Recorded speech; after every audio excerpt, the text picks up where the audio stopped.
जैसे बताया प्रॉलर से पता चल चुका था they are going to Thailand now.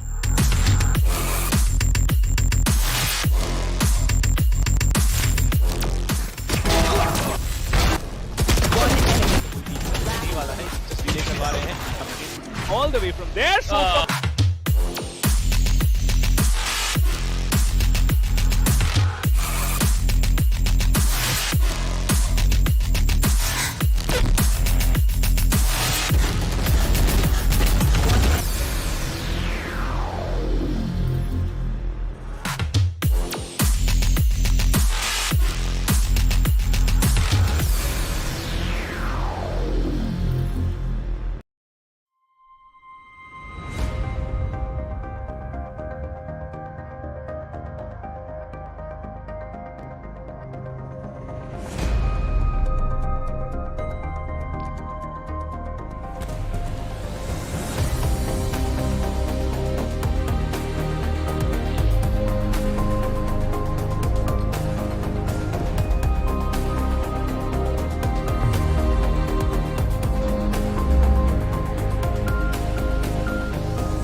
Good afternoon, ladies and gentlemen, and welcome to the Skyesports SEA Championship, presented by AMD and powered by Ampverse.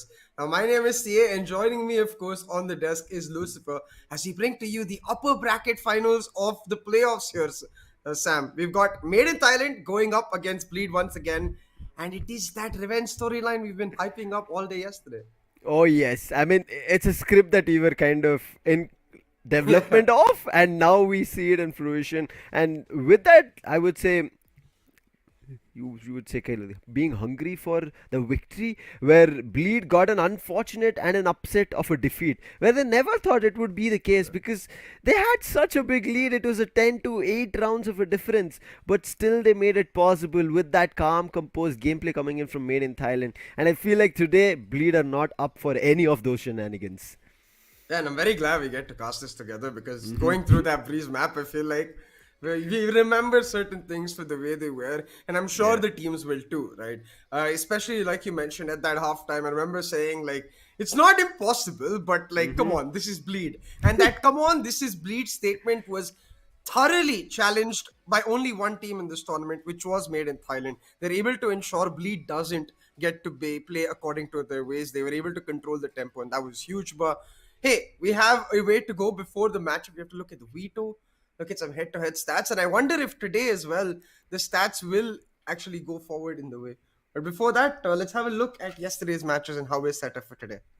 The bracket's fairly simple. As we said, it's going to be a 3-day extravaganza, and out of which day one was done, where Made in Thailand and Bleed have a victorious turnout, and they are right now in the winner bracket finals. Whereas for Velocity as well as God Squad, the entire Indian region will be looking forward to this. This is another Val Classico. We have seen numerous of these, but still, whenever we get to see this, irrespective of the previous times of however it has turned out, it's always going to be a new show, and we would have to wait for it. It's going to be later down the line, but right now it's going to be Made in Thailand Esports versus Bleed Esports. I mean, how better of like the qualification matchup where we had these two teams fight it out, Made in Thailand not having a great start in stage 1 but coming into stage 2 proving themselves and completely having a flawless run. On the other end, Bleed showed us that you shouldn't turn to their bad side, you shouldn't bring out the devils inside them. Yeah, and I'm actually missing Rattler's picture here. Poor Rattler. He has come in though, that's the point, being for the playoffs. I believe supposed to be an original member of the playing 5. You've got to point out, like for Bleed, this has been an holistic growth all the way through from last year to this year, where they kept on Darion from the last roster. They brought on talent like Scary and Crazy Guy to really amp up their level. They picked up players from their academy roster in Juicy and Rattler to finish it off. So it really does have a ton of elements in a beautiful way it approaches, but this team is the one that broke it all down. Alone Fills, Beta, Kadum, Congaret, and PTC. And my eyes, my ears immediately go to Kadum, man. That guy was a phenomenon the last time we saw him. Oh yes, I mean, and he was the crucial anchor for the team to turn things around, right? To get that entire momentum shifted towards their end. That breeze gameplay between these two mammoths of a team. It was Kadum to start it off. As soon as the second half turned up, he started fragging out of his mind. He brought that momentum to his teammates, and that just spread around. That energy itself came into everybody from the team, and everybody just started going bonkers. So right now, Made in Thailand, they know they've taken down Bleed once, but Bleed will not be happy about that, and their Exactly. faces, I'm pretty sure, is going to be red like their logo. Oh, definitely. They're going to be red with anger, absolutely. Darion Rattler, juicy, crazy guy, and scary over here. And like we were talking about, right, this roster has been a long time coming. The way they've built it, the way they've chosen it, the way they've accumulated their support staff in Legia, Godspeed, and Ominous. I think all in all, this organization, we've continued to mention this one point, is built for ascension. But right now, we're in the off season, and it's all about getting ready for the upcoming season. And in that regard, Bleed will want the win over here to make sure that they can erase that mark that Made in Thailand has created. But for Made in Thailand, it's all about saying it was not just a one-time thing. It was not a fluke. We're gonna make it happen again. You're gonna watch. True that. I mean, for it happened to happen once, and now they're looking forward to making it happen again, is going to be something that everybody from Made in Thailand will be looking forward to, as well as their fans. On the other end, Bleed, you have Yeah. rightly said, they will be looking forward to taking them down, wiping that mark off, and stating that they are going to be the topmost teams here in the Skyesports SEA Championship. Looking forward to being the first team to enter the grand finals, because previously in the qualification stage they were dangling by a thread. CA, they were worried, okay, it feels like we might have a chance of an elimination, and they fought their way through, and that aggression itself, it looked like they were ready, looking forward to when they will meet Made in Thailand next, and here is their redemption. I don't know if they were worried, but we were definitely worried Yes. for them. And we could see their resilience really pan out. They made their way through the lower bracket, and they've been off to a great start in the playoffs with a 2-0 victory yesterday, though Made in Thailand themselves were able to get a 2-0 victory themselves. So both teams most definitely in a high vein of form, and it sets us up beautifully for this upper bracket final, for this clash of titans, really. But talking about titans, you've got to talk about their sons, the gods in the teams as well. You got Kadum and Juicy on either side, and man, are they a spectacle to watch. Yeah, I mean, you can call them the Greek legends as well. They're just too brilliant. And you see certain points that it feels like, oh, wait, Kadum is not having a great start, or Juicy. But as soon as you take their names, it feels like it's an activation keyword for them, and they just start going on rampage mode. So it's something to look out for. Even though these stats might like fare a little bit better for Juicy, I would say that you cannot count any of these two players out. You know what stat I find the most important? It has to be the Lucifer summon demon strat. Every single time you say Juicy is not come online, he just pops up out of nowhere and he's like, okay, Lucifer has summoned me. We must go. I mean, I don't want that to happen, and then Made in Thailand telling you are the reason we are going down today. Don't summon Juicy the next time. But again, yes, fun apart, we'll jump into the team head to head as well, where you'll get an idea about what these teams have done in this entire matchup from the qualification stage and till date, that is the playoffs of day one. Look at Bleed. They had to fight their way through to get this qualification spot. Just because Made in Thailand kept their upper run streak in the qualification stage 2, they have 11 matches played. But look at the victory percentages from both the ends. It's not much of a difference, which tells us this is going to be one hell of a show. Yeah, exactly. And it's going to be one interesting affair too, because you can see both of these teams are very, very well matched. 84% win rate for Bleed, 81% win rate for Bleed, and both of them love that map of Haven. Now, Bleed, they were in this exact situation yesterday against God Squad, and they were able to maneuver it quite easily, to be frank. And now going up against Made in Thailand, it may not be as simple as an affair, but they will look to make that exact statement, that exact stamp.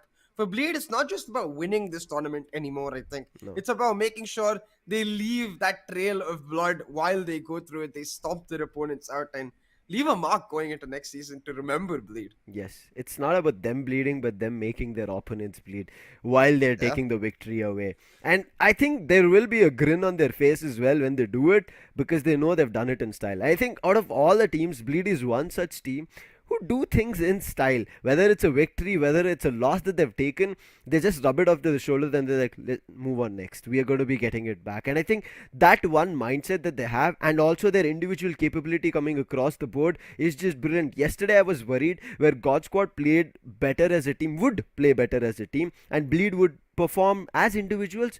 They showed us they are so good in that team gameplay, Yeah. how to slow things down and then immediately jump up. I was surprised, and Made in Thailand, I think they are also about to be surprised today of whatever Bleed brings in new. Yeah, and we'll have to find out going into that map, Vito, how it starts us off. That first mental game between the coaching staff of both the team should be a simple affair with Haven being such a high priority. We got Ascent and Bind coming in. Breeze not picked up by Made in Thailand despite it being available in the first rotation, and Bleed happy to take it away from the possibility of that last map elect for Haven instead. And I'm quite curious about this. Made in Yeah. Thailand picking up Ascent rather than Breeze, a map that they beat Bleed on. Uh, I agree with you. Breeze, when they had a chance. I mean, Fracture, understandable from Bleed that they banned it because we've seen Made in Thailand Yeah. with that double duelist setup. It's just working really well for them. We have not seen any team try to properly find a way through it. But on the other end, Made in Thailand coming up with Ascent is also a decision. Maybe I feel like they previously took down Bleed on Ascent itself to start things off and then moved on to Breeze where they were able to take them out from a 10-2 scoreline to a 13-11 victory. So they're like, let's start things on Ascent, get that momentum going, and then we maybe get the victory. But coming to Bind, they've not seen, I would say, what Bleed can do. Made in Thailand have played this, and I think that's the reason Bleed have picked this map, understanding that Made in Thailand have played here. We can get an idea of what they will be doing, and then we can turn the tables around us. So if Ascent does not work out here, CA, we might also be up for a 2-0, which might be an upset for all the Made in Thailand players as well as the fans. Oh, absolutely. And we'll have to see how this Ascent map starts us off. Which Bleed we even get to see. Is it going to be that double duelist Phoenix composition that they tried out once? Actually, against Made in Thailand, I believe, if I'm not Exactly. mistaken. And or is it going to be the standard jet chamber composition that they have found success in some? Yeah, I'm worried. When it came out, we were like, okay, looking at how Fancy United's Jin kept playing that Phoenix, they're like, we are going to one up him, try to play that even better, but it fell flat on Yeah, their it's done. faces. It did not work out at all. And I think that's where Made in Thailand got that confidence that when Bleed like to make the starstruck plays, they want to go become the highlights. We can start moving our way in and get those victories to ourselves, and that's what they did. So this Ascent composition is going to be very crucial. One for Made in Thailand to start their victory roll going. On the other end, for Bleed to get their, I would say, footing, because this is where their loss started when they previously met. Yeah, and that essentially means that this is where they're looking to turn things around. And it does somewhat make sense because while we, of course, all of us remember Breeze for the comeback Made in Thailand was able to pull off, it was Ascent, like you mentioned, which got them a foot in the door and the opportunity to even go to the third map of Breeze in the first place. So they elect to go back to comfort, I guess, Made in Thailand here. And it might be a smart choice because Bleed are sure to come a packing for revenge. Well, I have to say though, because Ascent, Bind, and Haven all relatively, I think, simpler maps with lesser like pendulum kind of swings. It's more like back and forth, which Yes. sets us up for really intense and close matches. Exactly. I mean, Ascent is a map we've seen from like times when Valorant started. So there's been so many unique ways that people have developed in terms of whatever playstyle they can make, how they can attack, the way they can go for defense. But as you said, it's not a monumental shift that we end up seeing on Ascent. It's just going back and forth. Whoever kind of gets back that momentum one after another in the rounds is the one knows like, okay, this team likes to play like this. Once they get that read on Ascent is where one team gets the victory. It's not like a complete shift where we end up seeing a 10-2 comeback or even like a 9-3 shift coming through. Those things very rarely happen.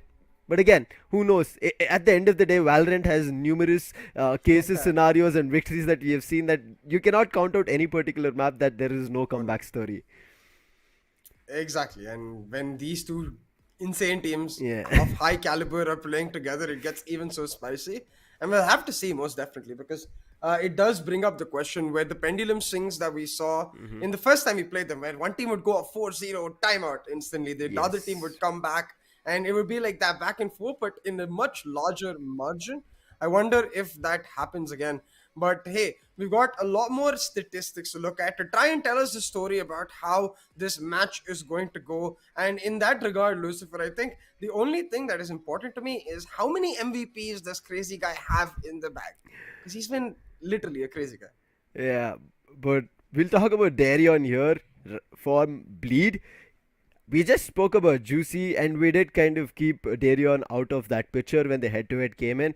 But see, we've talked about Darion in terms of how reliable he is. Yesterday we saw it was not an economy that they should have bought up an operator or kind of given an operator to Darion, but they know how reliable he can be and how much he can deliver. And he did deliver as well. They were worried about entering B side, and that's what Darion does. When somebody sees Darion on a particular opening or when he's trying to push up, they don't try to challenge him on a duel because he's going to be trying to knock your heads off, and he's just going to get that position or at least some momentum that can be made for Juicy and buy space for his team at least one parts of the map, and then everything just rolls in the favor of Bleed. Yeah, exactly. And I think the fact that Darion is the sole member who stayed behind from Bleed's 2022 roster speaks volumes about this player. Like, they know he's a talented one. We've seen the faith they've instilled into him in several rounds, several occasions, and time again, he has delivered. And they're going to have to rely on him to do it once again in this series, get them directly into that finals, grand finals spot where they can look to maintain a spotless run that they have today. But I don't think it's going to be that simple today, Lucifer. I think blood is going to be spilled. Yes, from both the ends. I mean, there will be wounds Yeah. that they will be trying to heal up, but it's going to be a tough one here. There will be upsets. I'm not too sure if it's going to be a victory upset or it's going to be like the first half upset coming through that they didn't think, oh wait, what does this? This was like a spree of first half that just happened, and within the blink of an eye, we are at a scoreline of maybe like a 9-3 or a 10-2 or 11-1. I feel like Bleed can come out with such aggression, but Made in Thailand, after this is what I've said from the start, Made in Thailand of the all the other teams in the Skyesports SEA Championship were one of the predictable teams. Everybody when we started it off knew how Made in Thailand played, but right now when you see Made in Thailand, everybody's wondering what is their next move. So I think that's such a beautiful, I would say, evolution that we have seen from Made in Thailand, and that tells us there is a lot more possibilities that Made in Thailand can bring up. Oh, 100%. And I'm excited to see how they unfold those possibilities, especially with Leaf. I think he's been somewhat understated in the Yes, role he's played in their development, where time and time again we've seen the value of those timeouts in exactly. these moments where they are going down to rally them back, almost bring them on the right path. And the entire team has most definitely done exactly that. They've rallied strong from what looked like a horrendous start to the tournament. They lost their first ever match in the qualifier, pulled themselves out of the qualifier, beat Bleed to be the uncontested team to make it to the grand final playoffs. And they're going to look to continue that run of form because all it takes is one small thorn in the road to just puncture your tire and that high speed, high octane car just goes flying. They've got to maintain the same path. It is not going to be easy for both the teams. So if whoever is thinking like we want that victory, they might be starting it off on a high note, but eventually it is all about the mental that comes in. As you said, the support stuff from Yeah. both the end is going to be so crucial today. That mental game, that pressure when the rounds are not working out, even though they had a proper setup, there's still a breach through, get into the side, get the spike planted, or even after a good spike plant, there is a brilliant retake coming in from the opponent. When these things happen, it takes a toll on your mind, and if that breaks your entire team's composition, it can just give away that entire map to the opponent. So irrespective of how much we talk about the players, the support stuff is going to be very crucial today. Whenever the tactical timeouts come out, the kind of discussion that they have, and then how they reform in between the rounds. So starting off an ascent, it's Bleed to prove right now because we remember, right, CF Bleed made the debut on ascent, and that was like crazy. Every team had a good time on attack, but Bleed was the Yeah. only team who showed us like this is how defense needs to play it. This is how we like defense, and this is how you will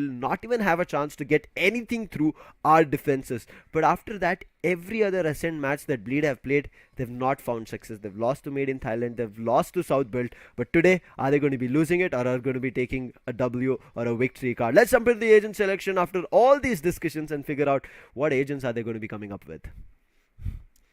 I hope they stick to their primary composition. That's exactly what they do. We've got Darion on the chamber, we've got Juicy on his comfortable jet, and I think just like that, we've got ourselves that mirror matchup we were also primed for. Of course, there's that difference in the Astra versus Omen pick for either of the teams, where Beta likes to be a lot more aggressive, have that extra individual agency of his own. You've got Scary coming through with that ability to help his team in every single regard, while coming out in random corners out of nowhere, lurking up the opposition. I agree. Scary, even though he's an Astra, we kind of tend to feel like should play with the team. The way he plays, it's unpredictable. You cannot be sure of where Scary can pop up from. So, Made in Thailand have somebody to look out for. But on the other end, also a small switch up is going to be on these initiators as well. Arunfil's sticking on to the Sova, where Crazy Guy decides he wants to jump up with the Fade. So I'm also looking forward to the Odins coming in, maybe from both of the teams when they switch their defenses. But starting it off, I'm looking out for the Ops as well as the Odins in case it comes out. Because Ascent is one such map which enables Odin players to make, I would say, brilliant use of it in terms of the adaptation and hitting the B entry itself, making life tough over there. So a good choice in terms of how Bleed and Made in Thailand want to approach this map. As you said, there's a slight switch up. Bleed one end, they want to keep the aggression but not on their controllers, and that's the reason they have more aggressive and more helpful initiators who can get them to take those fights and enable Juicy for those fights. On the other end, Made in Thailand have info as well as looking forward to making sure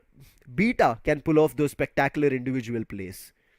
Exactly, and I think just like that Astro Omen, so the fair differences we've got for these teams, the style being so similar, like you rightfully mentioned, is going to be crucial. And I wonder what kind of role Retla plays into that, because he is a new factor compared to their previous matchup against Made in Thailand, where we had JH on the table. We've seen him sync up beautifully. Oh, and it looks like, let's go. Hashtag justice for Darion has worked. Yes. We've got Darion in the boot camp, boys. This is going to be a tough one. Until now, Darion was having his meals, using his phone here and there, and I will say doing his job and also at the same time being comfortable. But right now, he's with his boys, making sure that this is their match to win. Mode, you know? Yeah, exactly. Game time. This is going to be a he's tough ready one. to play for sure. We saw what he was able to do when he wants to come out to play just yesterday. That 1v3 clutch, just absolutely phenomenal. But hey, it's a new match, it's a new day, and he's got to do it all once again.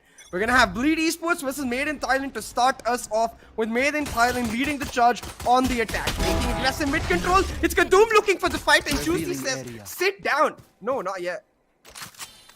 From both ends, B-Men also being met with demise right now, and all of a sudden Made in Thailand still figuring out what should be their next approach, having no space.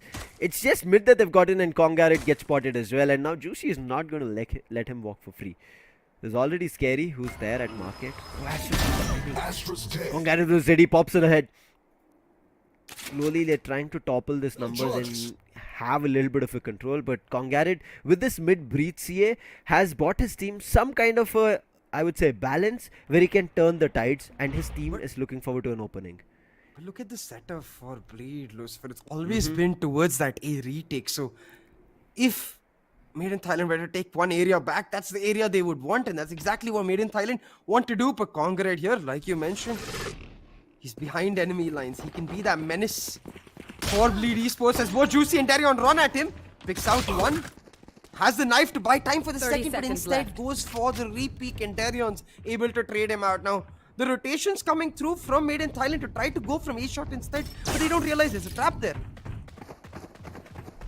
Player inside, and Crazy Guy takes him out. A good flash here, and Alone fills as the door gets closed around as well.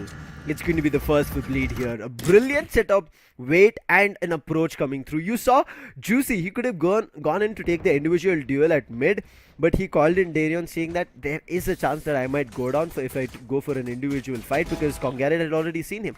And that immediate switch up to take a second duel put Kongarit down. Exactly.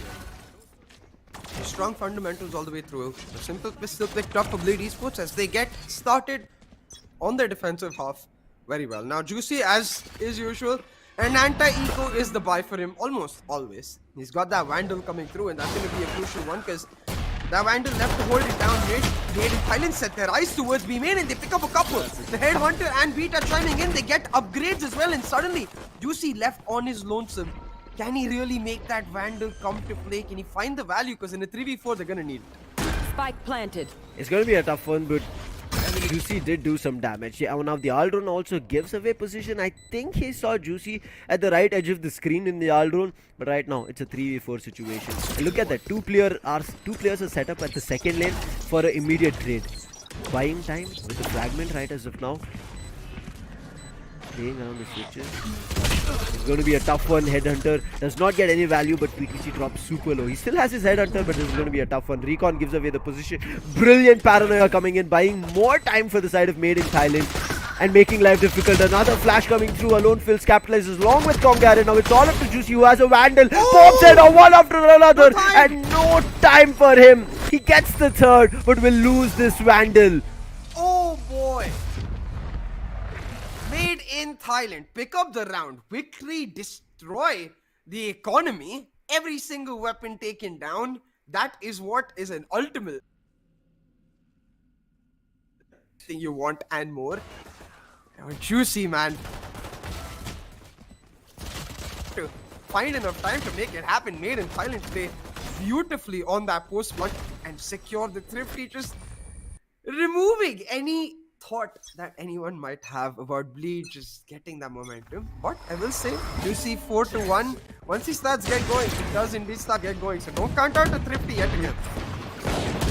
Give it a quick B hit. The Gravity Well does hold off one player, but still Arun Phil takes one. Kudum is already 8, but doesn't look at the second lane, and Darion is just popping heads off like Juicy did. He's gotten 3 for himself and upgraded a weapon. Now look at this Beta. Is already inside, but Darion is waiting for his ace. He might be in 4, but he's already gotten a quad kill. Doesn't matter at this point, and as you said, don't count that Thrifty out. Oh my Look God. at what Bleed did. I couldn't say a better announcer. Thrifty indeed. That was Darion pops off randomly. Yeah, Headhunter really coming in. He knows how nasty that was. And he knows how frustrated Made in Thailand are going to be. Look at this. Woo-hoo. All single. It's a tough, but when needed, Darion is the man that you need to count on. He delivers. He did Man. again. Lucifer, if you're a coach here, what are you thinking? Like, there's 2 rounds where people just popped off. It's like, okay, yeah, that happens. Welcome to FPS. No strat involved. Started now, and an eco here for Made in Thailand, trying to pull off that Thrifty again back so that they could get some kind of control. PTC slowly, he's pushed up trees and he can also push through. It's going to be tough because Scary is also being helped with Retla at site. So entering and going in for a fast execute here is going to be tough with a 3-man setup here. But quickly trying to separate the doors as well as the players inside. They do it. Retla is down now. It's only Scary that they have to take care of. They do, but Crazy Guy swings through the smoke, takes 2 players down. Alone Phils, who picked up a weapon, he's right now popping off, gets a 3 for himself, 22 on his health, but he's not looking for the stopping. As he's tagged, he wants to connect the bullets. Darion saves himself. Run.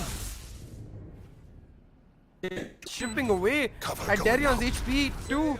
This is truly gonna need a pop-off moment. Yes, yet again, and he brings out the ultimate pop-off weapon. Darion finds the first, but gets traded out instantly by Juicy, and now to play isolates the shots, but he's only gonna get hit from the back. Instead, the Headhunter pops a hole in his head, and we've got 3 back-to-back Thrifties.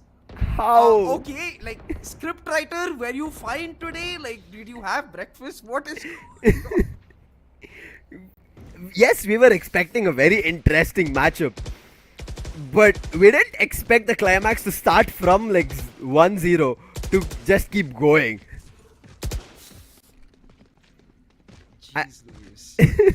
I don't know where we are going to see this Well, end of somehow, the movie. through all these thrifties, both of these teams have ended up at a bye. Yes. And let me tell you, as someone who loves math, I don't want to do that math. But 2-2 on board. You've got the bye round online for both of these teams. There you on. And made in Thailand once again, defaulting back towards those extremes. They want to challenge Bleed's continuous hold towards here. But this time Bleed have got an ace in the hole, Sam. They've got Juicy on that operator. Left to just for someone to jump peek that top mid. Look at how thin of an angle he's holding. He's looking forward to one tap with the Vandal. But on the other end, Darion having an op. They're respecting. They're disciplined right now, made in Thailand. Along with that, they do have 3 ultimates to play with. So I think Go Command is going to be something that they'll be looking forward to using. And yes, they make their way into sight. But they're still Scary as well as Crazy Guy. Scary is still surviving in the nebula. And they know about it. Look at that. They're pushing it together. And Scary doesn't find anything. And now that site has been entirely taken in control of. What a brilliant way to play this. Look at PTC. He's pushed in from B main all the way towards the back. The suppress. Ontario, I believe, allowing him. And just like that, PTC, he's able to just delay and delay and delay. Knows Juicy has that operator, so he's just making sure he doesn't get picked off, but he's also relaying the information to his team. Come hunt this menace. We cannot leave this operator alive. He goes down though, and his sacrifice will be in vain. Juicy finds Beta as well, and that operator will most definitely survive. Yeah. That mid hit coming in from Beta, if it worked, Op would have been down, but this is a round where he will be able to save that Op. But again, the way they were able to kind of make sure that at their execution time relied on the players who were hitting site to take kills, at the same time for PTC to push up and find those last 2 players and try to annoy them and delay time, it worked out brilliantly. So made in Thailand, they're going to be taking up the lead here. But again, if they weren't disciplined here, it would have been Bleed's round. I have to say though, like from our experience watching this particular Bleed on defense, that A site, we know it to be the area of the Astra and KO, Yes. their ability to combo in different ways, use that gravity well with the fragment combo, for example. But we haven't seen that today between Retla and Scary, and I wonder if that's the case of macro in terms of deciding which setup, or if it's the case of Retla being the newer KO on this map as compared to JH, who Scary played with throughout the qualifiers. Might be the change. We did talk about the change of how it'll affect yesterday, but it didn't. Today, it feels a little bit different. Retla already spots the players, gives a call to Scary. He has a stinger, doubles down on it along with Retla. Oh! Up for. But with the last 2 players surviving and Kongat slowly creeped up, he should find a lot more. But Darion, he eliminates him along with another from his headhunter. This counts as a thrifty, right? Yeah, Surely, it there was should. a stinger, like there was the sheriff, like surely. This is Juicy's fault. If he hadn't saved the operator, it would be a thrifty. I totally Yes. blame Juicy. No, okay, guys. But beautifully done by Retla and Scary. Exactly that. That's what I was talking about. We see that coordination coming into play. Retla takes the initial contact, backs off all the way to Jen to effectively set up the bait, the contact switch for Scary, who on his contact is able to entry into a marvelous crossfire and take out 3, the 2 of them You together. want to play? Let's That play. leaves economy back in their hands. Battle almost with the Tour de Force coming on for PTC, and Juicy ready towards that B main area. Well, actually switched hands. It's Darion with the operator now, so Chamber versus Chamber. Will we see the diff? PTC yesterday did have some troubles in a couple of rounds, but then he also proved that he's a... It's going to be a tough one. Crazy Guy trying to commit this ultimate. No, Juicy. He could have almost taken down PTC. The ultimate comes through, but it's a quick A hit. It was all the distraction coming through. Scary is still there. Retla this time is on Raptor, so they need to be quick in this execution. They find Scary. Now it's all on Retla. Retla also goes down. Now Darion, he's come up with his orb, but he's not finding any targets. As soon as he gets the target, the spike is still being planted. It is a 4v3 situation. PTC is super low. This retake can be done because PTC is surviving with like 12, 13. It's all about those initial picks, because look, you've got Alone Phil's playing far behind in a main with Hunter's Fury at the end as well. So they've got to make it quick, but the Tornado Force already slows them down, and Conqueror able to bounce on that moment of chaos to get a couple more. Made in Thailand pick up the lead and do so in a convincing manner. But all of our back and forth does mean that Bleed has got some money in the bank. A buy most definitely left for them, but I love the response here from Made in Thailand. They're defaulting beautifully. They know Bleed are gonna hunt for information, and they're exploiting the fact that this Astra KO, while whenever we've seen them have been devastating on a shot, don't necessarily have an answer to that hard A push. Scary alone with Nebulas have generally played around when he's been assisted, but they've read it through very well here. Made Yeah, in they're Thailand. pushing him together. Yeah. Bleed, they have to figure a way through. Still, it's just back and forth, because of which there is economy that is kind of helping them to get back the buys. But this time it's a heavy stack. Look at the 3-man push coming out towards A main. So this should be an entire read coming in here for Bleed. That it is a hit. Brilliant flash coming in. And this, look at it. Alron does not get any info. They're running through the blind, and Juicy just capitalizes. He's spraying and gunning them down. A gravity well helps him. And now it looks like everything is just broken down in Darion. Oh, ever so close, but wait, what? Beta? Looking turning things in his favor, but Scary was ready at Catwalk. It's a 1v3 for Alone Phils. I mean, it's not like this man has not done it, but he doesn't have any info. The shock dart's forcing Crazy Guy out, but Getting ahead. his haunting position in his opponent's mind will make sure that Alone Phils tries to hunt him down. A 4-4 now. This match neck to neck between both of these teams, and Made in Thailand need to adapt quickly. Perfect timing. The Leaf calls for a timeout. So 4-4, we're gonna see our first timeout come into play. And the question has to be, like, do you keep continuing these fast hits? Because the only time they seem to have found success was in that eco, of course, when they went to B, and then all on the A side. So I wonder what the discussion here from Made in Thailand is that go back to that mid aggression, because it's almost like I feel like Bleed will expect that. They want that operator fight down mid. Also, their success has been that they've always made sure that kept something of value at those A mains or B mains. This time, there was nobody at A main, which gave Bleed the entire idea this is going to be a B hit or maybe a mid execute coming through. And that gravity well at that point just helped Juicy to spray down. You saw Kadum just dashed in because of that flash which hit the Aldron and having no vision. If that Aldron wasn't flashed, it would have been a case where Kadum would have seen it and Juicy would have been the first one to go down, and the B side completely opened up because there was just two players holding that. Brilliant play coming in from Bleed to take that, I would say, proactive aggression to get more info. You said about it, Bleed like to play on information, need information to function, and Bleed are doing that. As long as Made in Thailand read this and deny that information, Made in Thailand can get rounds. If Bleed are proactively always pushing like this, it's just MiTH giving them space. And I really like this adaptation, the extra chamber towards the east side. We saw it in the last round as well with that 3-man push.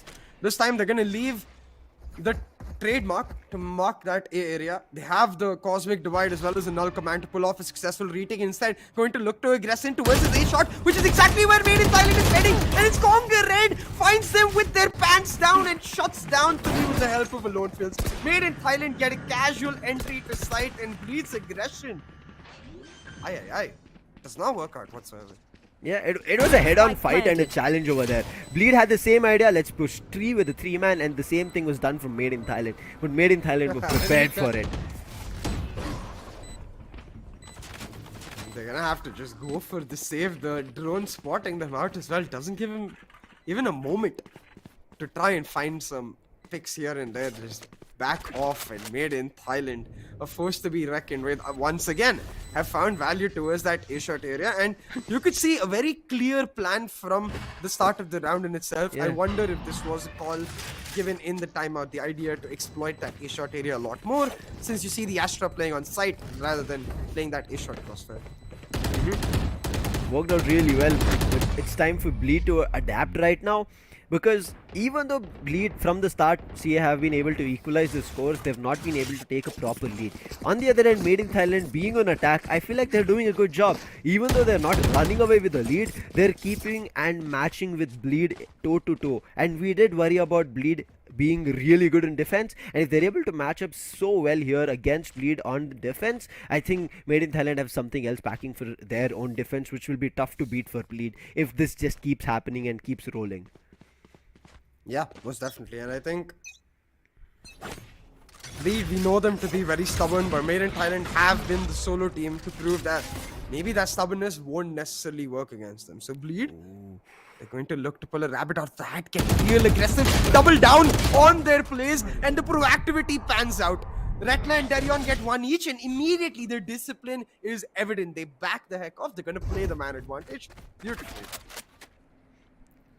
I mean, caught off guard, just like previously it happened when with the A-shot push. This time they themselves push catwalk and then catch two players off guard who weren't ready for the duel from Made in Thailand. It's like Sylvester Stallone style, I think. He's like, surprise! I can't say the second word. Please fill in the blanks. But now they're not giving up. Kadum reading it right, takes two players, brings it back to a 3v3. Scary is still on side along with Crazy Guy who's come up from Raptors, but it's going to be a tough one here. PTC gets one, but look at this. Kadum unsure of where the player was. Scary's position now known and seen as well from PTC. He needs to take out a player. They're trying to eliminate him, but Darion comes in assistance. Bleed about to fall, but both Scary and Darion save the day. Just quite funny, I think, and ironic, considering we were talking about whether we would see lesser pendulum swings today, whether it would be more neck to neck, and I guess it's exactly what the teams are willing to give as well. Neck to damn neck from the very first few rounds. It's not even like, you know, in a normal match where you have a pistol go one way, it goes 2-0 up, and then a team wins the bye, and then they start coming back, and then it's even. No, it's 1-1, 2-2, 3-3, 4-4, now 5-5, and likely 6-6 unless Crazy Guy has a Odin. Unless the Odin and the Tode force can combine. The jump peak punish, no smokes on the attack. Yeah, that's going to be a tough one to execute now. Kadum is up close at A main. Scary tucked at Vines. They need to clear it, but Retla is there to help him out. So it's going to be a tough one to clear. With them losing their own smokes, they have to go for a head-on fight with the flashes coming up. And that's the reason I feel it's like they are setting it up with Kadum. Now, heavy presence towards the A main and Bleed are almost expecting it. You can see even Crazy Guy starting to back off from that B side, having set up Darion with this good impulse, and just like that, Bleed ready for this crunch. Scary, able to get a double and ensure that his teammates come through for the backup and are able to hold down the side. Made in Thailand with nowhere to go. Bleed once again looking to pick up that lead.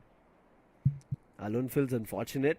His recon didn't go through properly. He'll not be happy about it, but he'll still be able to find Scary. It's a 2v3 situation. PTC is creeping up and nobody has the idea about it. Juicy, oh wait, he sees it, but in the meantime, Alone Fills is not stopping to punish players, but Juicy is still on side. He's becoming an annoying player here, but finally dealt with. It's a 1v1, a Chamber versus Chamber, Headhunter on Darion. Oh wait, he picks up the Odin, spots the player, sprays him down, and finally Bleed in this defensive half pick up the lead. Last round in the half. Did he just leave that Odin? Yeah. Wait. I gotta be like, I like this Randall skin. Sorry, Crazy Guy. Nah, I think the call was probably that they don't want the Odin again. Maybe just a one-round wonder. They decided to not pick it up. Then, boy, oh boy, that should have been an easy-peasy round for Bleed after that initial pick. But Made in Thailand really coming through with Alone Fills once again. Okay, Bleed able to close it off on the back of Darion. And now he's got his normal on. Ready for that mid-contest once again. And getting pushed off, suppressed now.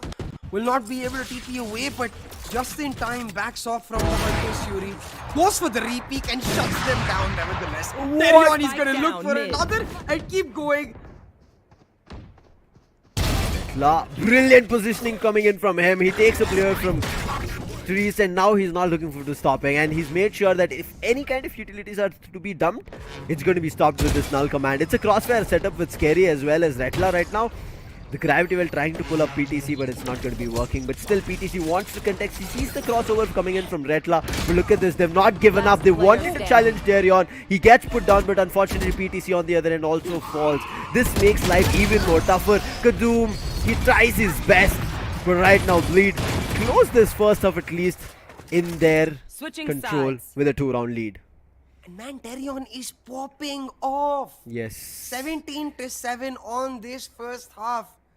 He has been absolutely murderous for Made in Thailand. Like, even in that last round, gets so much utility used on him, gets pushed back towards the spawn entrance to mid, and yet goes for a peek, finds one, re-peeks to find another because he's unsuppressed now, has his TP available. He just became an absolute terror. We were thinking about Juicy, but as you said, individually, if these players just start going bonkers and completely reliable on their like teammates, and they're like, okay, wait, Darion is here, we don't have to wonder, or we don't have to kind of play the trade game. He did that numerous rounds. He's just popping off. On the other end, there is also Scary as well as Retla who are trying to play together, which has not seen a proper success. But when needed for Bleed to keep up the lead and the momentum in control, it has helped them to get that round and also keep that A at check. And Crazy Guy was always there to quickly help them out. Right now, it is the tables being turned in terms of defense where Made in Thailand would have to play. Unfortunate for Made in Thailand, I think in this last couple of rounds, they just went for head-on battles rather than figuring out a proper move in where they can separate the players from Bleed. If they did that, maybe they would have found success. Bleed on the other end, they said, enough is enough. We have been dancing to the tunes of Made in Thailand. Let's start singing our own tunes and take them down one after another, which has become a huge success here for Bleed, which has given them a 2-round lead. But can that lead continue?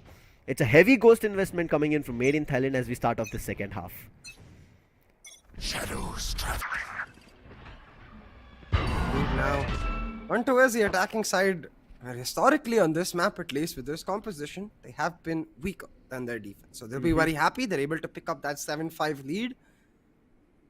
But honestly, I don't know if it's weaker when you have a Darion just going absolutely ham. You have a Juicy ready to come online and smack them every moment, and Bleed doing exactly that. They become the overwhelming force trying to get into this B side, but traded out by Congress. Retla going down as well. They're gonna have to look to get methodical and take that time, but that's exactly what MiTH want. They're happy to play it on that time, slow them down, and the backup ensures that they get traded out. Darion, this time a little bit that slow.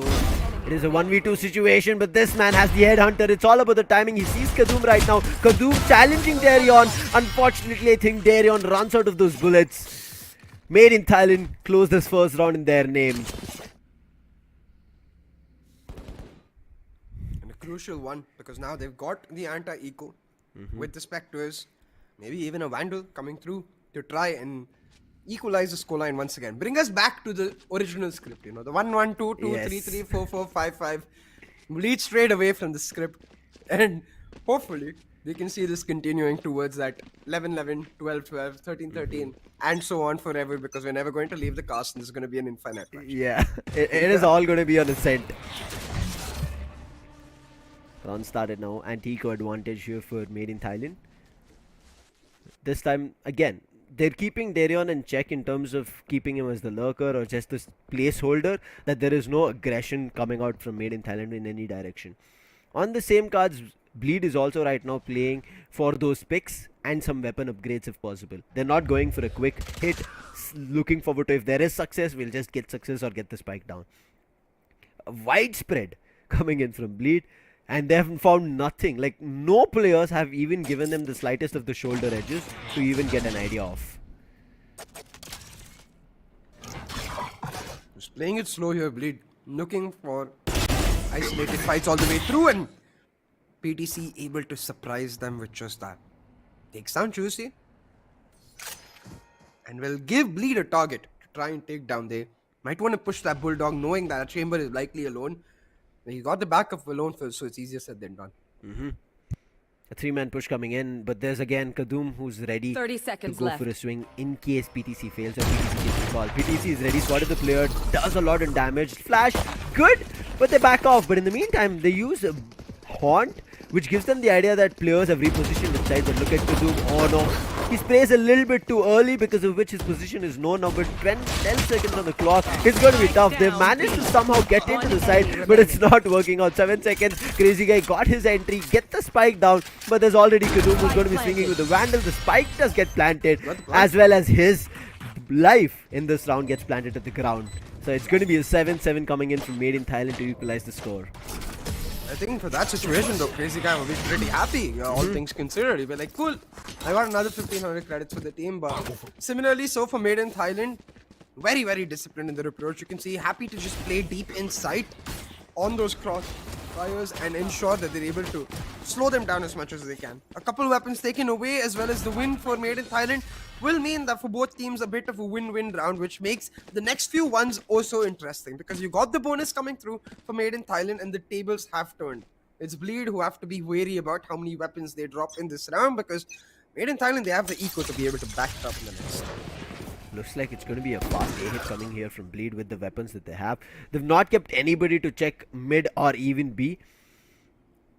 Juicy, he's just waiting for any random B coming in. Congarrid with a pop flash in his hand. You can see Bleed are like having the spidey senses tingling, thinking that there's something wrong here. Looking at no noise. I don't know though, Sifar. I always get scared when I see the right click flash in a KO's hands nowadays. Especially against players like Darion and Josie who have like cat-like reflexes. Oh yeah. It's a scary one, but let's see if it works out, because PTC is gonna get contact soon enough. The flash does indeed come out, but it gets nothing. And this is why. You cannot pop flash for that agent as well, just anymore. Against players like Bleed, they truly make them pay. PTC pushed off with that. Wait, what? Down to Kadum, and Kadum managed to find a random double, makes it a triple. Alone as well, chiming in with his stinger, and things are going alright. Bleed, in a matter of seconds, collapse like a house of cards. Kadum making them go boom, quite literally. I mean, Kadum, he just kept spraying players as soon as he pushed their smoke and picked a couple. But Juicy is like, it's not only Kadum who can do. If he's the Jet, I'm also the Jet. And he sprays 3 players down the line. He lined them up for success. Ooh. That was hurtful to watch. Look at this. Gets one, sprays 2 players as they line up. But unfortunately, Beta still stood like an anchor to get that round. And it is going to be Made in Thailand to convert their bonus. And this is where the tale changes perhaps, because like you said, with Made in Thailand converting the bonus, the ego very, very much in favor of them now. Gives them an opportunity to not just take the lead the way they did in the last round, but solidify it. To make it a strong one, to ensure that it won't be a neck-to-neck matchup again, and they have the front foot. But Bleed, we saw how many thrifties came through in the first half, so one definitely possible, especially when this lad is organized. Not been able to see anybody, but finally as he sees Kadum, he's the one who takes him down. Kadum is not stopping because there's a fragment. He had to take a fight. Along with him, Beta does step up, but look at the position, Congarrid. He thought he can be up front and take a duel head on. Fails, and now the site has been given up. Spike planted. PTC. Side's given up though, but on the retake, PTC Oh! starts Made in Thailand off with a bang. Doubles up, and just like that, Crazy Guy, he's in an awkward position, facing a judge who will be his executioner as well. And just like that, Made in Thailand pull back around that. I thought it's for a thrifty for sure. I mean, don't get me wrong, we saw 3 thrifties in the first half. Rounds like that, Yes. you're like, okay, yeah, that's a thrifty. I mean, the setup was so good. Even though Kadum found one, they did not let him back off to the rafters to safety with the fragment coming through. They fought him, because of which Beta was forced to fight. Beta took a fight, didn't work out. He just got one and then got eliminated. The site was completely given up, but for PTC to time it so perfectly in that 2v3 situation, that got a hurt. And then Judge, who would have thought Alone Fails, the team which had the economy, reading it right and having a Judge. Yeah, and it's really about that timing factor. You want to We play? saw Let's Kadum play. in the last round, peeking out of a shot to line up the few players. We saw it from PTC in this, and shows you how small and how thin the margins are between these teams. Now, Bleed with B-main control, the buys available, they've got some top tier ultimates to boot. The Null Command as well as the Nightfall. If you need the Cosmic Divide for the post blunt, you've got that to boot as well. But it's all about the Tour de Force. Darion on the operator, waiting for someone to venture out into mid, waiting for someone to give a peek. But there will be none of that, and he executes. It does get one, but look at this. Kongaret gets so much info. He's right now trying to fight, but Juicy was ready. He goes in for a chicken peek and then gets Kongaret. Also clears the site completely. Gets a plant as well for the team as they make their way into site. But look at how quickly Made in Thailand have repositioned themselves. They're already here for the fight. They're like, we are not going to get them have a chance to reposition, but the Seas is good. It holds out Kadoom right now.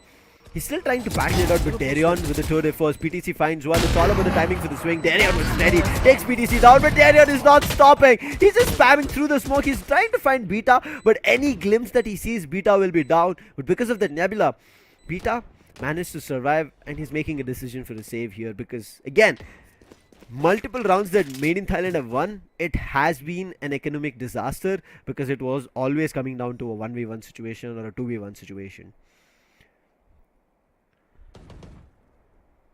Darion back in the team boot camp has become an absolutely frightening terror in the hearts of Made in Thailand. Popping off in this map right now, solidifying his chance to get that MVP spot and ensuring that Made in Thailand are not able to run away with it despite winning the bonus. Ensuring that Made in Thailand don't have that strong eco to get Kadoom his hands on an operator soon enough, or even PTC. And just for that, Bleed will be rewarded because now they get into a much more even battleground going into the next round. But several key ultimates invested here, Lucifer, literally every single one of them. So in that regard, Made in Thailand have the small edge. Exactly. It was a round based on the back of all the ultimates that Bleed could have mustered up. And now they'll be figuring out, wait, we're done with the ultimates, what's our next move? Made in Thailand should be happy that they were able to keep all their ultimates and not push with any of those retake situations, even though it was kind of a number disadvantage for them. But who knows, Bleed, it's all about that initial rounds and those connections that they get while they take the players down. Just like Darion started getting really well on the defense, getting good control of defense. It was a little bit too late. We reached the 12 half, but right now Darion has started off a little bit earlier itself. So it's something that Made in Thailand have to be wary about. Yeah, some final words from Legia to finish that off. Or you could say Crazy Guy throughout that tactical half detailing some instructions. I wonder what that is. Because the way they position, it certainly looks like, yo, their B-site weak, we hit. Easy clap. It's gonna be too Have to see, because Made in Thailand, that was their timeout. They're ready with the crossfire. They want to bait it down, but Juicy, he breaks them. Finds the first, and with the help of the Hot is Darion to pick up the second. And Made in Thailand fall into pieces after their own timeout. Wait. Last player Wait, what? Oh no, the wooden.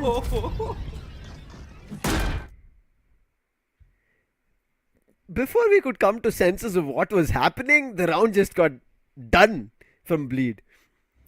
Made in Thailand themselves will be thinking what just happened. That understanding of knowing that there should be a quick aggression coming in and smoking off the beam in and isolating alone fills, that turned the entire floodgates open in favor of Bleed, which just helped them to flush in. But Beta and Kadoom out of nowhere, ooh, they bought it close.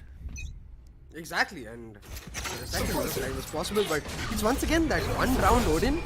They buy it for one round and then just disappears. They find the value though, and they're able to nullify the lead, and now 9-9 with an economic advantage to boot. Bleed are the ones in the driver's control. They're gonna keep up the tempo. Fast hits all the way through, but at which time they go for their execute has been key so far. It's that classic Bleed we saw even yesterday. Take aggressive area early into the round, go radio silent, wait for that mistake, like almost forcing errors from their opposition. But if they don't get them, at a random moment they're going to strike, and Made in Thailand may not be ready. Yeah.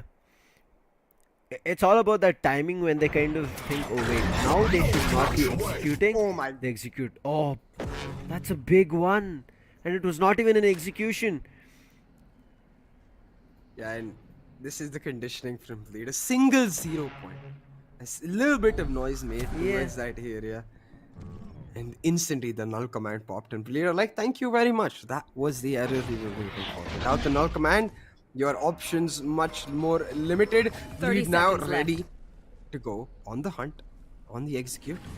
They're leaving it to the last second because of that suppress. They're gonna have to wait, but they do exactly that. The paranoia comes in, but the flashes are stronger and ensure that Darion and Scary are the ones to pick the first One two up. But enemy through remaining. the smokes, PTC gets a double and suddenly there's a 10 chance seconds for left. Lone Fills. Even though it's a Spike 1v2, planted. there's a chance. They didn't have no idea where he's coming up from, but they've set up for a brilliant fight at Hell. And as soon as he starts dropping down, his sound has been heard. He might go in for a shock dart. He has another, and now 10 seconds down the line, he will get another. But they're going in for a double swing, and it works out. It's going to be Bleed bringing back the lead in their favor.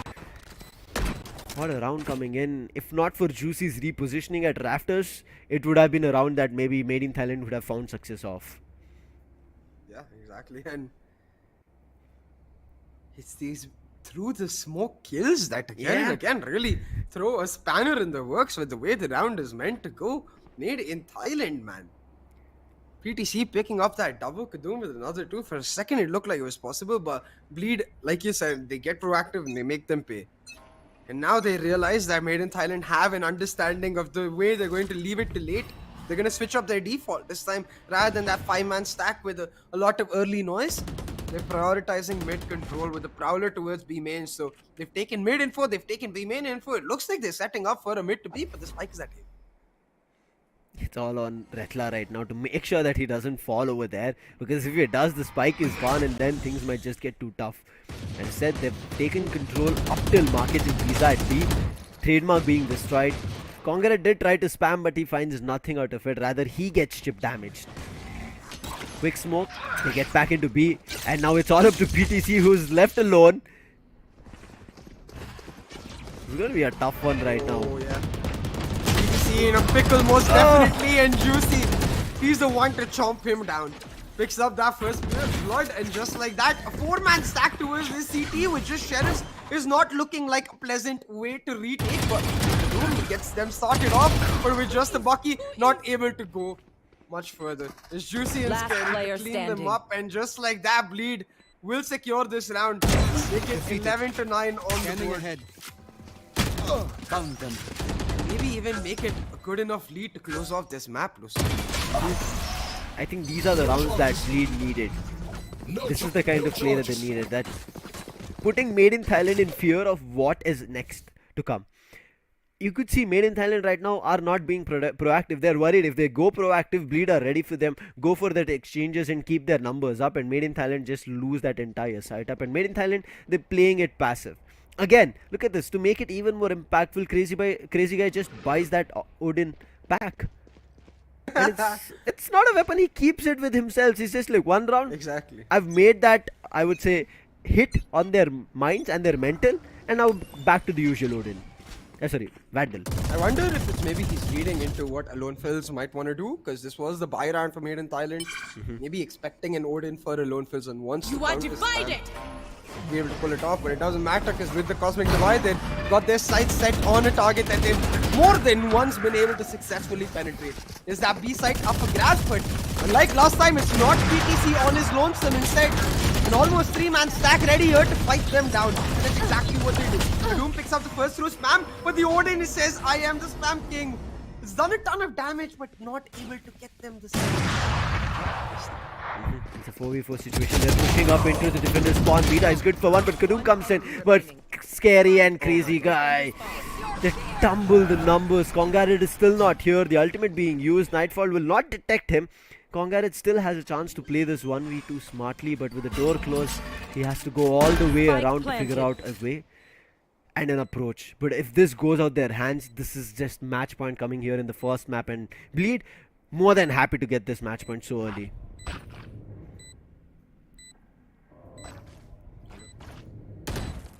Flashbang. As that Vandal try and pull it off, nice to One enemy remaining. flash Oh! through in Congaret! out of nowhere. A slight whiff from Bleed and Congaret bounces like an absolute panther. Beautiful correction on that crosshair. Finds a head first and makes it a double to get a huge clutch for Made in Thailand. Where did he get that one? How did he do it? I have no words for that. He thought with a pop flash he could do something. That didn't work. But look at this slight repositioning. That correction. Yeah, and a slight off timing by Bleed in the double peak. You see, Yes. like in that slow motion, you can see. So it's very, very marginal here, I must say. But that marginal moment is all concrete. Bleed in that correction, like you said. Gets them that clutch, but Bleed say you're not going to be able to clutch every single round, so they rinse and repeat. They found a way into this B side, and they're not going to let it. Juicy has already made his way in, and he's making sure everybody pays the price for it. With those blades, he's just slicing and dicing those players, whoever are at sight. And now with that, a quick retake coming through, the spike being planted, and again Made in Thailand are on a difficult spot on this retake. But look at what Made in Thailand are planning. There's no retake. No retake. I need to see Juicy's second kill, please. Because the last we saw of him, he was turning towards boathouse. And then in the next second, I see in the kill feed, some guy in stairs just died. Like, what kind of flick did this guy hit? What? Made in Thailand just decided to back up. I think they have an operator as well. They need to save. So, a smart decision because with match point coming through for Bleed Esports, it is going to be the case. So Made in Thailand now scrambling under pressure to make something happen. Bleed though doing exactly that just to hunt them down, but happy to back off with their weapons, ensure that they don't give away too much. Match point. Economy not that great from both the ends, but it's Bleed at least on the advantageous end, having this match point for themselves. Yes, please. Gets one. That we saw. What? Oh. No. It's just similar to how Kong had it, right? They whiffed on him. It's just that counter attack coming on that whiff. Unfortunately, it was a Spectre. Pain. I can feel the pain, but for me, and I think for all of us, it's just pure excitement. Yes. Truly back and forth. One whiff from the side of Bleed immediately comes through with a whiff for the side of a lone person. These are not players who regularly whiff, which tells you how intense and how pressurizing the first map of this BO3 is. I can't imagine what the rest are going to be. But back to this round, we've got Bleed once again showing heavy presence towards the B main area. But they're trying to force out early rotations. You can see they smoked off a shot. They've helped Darion get that mid control. So again, gonna look to pressurize this B area just so that Darion can maybe get a pick.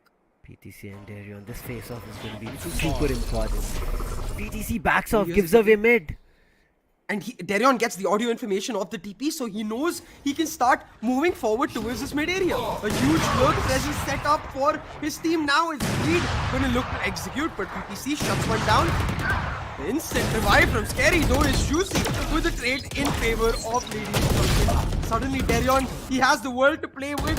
It's his oyster, but he turns his back around because still doesn't matter. 30 seconds left. Whips all the way through, but this Spike one's gonna planted. truly hurt because this should secure map 1 in the series for Bleed Esports unless Conga Red truly goes, I don't know, mad mode. Yeah, an ace clutch is all. He never predicted that they're already pushed up from mid and then back to the defender spawn, and that's going to be Bleed. Then to again get to the idea of was the first map in the BO3. See, we are here for some intense action from both these teams. It was so ever close, especially with that initial shot coming in from PTC, right? If he kept his composure and if he waited over there at mid, Darion was eliminated. You saw as soon as Darion got mid space, the amount of confidence that Bleed had to push in. They didn't care about anything else. They're like, Darion is mid, he'll take care of that. If there's anybody at market, he'll put them down. We all have to be worried about players on site, player at stairs, players trying to hide in the boathouse. Yeah, and that worry is not unwarranted, right? Bleed created that worry. They conditioned them with repeated B hits on the side to rotate a second earlier. Create that marginal difference where in their own time can put Derry on mid, and the particular round they choose, you can see how devastating that effect does end up being. And this is the beauty of the way Bleed play their attacking style. In every single map, they have this conditioning mindset very much set into them, and they're able to. It's not about the fact that they're doing the conditioning, it's about the fact that they're able to find those small moments, those 1 or 2 rounds where they can get Yes. utmost value out of it. But hey, that was a thriller of a match, a roller coaster in terms of emotion. So let's have a look at some of the best moments, because they were a ton. They were.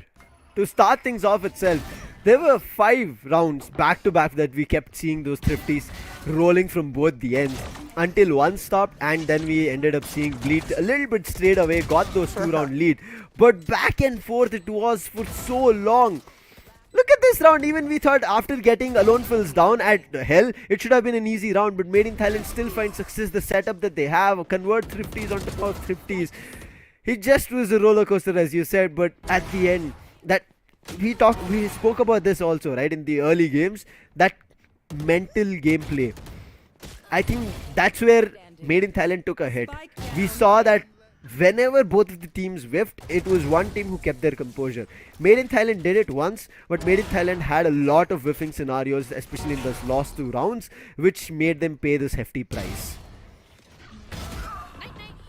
Yeah, the pressure most definitely could be seen on screen, but it was some intense pressure to say the least. And at that point, I think I'm just glad that it's a BO3 and every player and team, of course, has the opportunity to reset themselves, come back stronger in map 2. But do remember, ladies and gentlemen, this map, Ascent, was the map picked up by Made in Thailand. So Yes. Bleed picking up the victory here puts them in a very comfortable spot as we head into Bind, the map choice of Bleed Esports.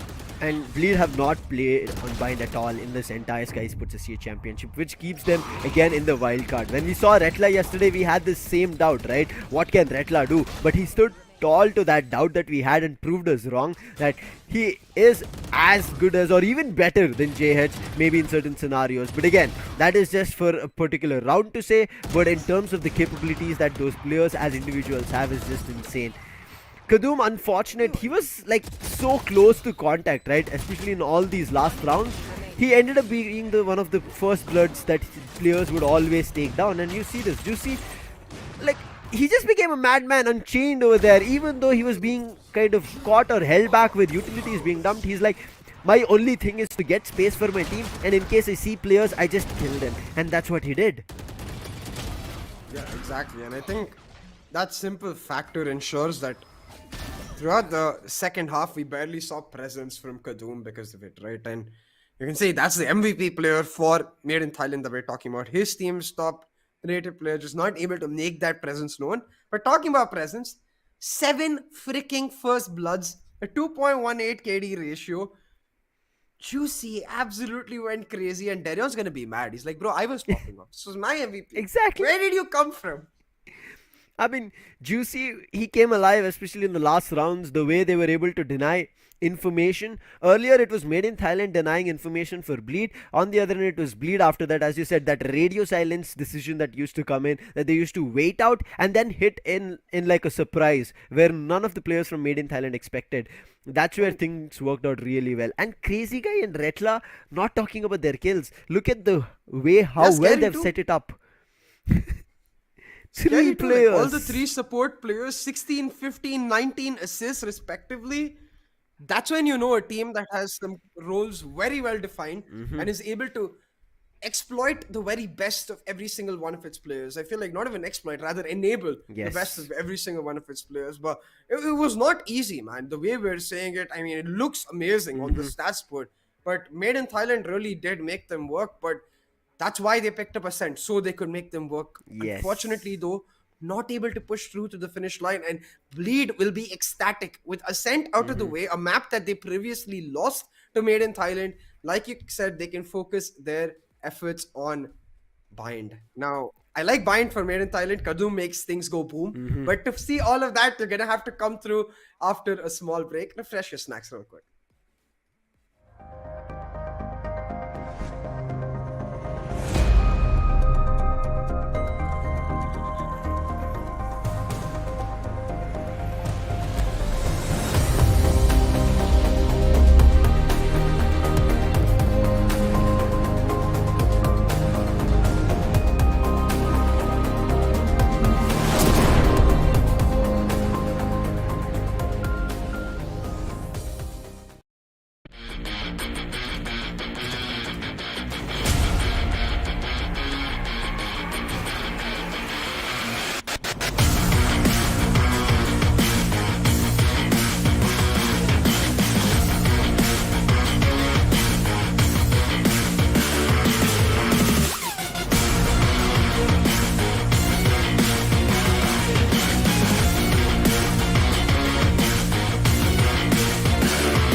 Welcome back, ladies and gentlemen, to the Skyesports SEA Championship presented by AMD, powered by Ampverse, official VCT Off season event, where Bleed are off to a blistering victory, which they were much needed for CA, because if they would have lost that victory, we would have kind of felt that this would have been an easy 3-map battle. Right now, we have the doubts that Bleed are looking forward to closing it in a 2-0 fashion. It's gonna be a tough one though.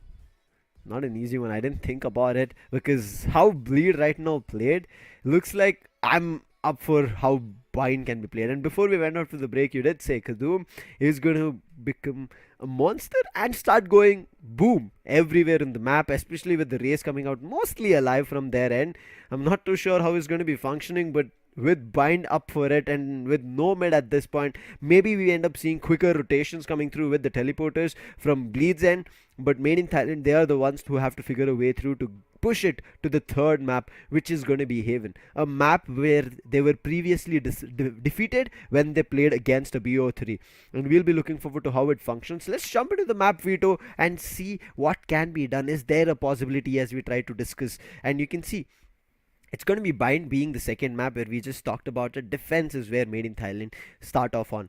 Made in Thailand, in both their attack and defense on Ascent, when it came close to the end of like the round or like the map, they kind of fumbled, or you kind of could say that Bleed got into their nerves and forced them to kind of make mistakes. And Bleed were more than happy to make sure those mistakes are their favors, are their, I would say, advantages, and then just close the map in their favor. So right now, it's Made in Thailand's turn to turn the favor around, just like we saw it previously when Bleed and Made in Thailand fought against each other. When Bleed picked the first map, it was when Made in Thailand picked the first map, it was Bleed to win the victory. But when Bleed picked up Ascent previously, it was Made in Thailand to get the victory. Is it going to be the same case and history being repeated today?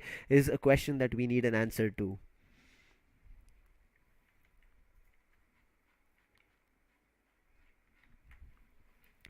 Right now, as we jump into Bind, I'm still trying to wonder if it is still going to be Made in Thailand having something to say. Previously, talking about how Made in Thailand played on Bind, we saw them having a victory. And yes, the raise was there. They played with the Sage as well. The Sky does come in from their end. And a brilliant setup with the double controller is what they bought in. And it was a pretty dominating stomp against Fancy United. I was thinking that, wait, Fancy United, of the aggression that we have seen from them in the group stages, I thought it should be the same case and Made in Thailand would have had a tough time. But when we saw that matchup against Fancy United and Made in Thailand, oh my god, it was a map and a match to witness where Made in Thailand went bonkers and went for a stomp. It was a literal stampede. They didn't let Fancy United do anything, whether it was defense or attack. A 13-5 monstrous defeat is what Fancy United faced. But on the other end, right now, Made in Thailand are coming off a defeat of their own. So they can have that aggression still instilled in them,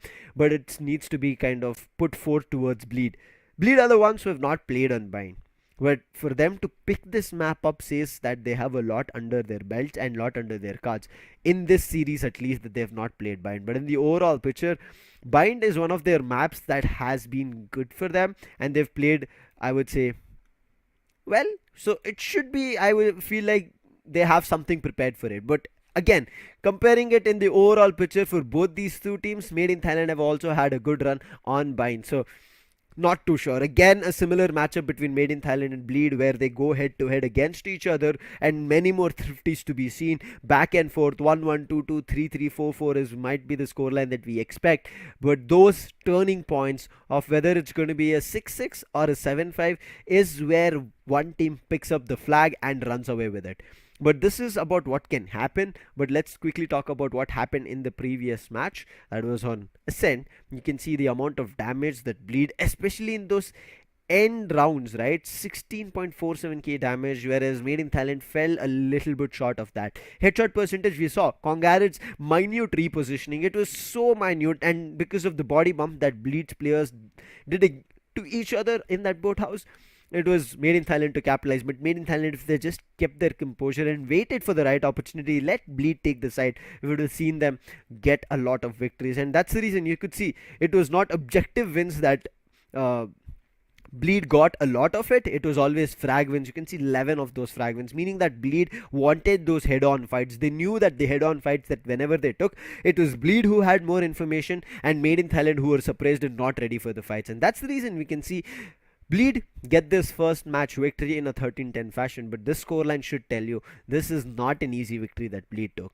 They might be happy after the victory, but they're sure that they're still not done. Until they finish this BO3, Bleed cannot say that they've taken down the team which took them down previously and made a huge upset in the overall picture of, I would say, the entire SEA Skyesports Championship, where we were like, okay, it should be Bleed taking it completely flawless from their group stages to the stage 2 qualifiers. Made in Thailand provided the upset, and Made in Thailand are also a team to look out for, and I'm pretty sure that Bleed will be wondering, is it going to be working right now in terms of Bind coming back into our play? Because as I said, Bind has not been played from Bleed. So trump card on the other end, it can also be a mismatch. Made in Thailand strategies would have been read, but it was a long time back in the group stages, not even in the stage 2 qualifiers. So right now it is going to be something that we will be looking out for, how Made in Thailand have actually maybe bettered themselves on Bind. We can talk about maybe like Kadum changes it up from the Raze and goes to some other agent, and maybe they come in with a double duelist setup, because we have seen Alone fails with the double duelist setup, right? With the Raze assisting Kadum over there.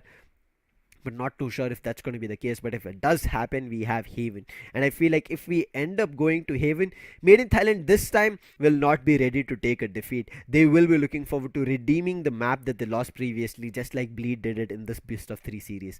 So a very interesting matchup between these two giants, and they are not relenting to fall down anytime soon.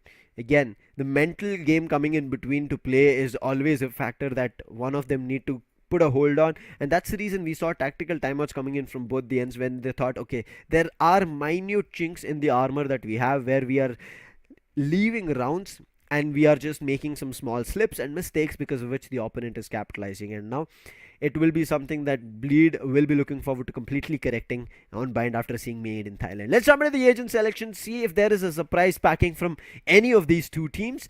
Defenders, as we said, it is going to be Made in Thailand, and there's no changes. We are going to be seeing Conqueror in the Sky, Beta on the Brimstone, Kadum coming in on the Race, as we spoke about it. Alone Fills is going to be the Sage, and PTC comes out with the Viper. So the double controller setup is still going to be alive, coming in, that Made in Thailand played previously.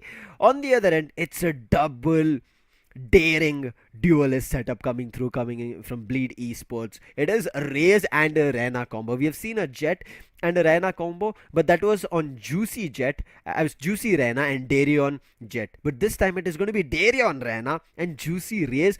Darion just had a brilliant map on Ascent. Even though it was Juicy who stole the show, became the MVP, it was still Darion who popped off, got his team to a position where they were like, yes, we are getting the momentum back in our favor. And I think that's where everything worked in their favor and cards, and got a lot of rounds. Crazy Guy still keeping that Astra alive here. Fade alive with no Astra. Coming in the controller is going to be Brimstone on Scary. Crazy Guy playing on the Fade, as I said, and Retla still keeping the initiator but not a KO. It's going to be the Sky. So Conqueror will again fight out with Retla on the Sky versus Sky, but we've not seen those duels come alive. But right now I'm worried for this Juicy Darion double duelist daring combination coming through against Made in Thailand's double controller setup. Having double controller, yes, they have a lot of smokes that they can deny vision through, and also set Bleed up for like unwanted situations where they would have to force a fight. But Darion, having that clear, can blind them, just like Made in Thailand can block the vision. He can deny them from having any sights, get into sight, and make Juicy's life even more easier when he's trying to blast back his way in. Let's jump into the players cam as we look at what's going on in those boot camps. As we said, when we saw Darion in the boot camp, we did have an idea that it feels like they're up for business today. No more shenanigans, no more chilling scenes coming in from Bleed. They're ready to go all out. Made in Thailand, they've always been playing from their boot camp, so no surprises. Every player is there, but keeping Darion here. And also, the environment doesn't seem to be like fiery hot, even though the entire background over there is red. Like they're looking forward to players bleeding from the opponent, hungry for their blood. But with 20 seconds on the clock, let's see if it's going to be made in Thailand. Looking forward to a same stomp that they did previously against Fancy United, or is it going to be Bleed running away with this map, going for a clean 2-0 sweep? Ghost investment, only a couple coming in, but look at Bleed. It's a frenzy across the way. 3 frenzies and Juicy, Darion and Retla.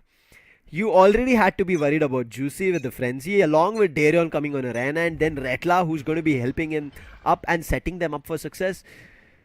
You better be ready. This is going to be an A-shot hit coming through. The flash goes through, gives no idea. They're just trying to spam and find any players. They got themselves access to the side, but there's a counter paint shell coming in which does a lot of damage, and Juicy is pretty low. But look at this PTC with those right clicks coming in, finds one, but unfortunately the Prowler shows the place where PTSV was running back to, and the same right click connects to him, and he goes down. And immediate switch over as they take the TP and running right to B, where there's only the Brimstone waiting. Darion, barely survives as he was jumping into the teleporters. But look at Pita's position, the spike being planted. Pita goes and doubles down, and now Alone Fills is already here to help. The spike in no man's land, blocked off from Hookah. And look at this, they're already hearing the sound. Crazy Guy, he gets pushed from Alone Fills, and that's the done deed here for Made in Thailand.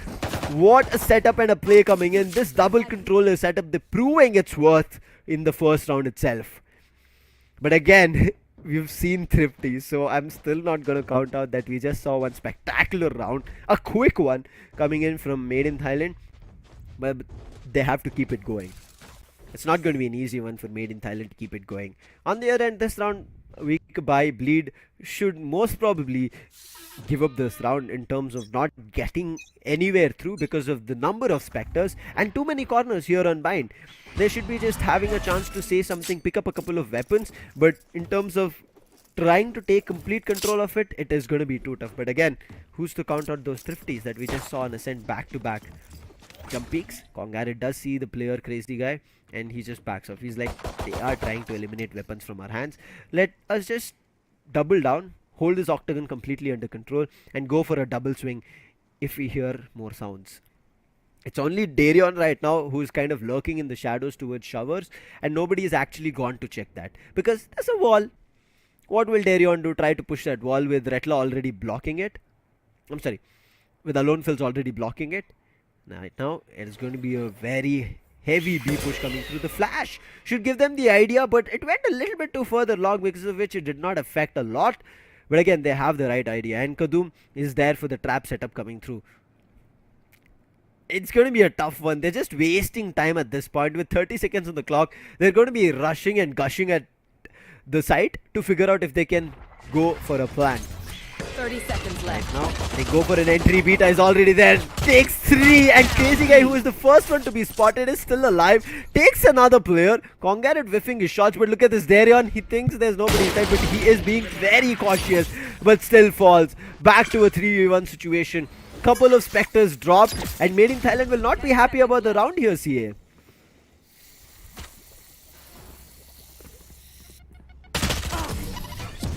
Alone Fills still gets it, making sure that Made in Thailand do not lose any weapons. Oh my lord, I mean, Bleed, as I said, rushing and catching is what they wanted to do, but that setup coming in from Beta was so ever good. He just sprayed down. Unfortunate for the bullets to get over in that Spectre's magazine, otherwise he would have gotten a lot more. But look at this, Darion knew having a double controller setup, meaning that there should be still one player on site, irrespective that the attention has been taken over to the other end of the spectrum. Back to a full buy round coming in here for Bleed, where they will be starting off and looking forward to getting this complete round in their favor. A good wall here to get that ult off, because you see, because of Beta's round that he pulled off, he's already on the ultimate orbital strike. If there is a situation where they end up kind of giving away the side, there's still the orbital strike which can buy them for a time. But look at this, they're going in for a double push, but Juicy, he does not give a lot in terms of the angle and does get 2, but quick TP coming in does help them a chance to recover the Vandal, and now they've given up the side. Unfortunate, even though the orbital strike was alive, online, it will not be used because Beta is down. Face your fear! It's a 3v4 situation, and look at this, it's a full buy round, and Bleed were forced to use their ultimate. PTC needs to check his close right corner. It's being held from Darion. He connects the head. Well, it was not enough because it's just a Spectre. Good flash, but there's nobody to swing on the flash. Now they're worried.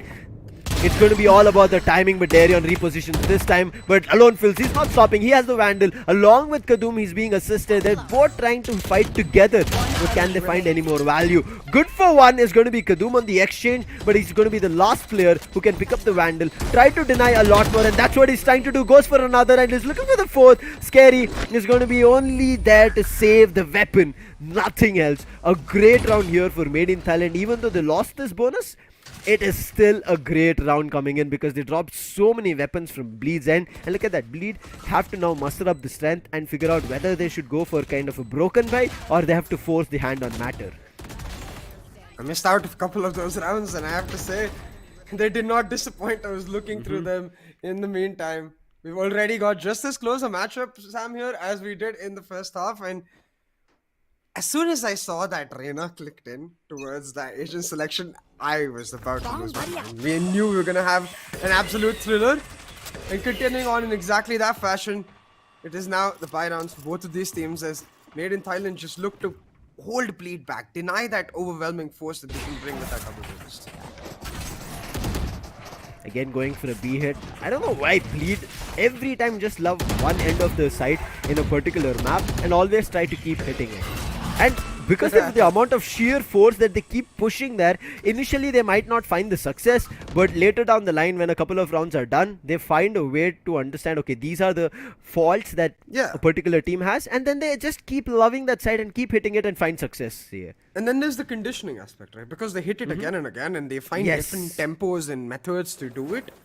The team is almost always misinformed and the onus stays on Bleed to make a call. And once again, doing exactly that. They took early proactive control of this long area. But now you can see the Haunt lineup ready for all of them. They're waiting for the right moment to pounce on this B side. But little do they know that a 3-stack already available. It's actually Made in Thailand who kept proactive. That nade orbital strike combos puts them down. But Juicy still goes into side, clears it all up. And it's Made in Thailand left intact.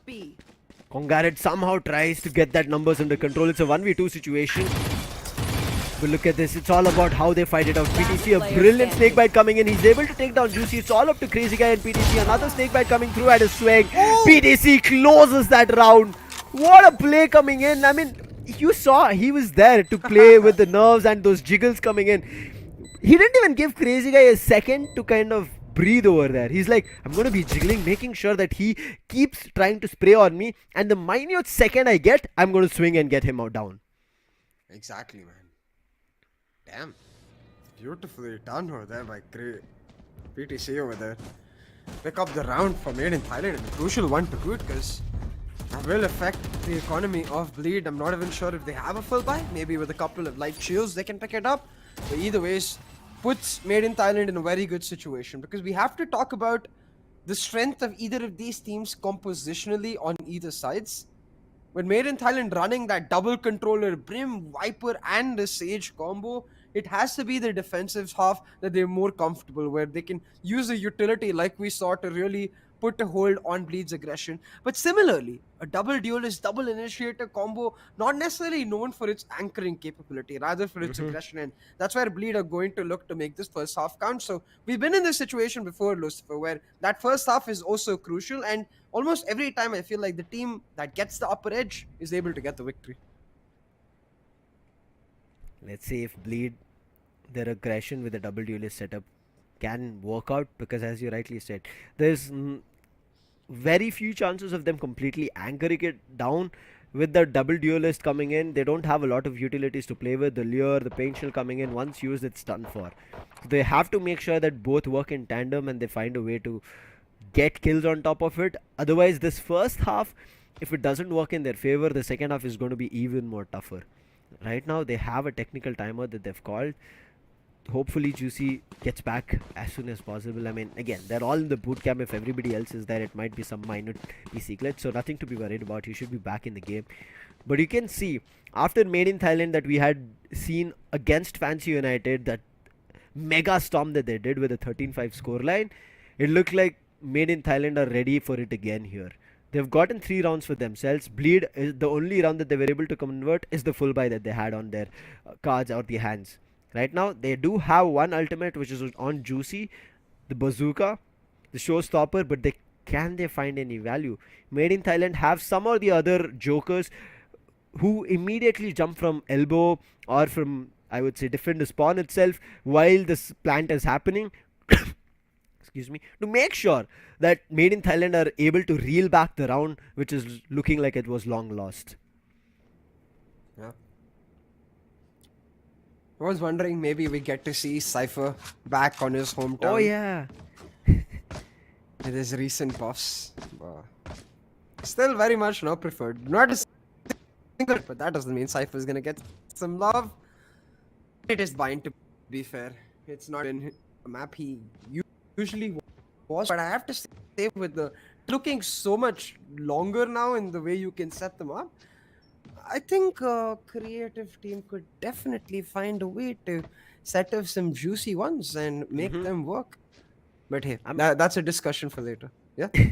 I mean, also for the fact that we are not seeing Cypher kind of played out after the buff, which we kind of thought yesterday would be the day where we got an initial minute glitch up on the agent selection and the actual agents in game. Oh, and we have still not seen Harbor as well in this entire tournament. After it being allowed, none of the teams have, I would say, made that courageous decision to pick him up and try to play with the minds of the opponent. And I understand it's not an easy agent at all. We have had numerous discussions of how Harbor would come into play. While we spoke about how duelists are set up with those initiators and controllers, Harbor is one agent who needs to kind of set his duelists up on his own tempo. There is no tempo that they can command. They have to wait for Harbor to make a play, and then they should run right behind it, whether it's a cascade or anything else that he used.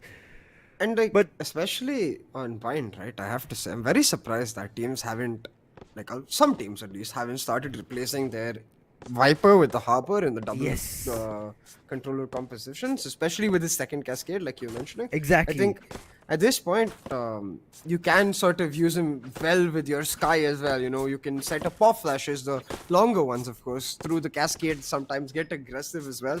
It just gives you a little flexibility, but I guess it's comfort, a tale as old as time itself, where teams are just unwilling to change just because something might be better, rather than they need a confirmation. If something is guaranteed better, like it's OP, okay, they'll change, but not just for the possibility.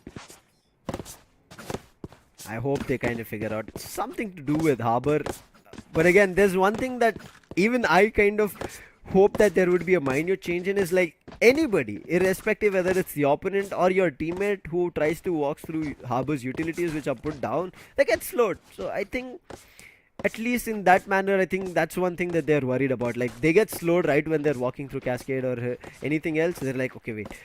It gives a minute second advantage for the opponent if we make that wrong move. So it's a discussion, and it's also an entire thought process for many of these teams to figure out what will be the best move. But right now, this technical timeout might eat up a lot in terms of Made in Thailand's momentum or whatever they had figured out, but on the other end, Bleed as well.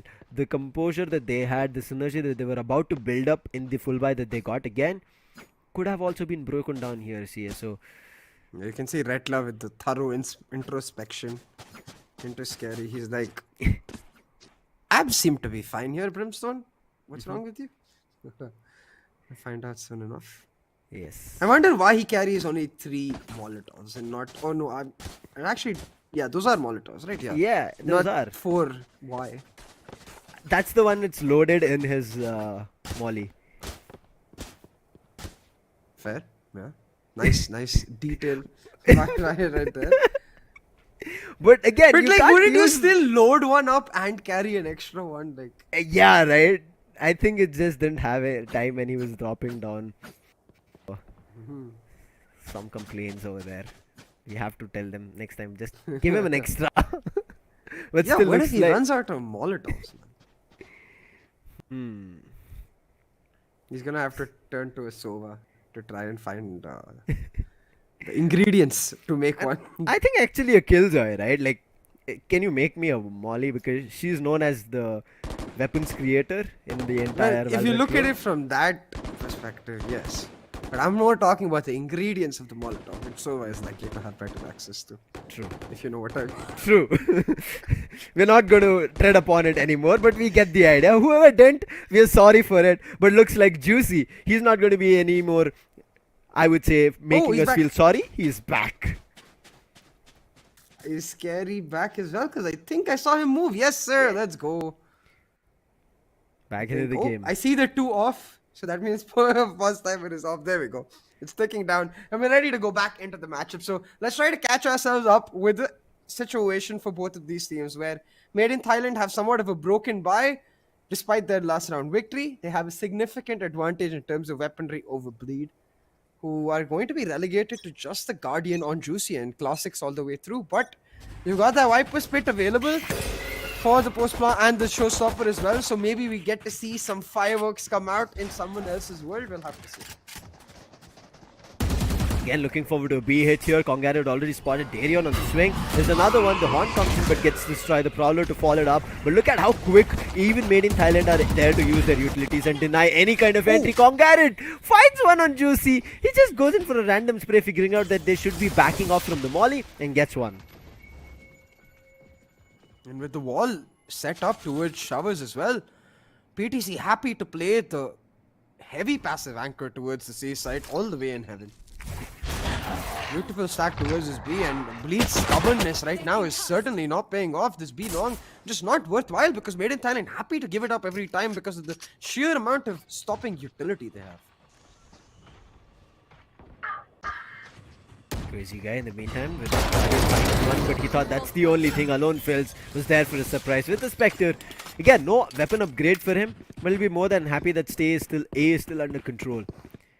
They're going for a quick rotation after understanding that there is a Sage, and now with Kadum also repositioning over at A, it'll make life difficult because there's a Resurrection being committed here. And they're going in for a wide swing over there to deny that Resurrection coming in, but the Spectre duel in this long range still works out as a Spike Plant is coming in, goes for a Spike Plant, a kill, gets that Spike Planter also down, but Scary in the meantime coming up with those headshots with that Classic, takes 2 of them down but has no time and no Spike to play, and Kadum is just playing around that triple. And the time gone.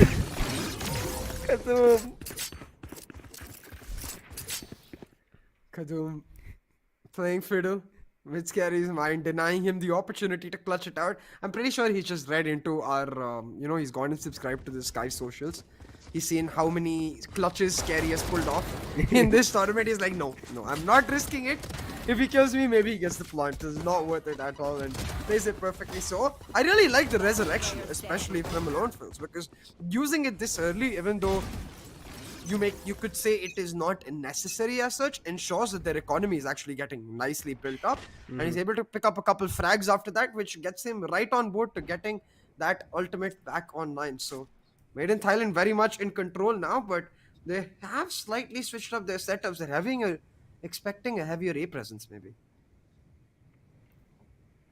4 ultimates on Bleed's end, so this should be fairly another round that Bleed should find.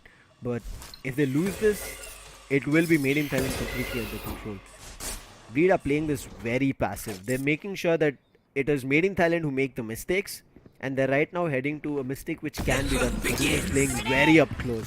Darion pops up the Empress, and look at this, the swing is there. Kadum finds one, looking for another. Oh, he would have found it if not for that. But PTC, he's like 1, 2, pops players off, gets the hill, and he's like, I'm back in action, boys.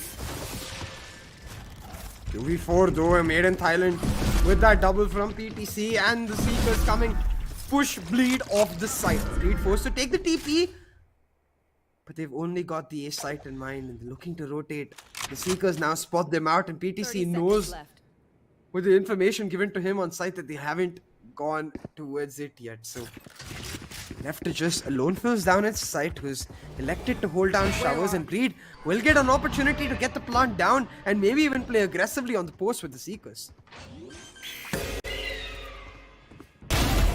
Gets the Spike planted down again. Crazy Guy this time, he's in a 1v3 situation. Previously it was Scary. This time at least Crazy Guy has a Vandal, gets one more down, but there's no time. He has to go and force these duels.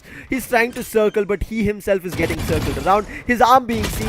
The only thing he'll be trying to do is save this weapon at this point, and it's going to be a 5th on board for Made in Thailand. Irrespective that their ultimates Bleed, they're unable to do anything. Darion did pop off his Empress, but he was only good for 1, and then he was immediately put down. That's another buy round lost over there for Bleed Esports. And you can see their economy is in absolute shambles. They've got the saved Vandal, of course, on Crazy Guy. But every other member relegated to Cherish and the Classic. Now Bleed, what they do have in store for them is their ultimates. The Nightfall, the Showstopper, the Seekers, all to help you get into sight. And you've got the option strike to play the post. Bleed have a clear objective in mind. They want to rush it down, but Beta holding it down. Molotov to delay one side, his bullets to delay another, will not let them get to the side. Oh my god. Therium put down nothing of value. But look at this, Crazy Guy creeps in that elbow, finds one, but the flash is going to be good along with it, the ultimate coming in orbital strike. But they're still fighting through it, and Scary becomes the lonesome player surviving. It's a 2v1 situation again. Two of the players, one from Made in Thailand, one from Bleed, are super low, and they're challenging each other. Oh, it's all about the timing. Look at this! Scary, he's able to actually do damage, but as soon as he reads that it's a crossfire over there, he backs off. And this is a very familiar situation for this madman. Scary in 1v2s has pulled off the most number of clutches in this entire tournament. Now, both of his opposition low. Scary trying to take it slow here. Moving through the shadows, not giving his information away to the opponents and gets the first pick. Scary changes that 1v2 into a 1v1 and says, oh no, it's not gonna be that simple, it's not gonna be that easy, baby. Takes that TP, gets all the way over to that B side. He has a toxic screen and therefore Scary was pushed to jump through it, but he's getting the plan. The snake bites were already wasted, so PTC, this time he has to force this armed duel coming through. But Scary slowly creeps. He rotates and he's already at elbow. But look at this. Smoke available for PTC. He could just pop it down and go for a ninja defuse right here, expecting Scary either towards long or elbow, and that's exactly what he does. Smoked up, PTC able to get the half defuse through, but you know what? PTC is fake! Some things you just Doesn't can't matter though, because Scary is the clutch master, the clutch king, the clutch demon. There is not a round that he cannot clutch. At this point, if Scary is in a 1vx situation, just like -1 or 2 from the opponents, because he's Scary, you know, he gets buffed. Yes. 1v1 Enemy remaining. And again, Jeez, almost, man. 0.5 seconds is what I think I saw. If he had just 0.5, he would have gotten that defuse, and that 0.5 is wasted to figure out where Scary went.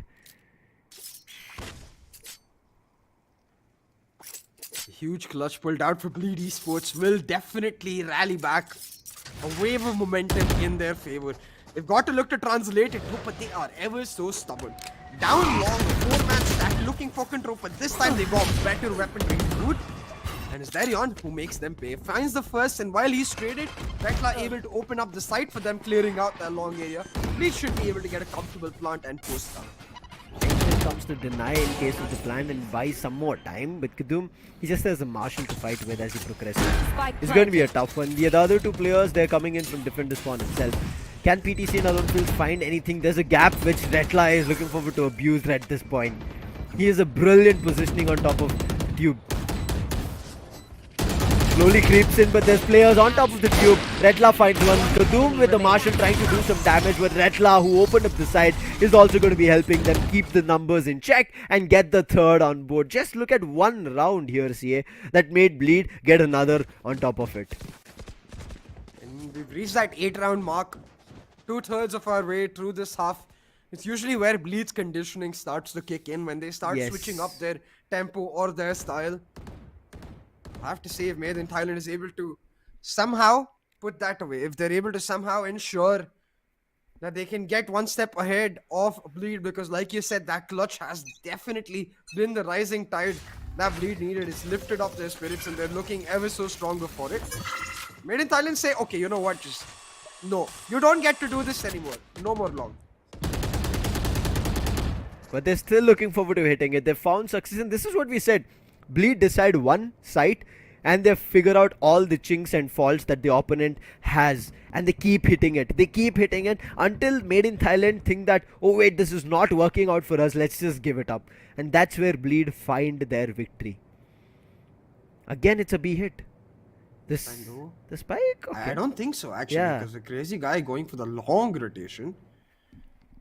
think they're gonna want to slowly clear out the area towards A, take that TP, and that TP being the trigger where they're able to then go ham into sight. Maybe it's the other way around, just to create presence towards A shot by showing that Prowler to pull away this B presence and hit it once again. Because if Bleed are anything, they are stubborn, and it certainly looks that way because they've pulled away the rotation for a second for Locals. But he smells something fishy, brings himself back. The Seekers now will give them all they need. Is that B hit indeed for the showstopper? It not just takes down Congarate, but finds Juicy himself. That will slow Bleed down. That will surely, but alone fails. He finds one, but quick on the trade. Kadoom comes up with a showstopper. Back on a 1v2 situation. Retla has no vision of where the players are. Unfortunate for him. Will recover the spike, get this plant, but it's still going to be tough because he can be pushed in from any direction. He's just hearing too many noises, and now they're just trying to spam it, and he brings it. What did this Retla do? They get stuck at the opening, and Retla guns them down. That round, I'm gonna ask every single person watching us right now to remember that. Because while Scary's clutch was humongous, they brought them back into the game. I think that round might have just won them the entire map, because we were talking about mental so much, and the way he was able to clutch that out, the fact that Kadoom got stuck in the frame of the entrance, it's like a subconscious trauma, you know, it's going to get into your brain and affect the way you play the rest of the game. And Bleed now 5-4. We talked about how crucial this first half was as well. It looks like Bleed are back in control. If they finish this off with an advantage after going 5-1 down, that would be ridiculous. Feeling sight. And right now, Made in Thailand have worried. They're thinking about, okay, things have just gone wrong. Blatantly wrong. We have tried to do the right things, even though when we were on a number advantage, we have lost rounds. BTC. Oh, the last second he was about to tuck himself inside U-Haul, gets revealed, but look at Darion blazing through. He should be spotted easily from alone kills. Yes, gets one. Juicy trying to enter, but the Vandal has been recovered. Look at this. Bleed are thinking that they should back off, but they're also worried that there can be a counter fight coming through when they're going for the plant. Viper's Pit being used.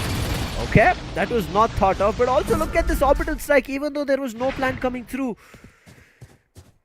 Does buy them time, but nothing else. Made in Thailand right now, extremely sensitive on that trigger.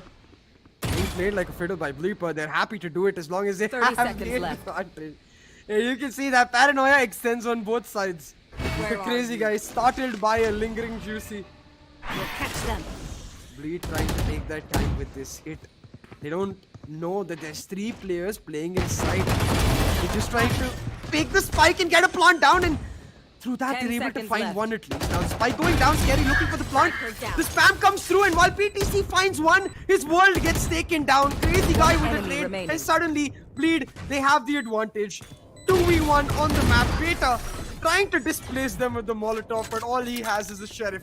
Bleed, they equalize, and they masterfully execute that round. Playing with the mines Made in Thailand. Viper's Pit taken away, the orbital strike taken away, all in an eco. Exactly. They're making Made in Thailand again play chaotic. Just start dumping stuff rather than thinking through it. Previously it also happened. We saw that null command being initiated. That's where it became a turning point in that defense, where Bleed understood that we have just gotten under their sheets. We are able to do what we want, and they're just trying to run around in that tempo. It was an eco. It was an eco, so it is that buy coming through for Made in Thailand, and they need this buy more than ever. From 5-1 down, they've lost 4 rounds back to back. And you lose this buy, it's guaranteeing that lead for Bleed, and Bleed understand that. What has been a heavy B presence so far has suddenly, in a matter of seconds in this round, turned into a full A side take. Now Lone Fizz, he's right behind this smoke, though with Bleed electing to only take half the side, so Made in Thailand ready for a fast retake.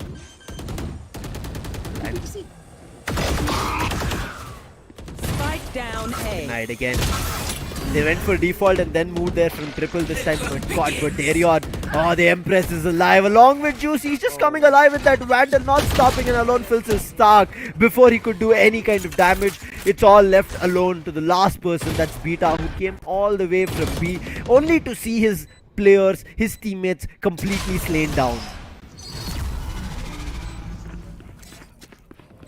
that is the impact of clutches, ladies and gentlemen. From 5-1 down to 6-5 up, Bleed Esports have pulled off a tremendous comeback.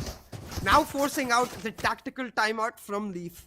And he's going to have a choice word or two to say. He's certainly not going to be happy with the way this has transpired. But one clutch from Scary, another from Retla, and Bleed look like an absolutely new team. We've always talked about clutches are the turning points of any game. They break your mind in such a unimaginable way. Like, just imagine Scary to play so calm and composed when he was also super low, not too sure of how well the opponents were in terms of the health, and also he did damage, and then to play with their brains, understanding that there should be somebody who will be eager to kill me down and just hold an angle next to the truck. And after that, what did Retla do? Understanding that he had no proper utilities to set himself up, and especially with the paint shell, making sure that he doesn't get a default plant, he just decides to be at close to the defender spawn opening, and as soon as they try to shoot at the defender spawn's opening, he swings and just takes 2 players down. Those clutches do so much damage, not in terms of giving away the round, but as you rightly said, to the mental that Made in Thailand had until the scoreline was 5-1. Now with the mental broken, their eco is as well. It's going to rely on this timeout from Leaf to find some sort of silver lining at the end of this half. To look for that 6-6, which will not be great considering their start, but certainly better than if Bleed had the lead. For Bleed, they persevere. That conditioning really trying to pay off, but Made in Thailand have the read. They're expecting the hit, and Kadoom had the opportunity to shut it down before it even started, but he's not able to do it. And Bleed now with an idea, pushing in, displacing KTC with the orbital strike, but where Made in Thailand are pushed back, they push forward. They find one, but that's all it will be. The weapons advantage and the crunch from Showers truly coming alive to get Bleed the site, the advantage, and likely the lead in this game. Made in Thailand, if they don't give information, they don't give anything at all. But if they give information, they end up giving all their players info. And Bleed are like, oh, we have seen all the 3 players on side, let's just fight with them. And look at this, the angle being held. The Seekers were put down to of no use. They just came in, they were just used as like punching bags as both the players were trying to rush up, and one of them just died, and the next one also eventually followed up, and it's a 7-5, the same half that we saw on Ascent. And I have to say, while compositionally, yes, Bleed's composition may not necessarily be theoretically the best, this is Bleed we're talking about. The ultra-disciplined team with micro plays in almost every single part of the map. This is the Bleed we're talking about, which throughout this tournament has been a fortress in that defensive half. And that's why that lead was so crucial for Made in Thailand. If they're able to close off this half from 5-1 to even a 7-5 in their advantage, we might be looking at a very different half. But Bleed with the advantage, now heading on towards the defensive half, it's going to look extremely difficult from Made in Thailand. And I will say, I won't be surprised if Made in Thailand just decide, you know what, they don't have as much utility as we did, we're going to press W. Yeah. Right now, if they do that, they keep pushing Bleed and make sure they know where the positions are of the players of Bleed. I think Made in Thailand might just get back into the game, having a double controller setup especially, denying so much in terms of vision, and in case even they want to force the battle when the spike is being planted, they can go for that immediate fight and they can get the round back in with the numbers working in their favor. But they have to be ready for those fights, as you said. They have to be ready for the same kind of W key gaming coming in from Bleed. But Bleed will be looking forward to push out from any direction wherever there is Juicy and Darion maybe playing together, or Darion at least alone will try to push up. And this time, look at their setup. They're trying to push up from Showers. Now Bleed, they have to face off against a very interesting wiper wall over here set up by Made in Thailand. So deny A-shot information rather than much else, honestly. It does mean you can't really look. But that wall doesn't do much for Bleed setup themselves. A heavy presence towards his B side, they were expecting the hit here, and they're able to slow it down with their utility. The backup now coming through from Crazy Guy will make Made in Thailand reconsider. But they've got to reconsider a lot, because you've got the dynamic duo, the duelists of Juicy and Darion, slowly but surely approaching them from the back. Bleed have started the crunch. Now the question is, will Made in Thailand get stomped? They're expecting it. You can see the Viper is still holding that, and as soon as he should be able to take a couple of players, but PTC fails. But the exchanges is going back and forth. It is going to be Made in Thailand for a second right now on top, but both the duelists Juicy and Darian are still alive, so they can still change the game. Quick run into A where they're looking forward to getting the plant, and they're making sure the plant will be towards Showers, where Juicy or Darian are not going to be having good vision. Wrong buddy out. Last This is player round crucial standing. for Made in Thailand to equalize the lead. Seems like they will be able to pick it up. 6-7 on board. Made in Thailand able to get that pistol through and making the move towards long just in time. Taking long especially is crucial as compared to taking hookah, because it gives them a second option to maybe take the TP if they need to. And that's exactly what they do. The minute PTC gets taken down here, they realize, oh wait, there's a flank coming through. That means A must be empty. Let's take the TP. PTC was very crucial there to relay information. Even though he did not take down players, giving a call that both Juicy and Darian were spotted was that immediate rotation being called. Again, they're looking forward to making that same play again, leaving Juicy and Darian up to their own shenanigans to do. But this time, Darian alone is trying to push up from B-long and gets punished for it. Yes, he does damage here for Kongarit, but still, they get on top of Darian and now Bleed. They've lost that initial crunch that they could do, or the push that they could have done. And they have to figure out what would be their next move. In the meantime, Juicy along with Crazy Guy, they're thinking of pushing up. PTC good to one, looking forward to the setting. And yes, he will get the second as well with that Spectre. And Made in Thailand and now completely open up the A side and go for a quick A hit. Should be a comfortable enough round picked up for Made in Thailand here, as the battle weaponry come into play more times than once so far. You can see Bleed though, working together, trying to look for at least one pick to deny that flawless anti-eco, which sets up a really strong bonus in the next round. Are coming through on the flank now. Got the Marshal in the hands of Rattler. Scary backing him up on just a classic. It's really down to Rattler to find that first shot. If not a kill, at least some damage needs to be done, and he does exactly that.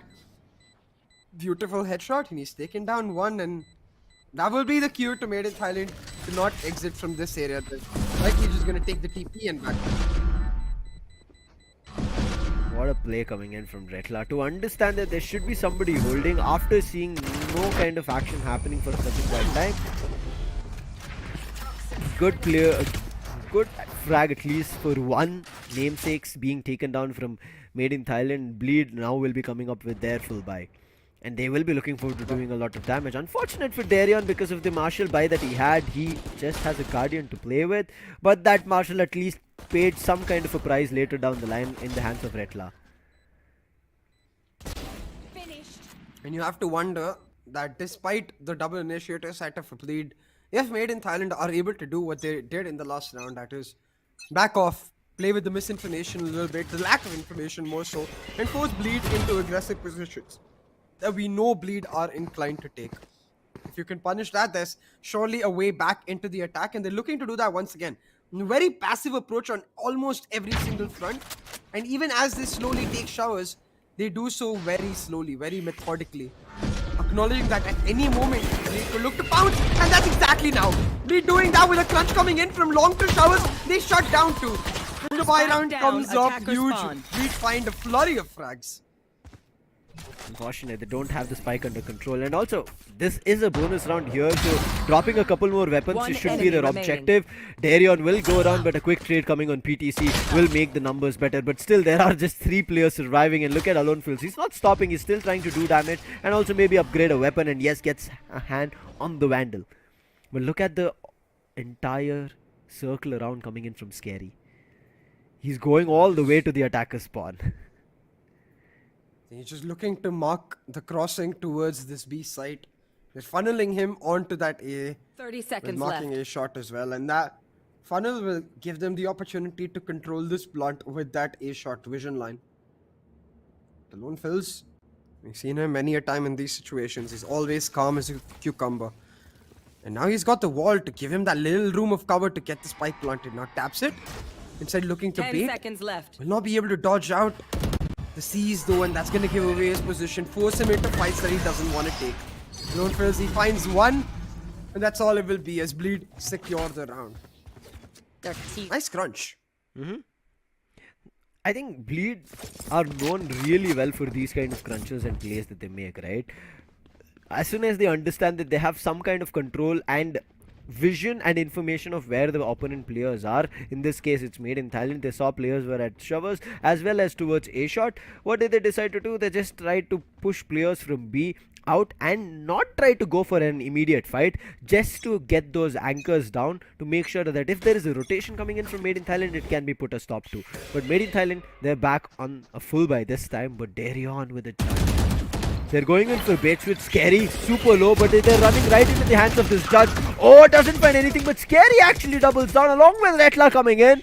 And look at this beat, all of a sudden, he had to just tuck himself. He's like, oh no, wait, what just happened? Utter chaos unfolding in this round, and it's also crucial because this was the buy for Made in Thailand.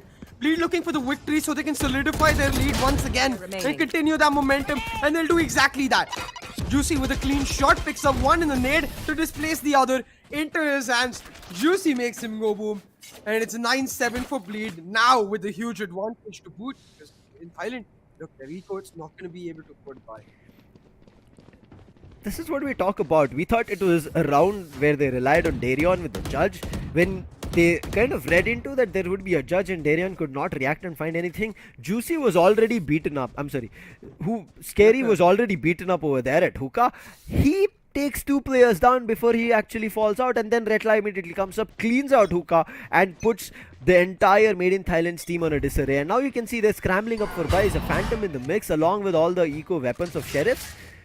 Scary is like that big wrestling hero, you know, who loves those cage matches when there's people locked in there with him. And it seems like Bleed want to lock Made in Thailand in. They're suffocating them by pushing in from a corner every single time and baiting them towards the other. Giving up this A site now, but with the Raise Fade combo available, if they try to plant the utility, is going to be nuts. Look at this. Kadum was slowly creeping in but gets spotted out, and now with the grenade, okay, Crazy Guy eventually falls down, but it still doesn't matter. Juicy is still on side, but look at PDC, he fails one, okay, doubles down later, he's just surviving with 6 HP, he's deciding to back off. It's all about the timing, and Scary and Juicy chime in at the right time. And again, Bleed are able to get that round. It looked like this broken round coming in from Made in Thailand with the Phantom and Sheriffs in the mix could have worked out for them. And I'm just gonna have to call it, there is no team in this tournament better at playing those radio silent moments than Bleed.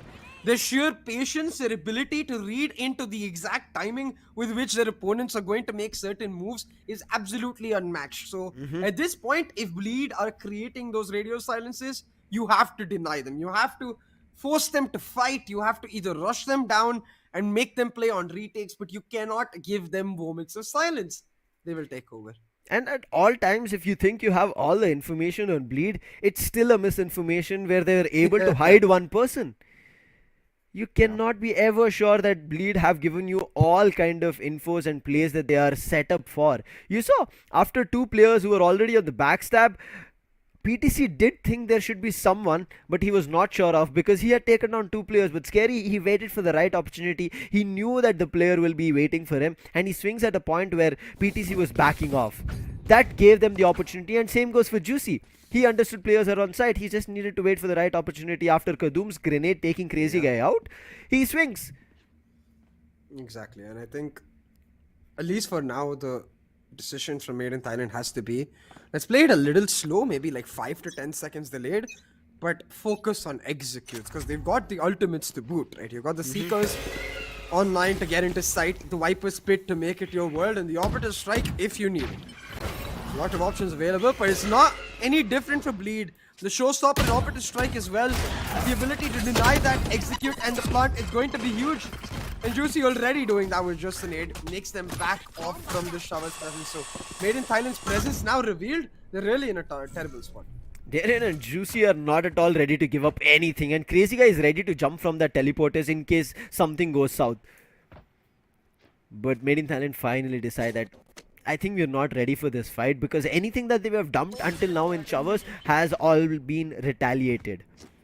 And they're thinking of A shot coming through. The toxic screen is ready, but the poison cloud has taken a lot of those kills. Sheikah's out along with the orbital strike coming through, but Retla is still able to find one. Juicy and Darion still surviving with a brilliant grenade coming in. The showstopper being popped to find Darion. Finally eliminates him, but look at this. Holding out on the orbital strike from Scary's end. As soon as the plant was coming in, the orbital strike gets used. Buys time for their team. It is a 4v2 situation, a very disadvantageous situation, but still it is Bleed. Spike planted. Is Bleed here looking for the retake. And Crazy Guy with the operator. Trying to kick it off. The Seas doesn't give him any information, but he suspects a player towards that platform area. Has too many issues to deal with though, especially with Kadoom peeking it out and PTC coming through from U-Haul. Kadoom finds the 4K. And Made in Thailand, they pick up the round. An expensive one though. A lot of ultimates used. I'm just glad they're able to translate it in a convincing manner, and they did it very, very well. They used those seekers to find out the exact positions they want to bait the opposition in, use the orbital strike to deny the players to play towards shovers, funnel them all into backside, where then Grenade and the showstopper together are able to wreak absolute havoc. And just like that, 8 to 10 on the board. Bleed, despite winning back-to-back rounds, do not have the economy to be able to go forward here with the buy, because every single one of them, they were close rounds. And now they just have a couple of stingers to play with.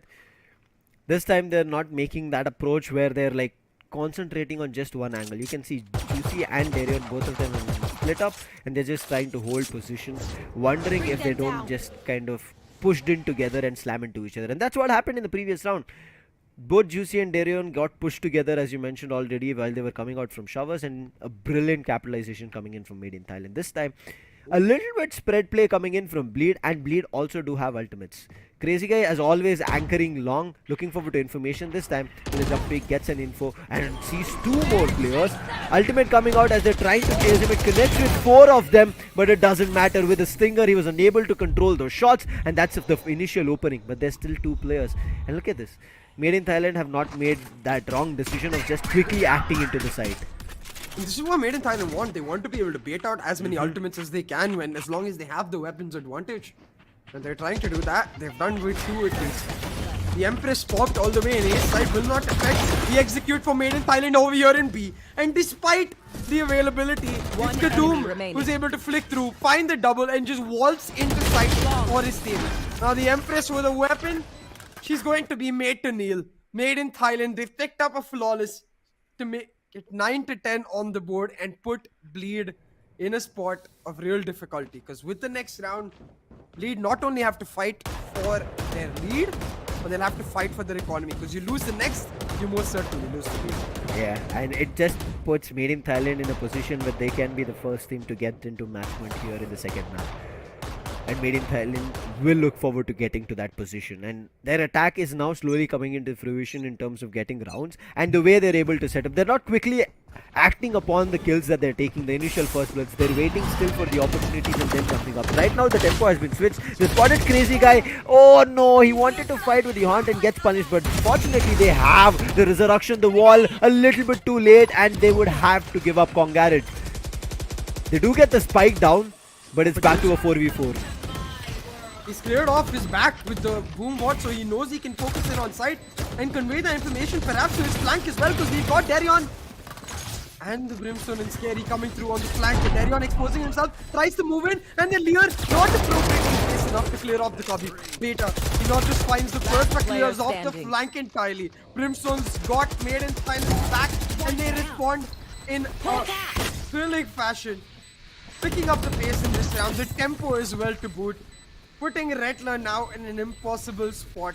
The snake bite ready for him if he steps into the Viper's pit. An angry raise if he goes into U-Haul. And Kadoom's not just gonna let him go. He's looking for the chase. He wants to deny the weaponry. He knows how crucial this buy round was. Even if one weapon, especially Rattler, the man who kind of took him down previously, right, with the 3k clutch, for the momentum to shift, he's being haunted by that change in the first half. Otherwise, it should have been, I would say, melodies coming in from Made in Thailand in the first half completely in their favor. But now Made in Thailand have figured one thing that is working for them is keep a distance between the players of Bleed and themselves. As long as that distance is kept, they always have a chance to fight and create openings. Until and unless they get into comfort spots of Bleed to take on the head-on fights, it will get difficult. Right now, again, a complete broken by variety of weapons coming in from Bleeds and Marshals, Guardians, Phantom, which was previously saved, and they're all, 4 of them at least, pushing B They're long. expecting it.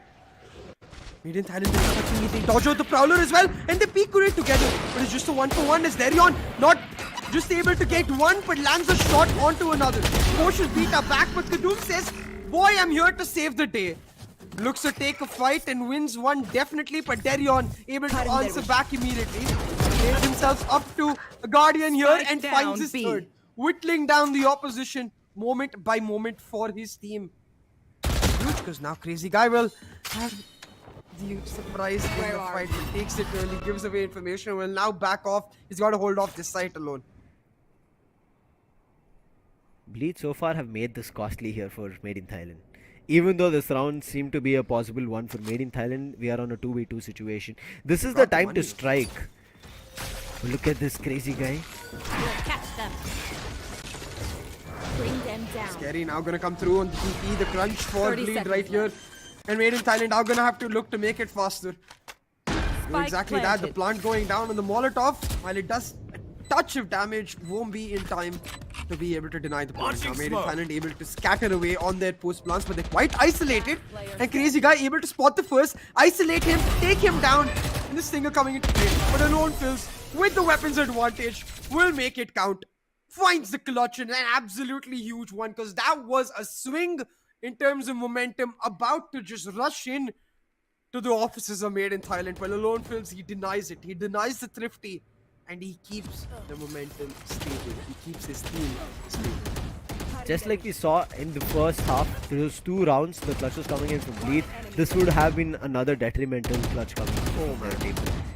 The momentum would have shifted, and I think it would have completely given up even the slightest of the hopes that MiTH Thailand would have had a chance to close here. Alone Kills is coming up huge in this map. 21 kills for him on that stage. Exactly, and with 11-10 too, right? On board with that round. They have key ultimates available in the Orbital Strike as well as Showstopper, and they're going to use exactly that to get into this site. Now Bleed though, they've led into this. They have a 4-man stack right here in Kadum. He's not finding any options till Juicy walks straight into him. Now able to clear up site, but for how long is again? We have you all. We have half the site and they're ready for the retake. They find the one back and now 4v4 they look to get it solved. Walled off at U-Haul, a brilliant decision coming in to make sure that if any problems arises from U-Haul, it's put a stop to it. And also anchoring on top of the wall, but right now it is still a 4v4 situation. Brilliant play. Alone Fills is only good for one. Darion with Yop finally changes up the weapon. They're finally pushing through side, but look at Congaret's position. They're able to flush and clear it off, but they are playing on this ultimate. PTC, he's jumping up, trying to spray players down. He's good one with a snake bite, but Retla, he's pushing up these players. Ultimate being used. Yes, Darion gets found. It's a 1v1 situation. Retla has no idea about, and a brilliant play and a decision coming in from MiTH Thailand to tuck the player, at least one of them, to get themselves to match point. Bleed ferocious on that retake, incredibly quick pushing forward, but MiTH Thailand, they layer their post plant utility beautifully. The Molotovs coming through with the help of both of the Brimstone and the Viper to delay it, and you can see Beta playing it perfectly, holds on to that orbital strike till the very last moment, till all of the snake bites are down and out, to make sure that they don't have the time. Even if Retla gets the kill here, likely will not be able to get it through. Just like that, MiTH Thailand with map point here, looking to take us to Haven, to map 3. And they found the first blood to do exactly that, as Bleed are in shambles. They're looking to get aggressive to push in. But MiTH Thailand just keep punishing them again and again and again. There's a resurrection from MiTH Thailand, so they can make a gamble here, but they do not want to give Bleed the chance where they're already propped up in case if the resurrection comes in and they keep gunning the players down. MiTH Thailand, a good decision to still wait it out, even though they understand that there is a immediate fight.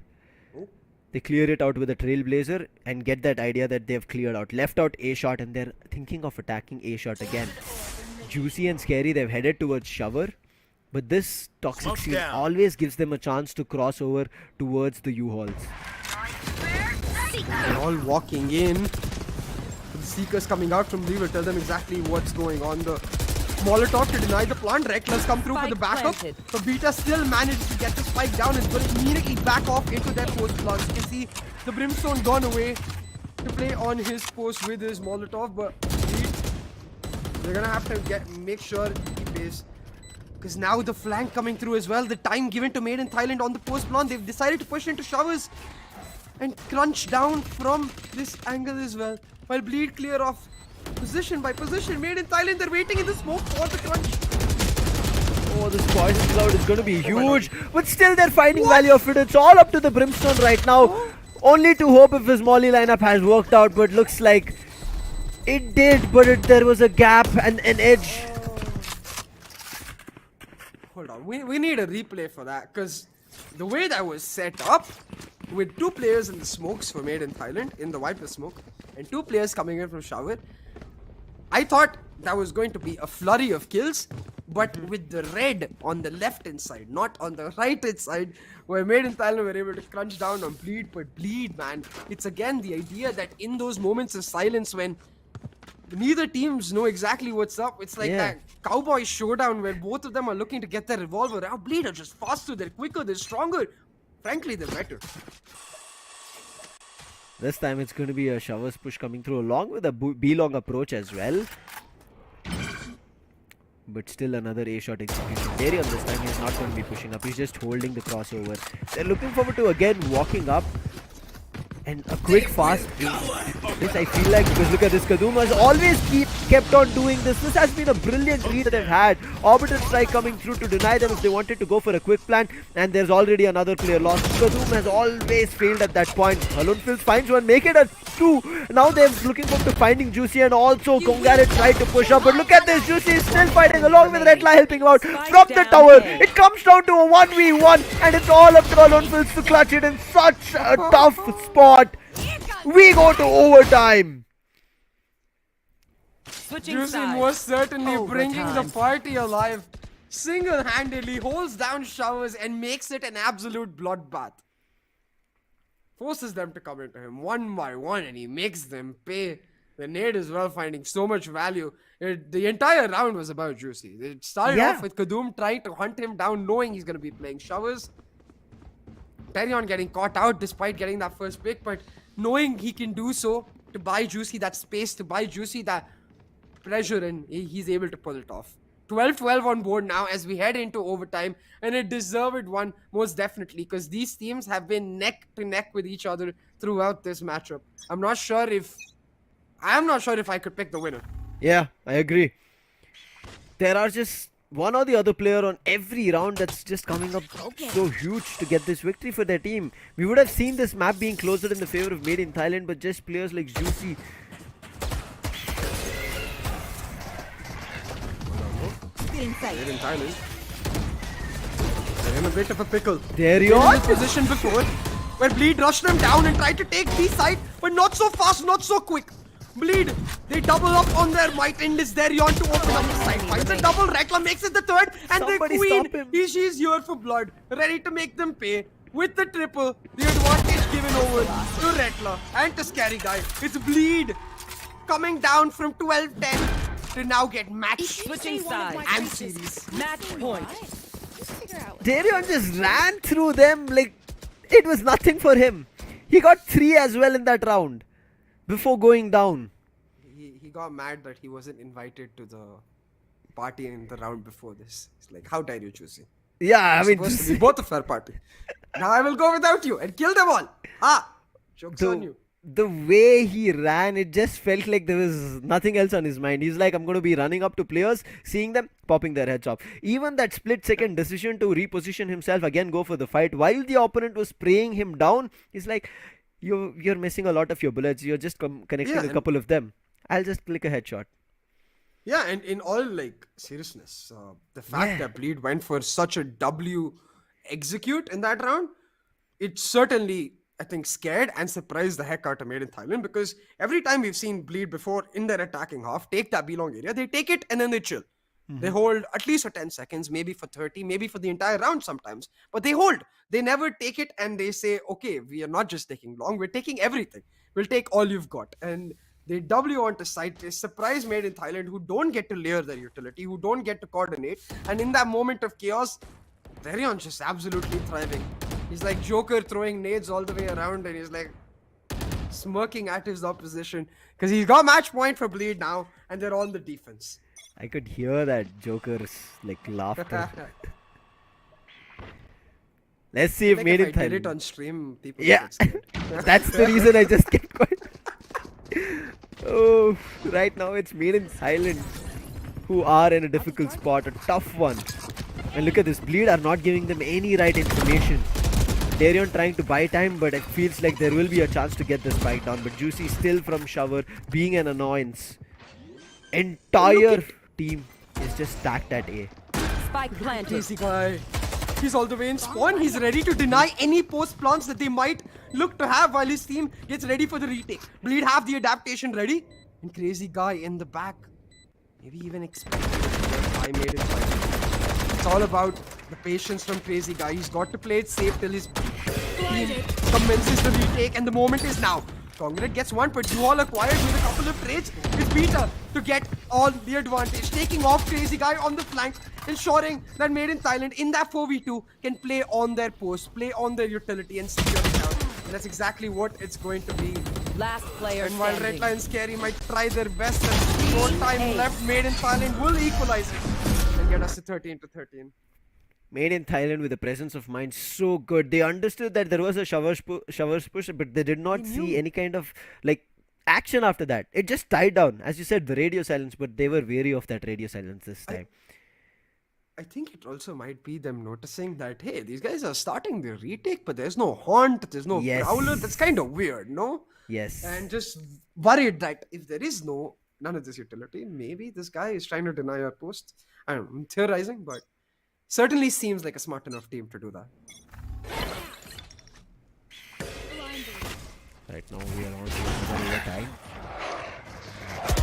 Trailblazer for another Trailblazer. Darion this time will not be able to finish that Trailblazer. But this Trailblazer gets info of two of the players on site. Now again, they might go for a quick rush in.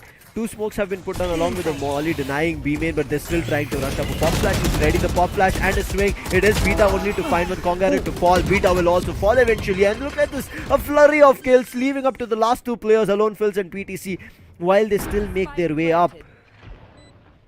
Juicy might be down, but Darion is still alive. And overtime so far seems to be just the case of two teams looking to brute force down one another. Trying to develop an answer now is Made in Thailand, but they will not have one. As Bleed shuts them down, picks up match and series point once again, 14-13. Switching sides. Well, as we go towards the Match point. attacking side of Made in Thailand, surely they're going to look to reenact the same recipe. Rinse and repeat on that aggressive push.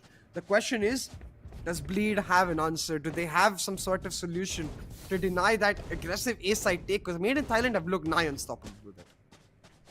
And this time it feels like that's the reason they're thinking of hitting B, because A has been like red and they know the play they make, toxic screen and then the wall, then the spike plant, or wait for the paint shield to get completely gone and then they get the spike down. So this time they're just waiting and looking forward to any kind of pushes being done from Bleed itself, and they're rightly so doing it, but it's all info pushes. And the Trailblazers saw a player, there was also utility being dumped towards A shot, which kind of got the info, and now look at them understanding that there's a Sky at B, they want to push that.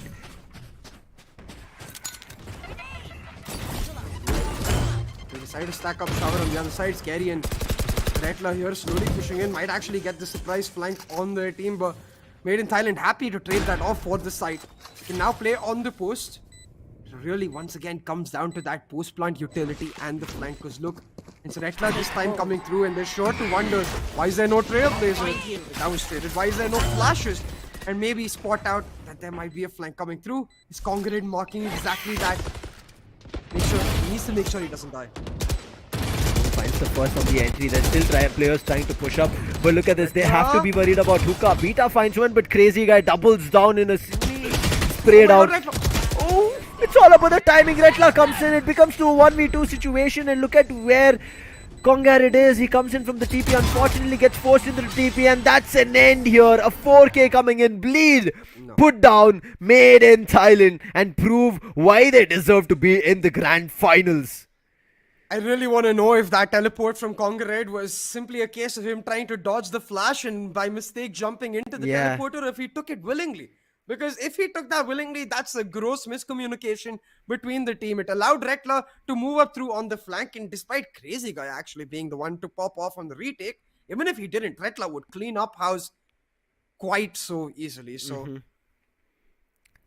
Bleed, they try it once again. You could see the adaptation in the first overtime itself when they sent Crazy Guy on the flank to try and deny the postman utility to get them the crunch through on the retake. It didn't work out. They were denied, but the second time's the charm. They're able to get it through, and Retla able to get the victory. Bleed finishing off their revenge arc with a 2-0 take, making their spot now directly into the grand finals. I mean, it could have been a round where Made in Thailand would still have like pushed it to another, right? Another overtime is something that we expected. But unfortunate for Kadum and Beta to come in the same line of fire after both of them picking 1 kill each. Yeah. It's just that Bleed, who hold it off until the last minute to act upon and start jumping on their opponents, who make their opponents like not thrive under pressure. They kind of make them and push them to make mistakes, and that's what happened. As you rightly said, I think it's Kongarit who was trying to dodge the flash and by mistake gets forced into the TP and then had to run all the way around. And Retla, more than happy, he has like the entire B-long control and crunched the players from both Hookah coming in from the defender spawn and then him himself coming in from B-long. Too many possibilities, too many areas for players from Made in Thailand to be worried about. But still, their journey is not done. For the Thai fans, it's not something to be disappointed about. Just like Bleed were hungry for revenge, they just proved it. Now, Made in Thailand, they can be hungry for another revenge, but they have to make their way until the grand final. So they have the loser bracket finals to still fight it out. Yeah, it's an even standing now in terms of series. Made in Thailand with one, Bleed with one. Yes. But Bleed get the final smirk, so to speak. They're able to get themselves a spot in the grand finals already, while Made in Thailand will have to battle their way through the lower bracket. And who their opponent's going to be, we're going to find out soon enough, because we're going to see that lower bracket showdown enact itself in a matter of, I believe, a very little time. Now, before we get to that, though, I do want to talk about this storyline that we've seen from Bleed really emerge. The idea that coming into this playoffs, we expected them to be a team renewed with vigor and strength, and they've shown us exactly that. With Retla coming into the picture, this team has really started to look like the formidable picture that comes into the mind when you first imagine Bleed. So it looks like Bleed, they're heading towards their apex form, their ultimate goal, and that's exactly what you want from any of your teams in the offseason. Brilliant play coming in, but this map went further than we expected, pushed to an overtime, so it must have brilliant plays coming through from everybody, individually as well as the whole team. Bleed, after that 5-1 detrimental loss that they had initially, to come back with Scary as well as Retla's clutches was just insane to see. And from there on, it just looked like Bleed were completely under control, but then Alone Fills, being on a Sage, he brings it back for the home team. He brings it back for Thailand, but it was not enough. Bleed adapted and they reformed. Yeah, and with that, Bleed also able to ensure that they are not dropped a single map across this entire playoffs. 2-0, 2-0. Picking up a simple one. That clutch especially, you have to wonder, right? Scary's clutch, of course, that was a huge one. It got back to momentum. If that didn't happen, how does this match actually go? Does Made in Thailand turn it into a stomp? And then Retla's clutch. If that doesn't happen, surely this match doesn't become that close. But every single player is able to step up to the mark. And then when it came to the defense, Made in Thailand, they had a slow start. But again, it came down to these pop-off moments. Like Kadum with the 4K, rallying back his team. And you can see back-to-back rounds picked up till they had the match point, the nap in their grasp before fumbling it ever so slightly. Made in Thailand, good in kind of changing the tempo quite frequently on this attack. But just because of that scoreline that Bleed had from before, it gave them the chance to adapt and believe themselves that even though if they reach match point, we can still bring it back to an overtime. This round especially felt so close. I was worried here for Made in Thailand that if they lost this, one was like economy was not great from Bleed, but after giving away that round, the economy for Made in Thailand will not be that great. They would have lost the amount of it, and then which would have put them on a difficult situation where easy peasy Bleed would have gotten themselves to match point, and then there would have been no chance of an overtime. So Made in Thailand kept their hold, kept their fight going, and especially the post-plant fight that they kept heading on to, right? But after that, we spoke about it. Bleed understood that, okay, right now, after switching up tempo that we couldn't get an idea about, and then when we readapted, Made in Thailand played another game that was post-plant. And they went for that post-plant fight as well. But when it eventually started failing, it was then this Juicy's round that Juicy alone, imagine if one player is able to attract so much attention. When they had complete A-shot control, they could have put up a wall, gotten the plant down, not at all fought with Juicy, but they still went for it. Why? Because they wanted that resurrection, because it was the last round. And Juicy just made them pay for it. Yeah, exactly. Juicy playing it perfectly, and it still was a close one with the teams trading back and forth blows across the first overtime, but a slight error in that teleport positioning, because I genuinely think that, of course, while Crazy Guy did pop off, maybe if they had more space towards that long area, Made in Thailand could have secured the round, because they started it off strong at the very least. But Congarade, with a game to forget really, especially with that the way the last round went, will mean Made in Thailand are now going towards the lower bracket, while Crazy Guy, the pop-off we saw in that last round, gets him that MVP, and deservingly so again and again. It's those pressure moments, those crunch moments where we get to see players like Rettler, Crazy Guy, and Scary really shine. They're like the backbone of this team, ready to just lift it back up if anything goes wrong. Look at this. They did not allow Darion to do a lot. They were worried about it, but the same way they were worried about Juicy. So there were two players that Made in Thailand had to be constantly worried about. And I think that just was lurking around their minds that first, okay, wait, if we find Darion, then we have to figure out how and where Juicy will be playing. And until and unless they had that information of where that player was, they were always worried. And that's the reason I said Bleed play this game so well of both information and misinformation and that radio silence we keep talking about, that the opponent is always worried about. But Made in Thailand, they were able to get a read of it to certain time to make themselves reach to match point, but then Bleed played it even better. They started moving into positions while forcing a couple of these angles, but not for that instant duels. They just forced the player who could help them crunch in when they went for those retakes.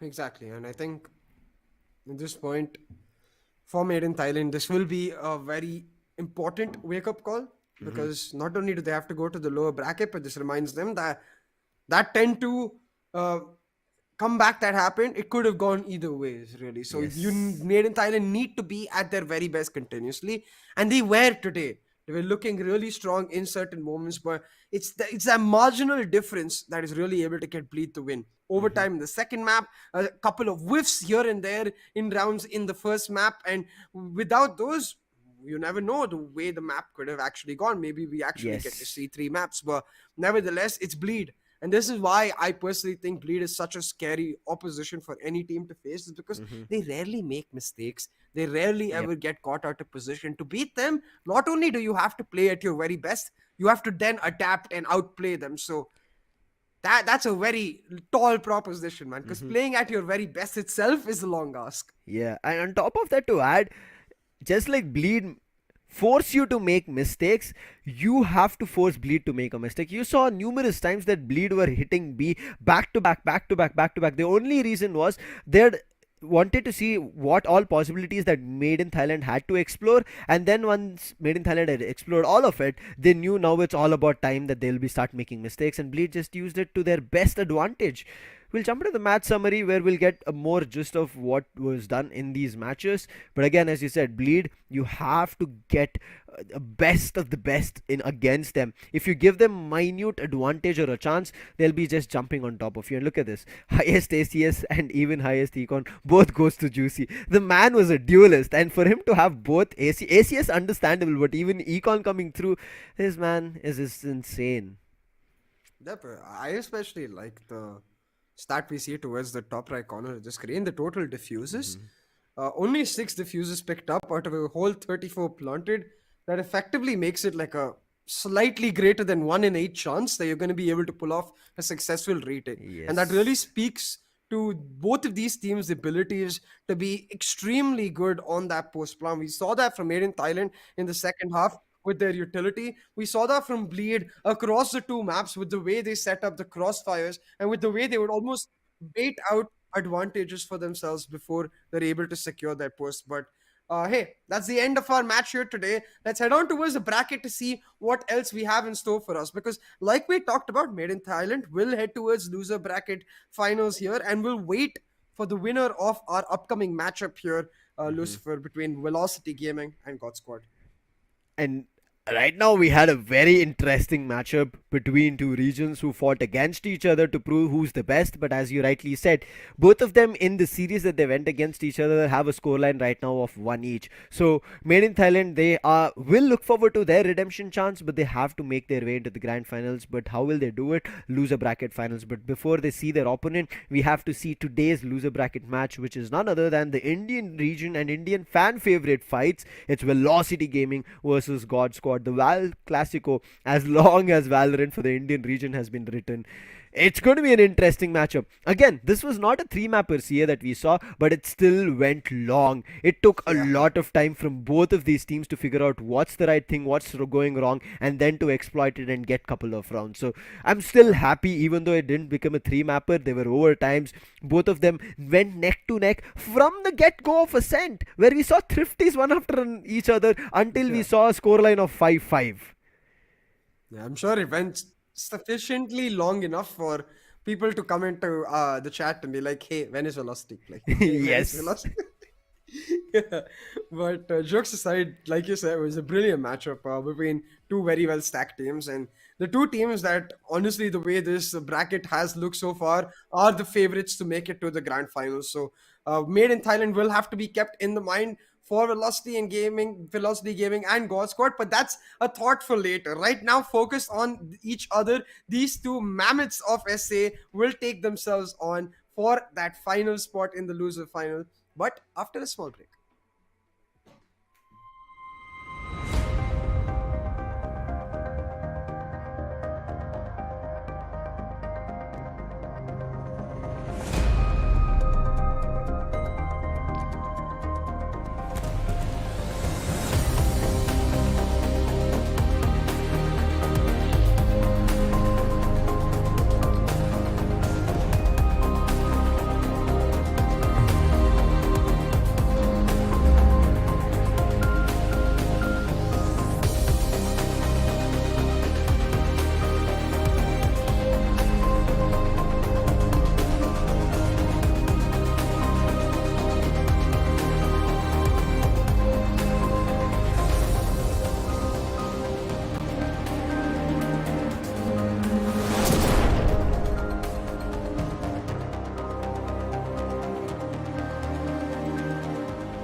में जैसे बताया प्रॉलर से पता चल चुका था they are going to Thailand now.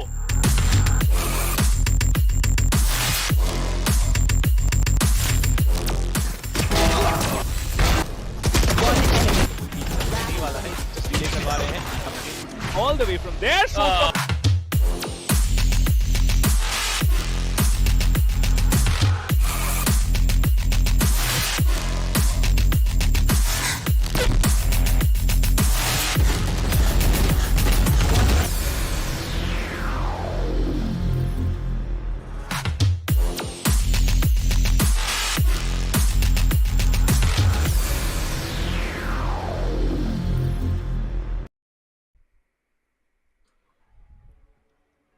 Welcome back, ladies and gentlemen, to the Skyesports SEA Championship, presented by AMD, powered by Ampverse, official VCT Off season event. And I hope the Indian fans are riled up right now, because this is one of the exciting moments that we see numerous times happening. It is the Val Classico, the Giants clashing against each other, but maybe for the last time as well. With me on desk, it's going to be Krips this time. Krips, how are you feeling for this?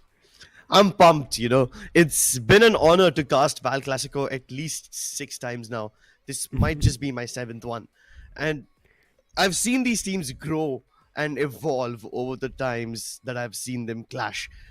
A lot of the times, the Val Classico basically means Global Esports versus Velocity Gaming. Of course, while Global Esports might not call themselves by the same name in this particular tournament, the stakes are as high as they've ever been before. It's going to be an interesting one. As long as storytellers have come across and seen these two squads fight against, they've always casted a God Squad versus Velocity Gaming fight. And it's a pleasure to be on desk to again witness this action along with our audience, especially the Indian fans going bonkers, to look forward to who is going to be one of these two teams coming out on top. I have an interesting stat which I was noting down, which I will talk about when we head to the team head-to-head stats. But for now, a roster as long as Valorant and this has come through God Squad, they've been the same. Velocity Gaming, a profound name in the Indian region, who have mustered so many fans and the beliefs that this team is a fathomable team that everybody is worried about. They hit you and they hit you right, and now it's for them to redeem it here in the Skyesports SEA Championship, because God Squad had taken them down when they had faced off in the qualifiers. And who does God Squad have? It's these men in black and red and blue who are going to be taking down Velocity, Hellranger, Rossi, Skills, Lightning Fast and Kappa. God Squad has been one of those teams in the South Asian circuit who haven't really changed their roster ever since they were formed. Hellranger, the brains of the team, Kappa, always the clutch master, Lightning Fast and SK Rossi hitting shots as consistently as ever, and they are super sharp. Skills, on the other hand, a master of many skills. Like his name suggests, he is the jack of all trades. This is a team that has become synonymous with South Asia. A team that has represented India so many times that they basically have now become the face of this country in the international Valorant scene. Yes. Up against them, their prime contenders, the one team that has always left a scratch when they spar with them. It's none other than Velocity Gaming.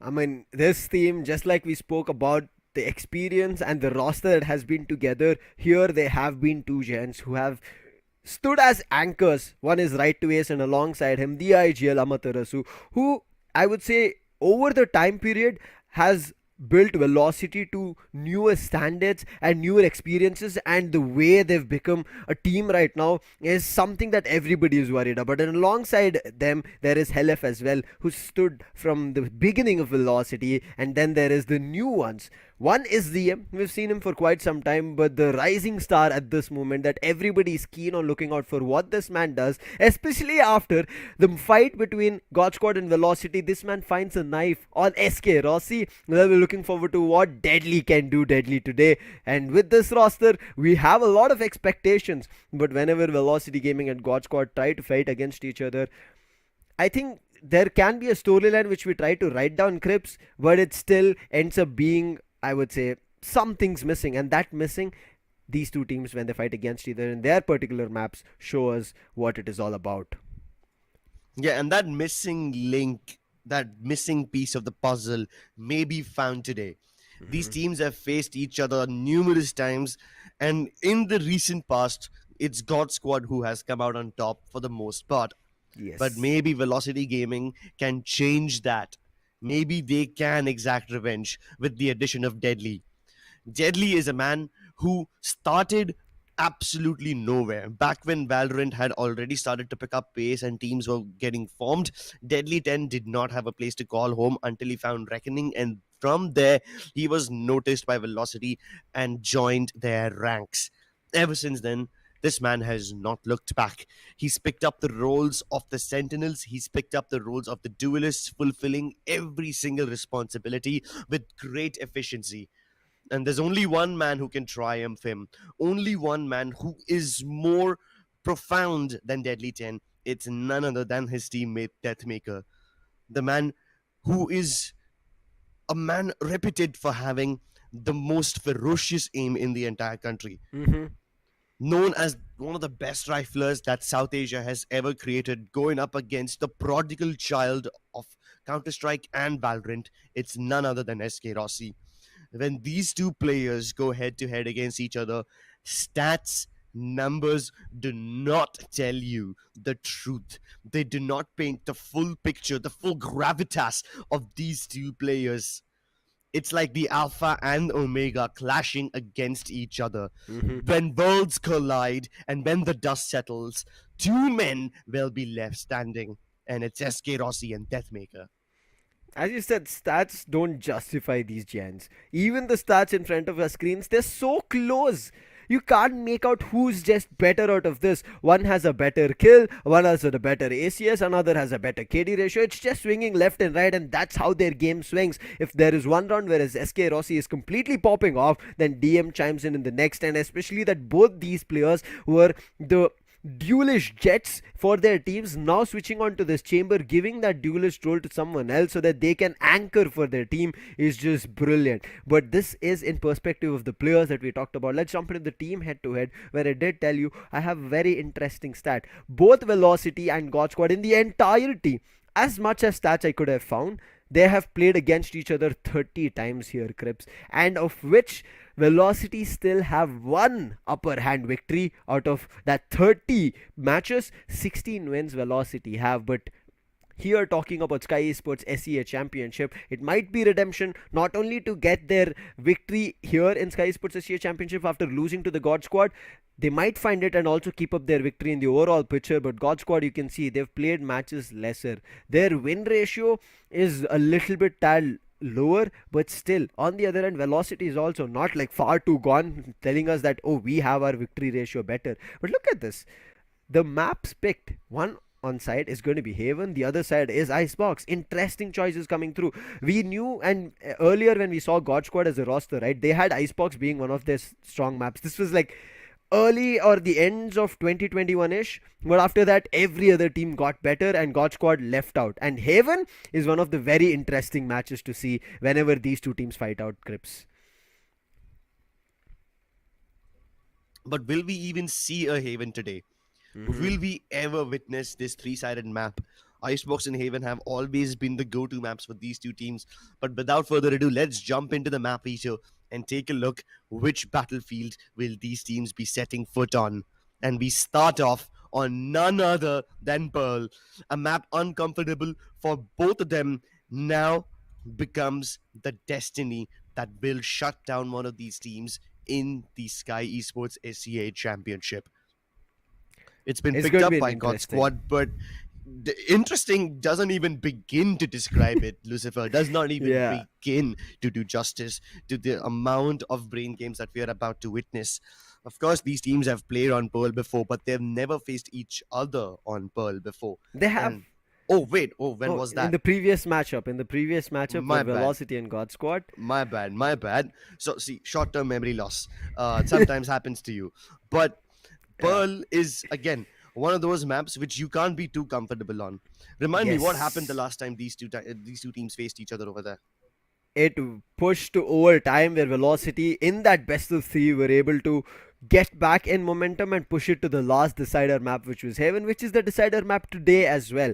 Only switch up is Pearl is going to be played first, Icebox is going to be banned, and it's going to be Bind coming up second. So it's a very different choice in terms of the playstyle picks coming through. I mean, I thought that Pearl is going to be picked from Velocity, but it's picked from God Squad. On the other end, Velocity decided to pick Bind rather than Icebox, which we have seen their most picked map coming through, but we have seen how God Squad have adapted with lightning fast coming on Icebox as a Reyna. I think that's what they didn't want to see, and they felt even more better on Bind, but I'm not too sure.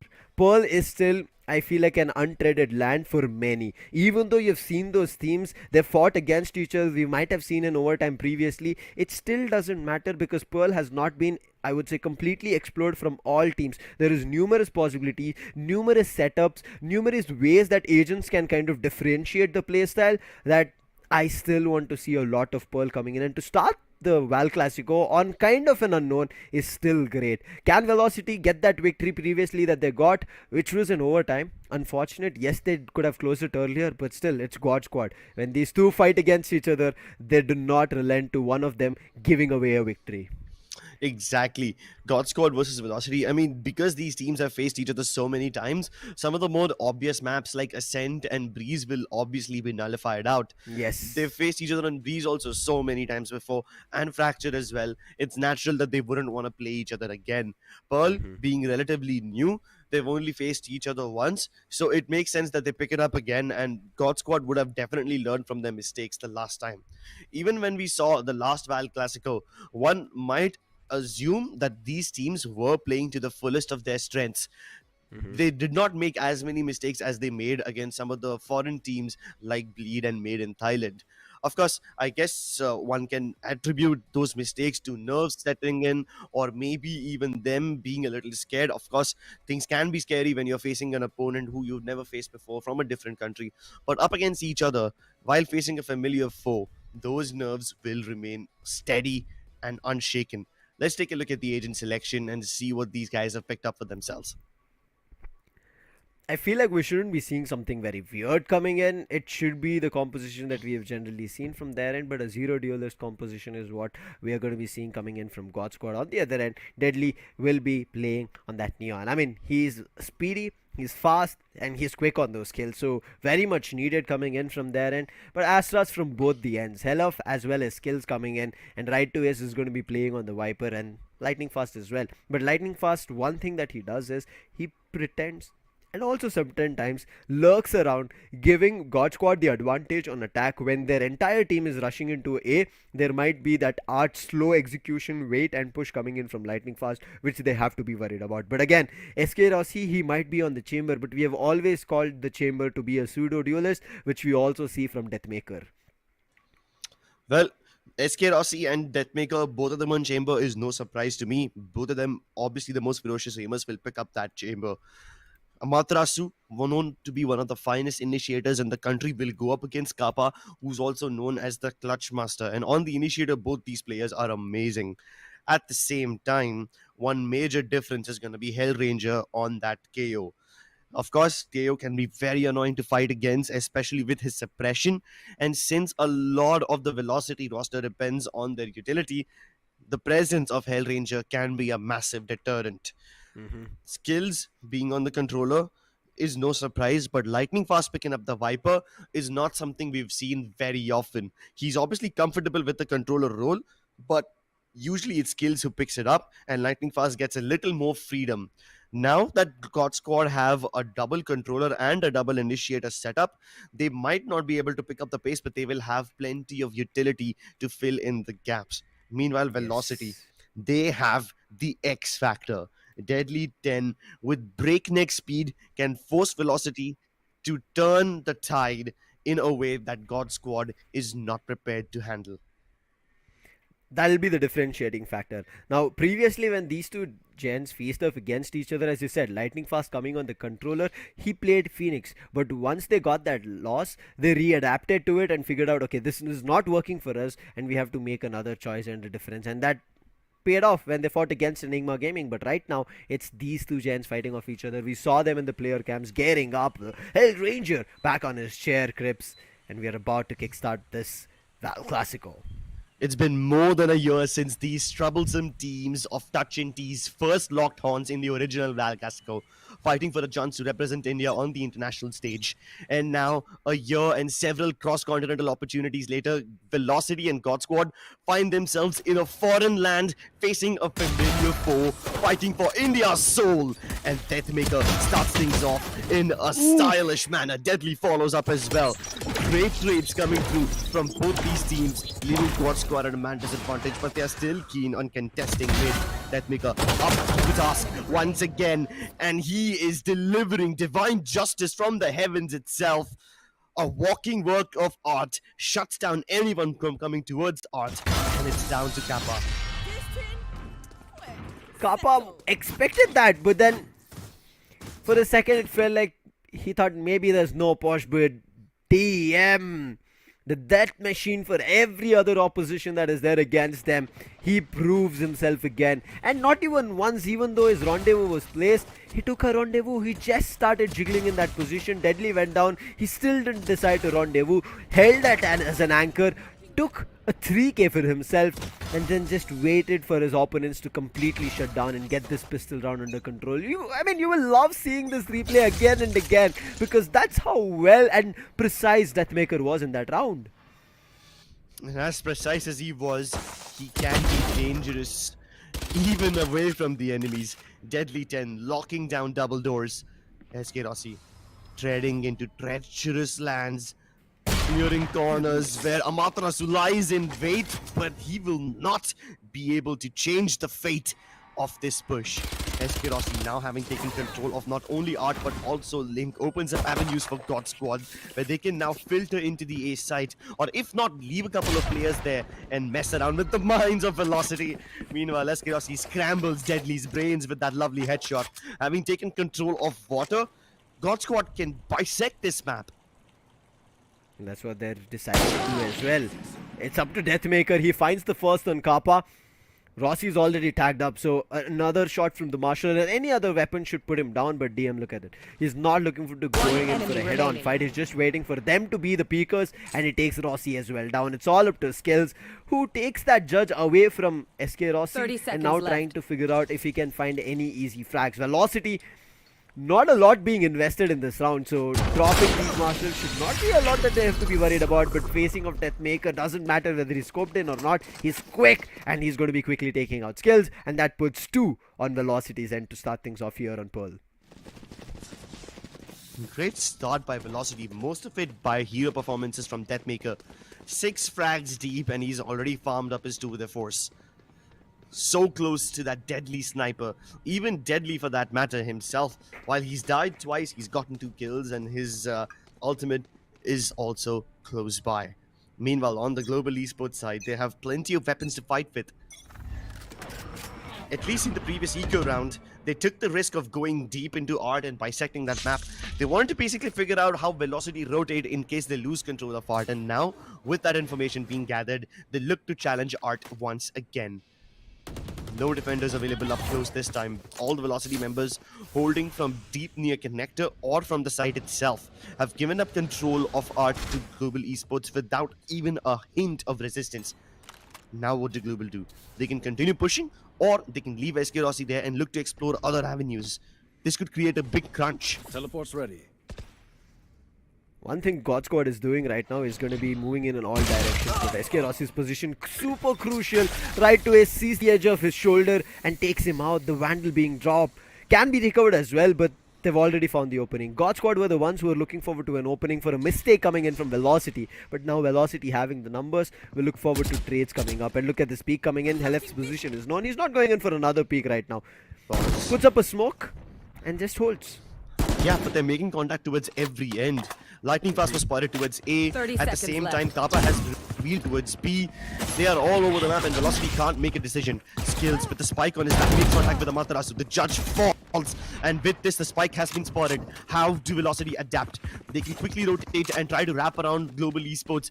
They are already trying to do so by trying to circle around the double doors. But they haven't reached B yet. Deadly 10 can stop this. If he can just keep Kappa out of his teammates' position, he can maybe make a difference, but Lightning Fast dispatches him. And just like that, God Squad have planted the spike successfully. It's 3v4 situation. Skills is a little bit tagged up, so there can be still a chance to bring it back to a 3v3, but they need to work on the trades. Having no information at this point in the retake, Velocity are still looking forward to fighting at the end.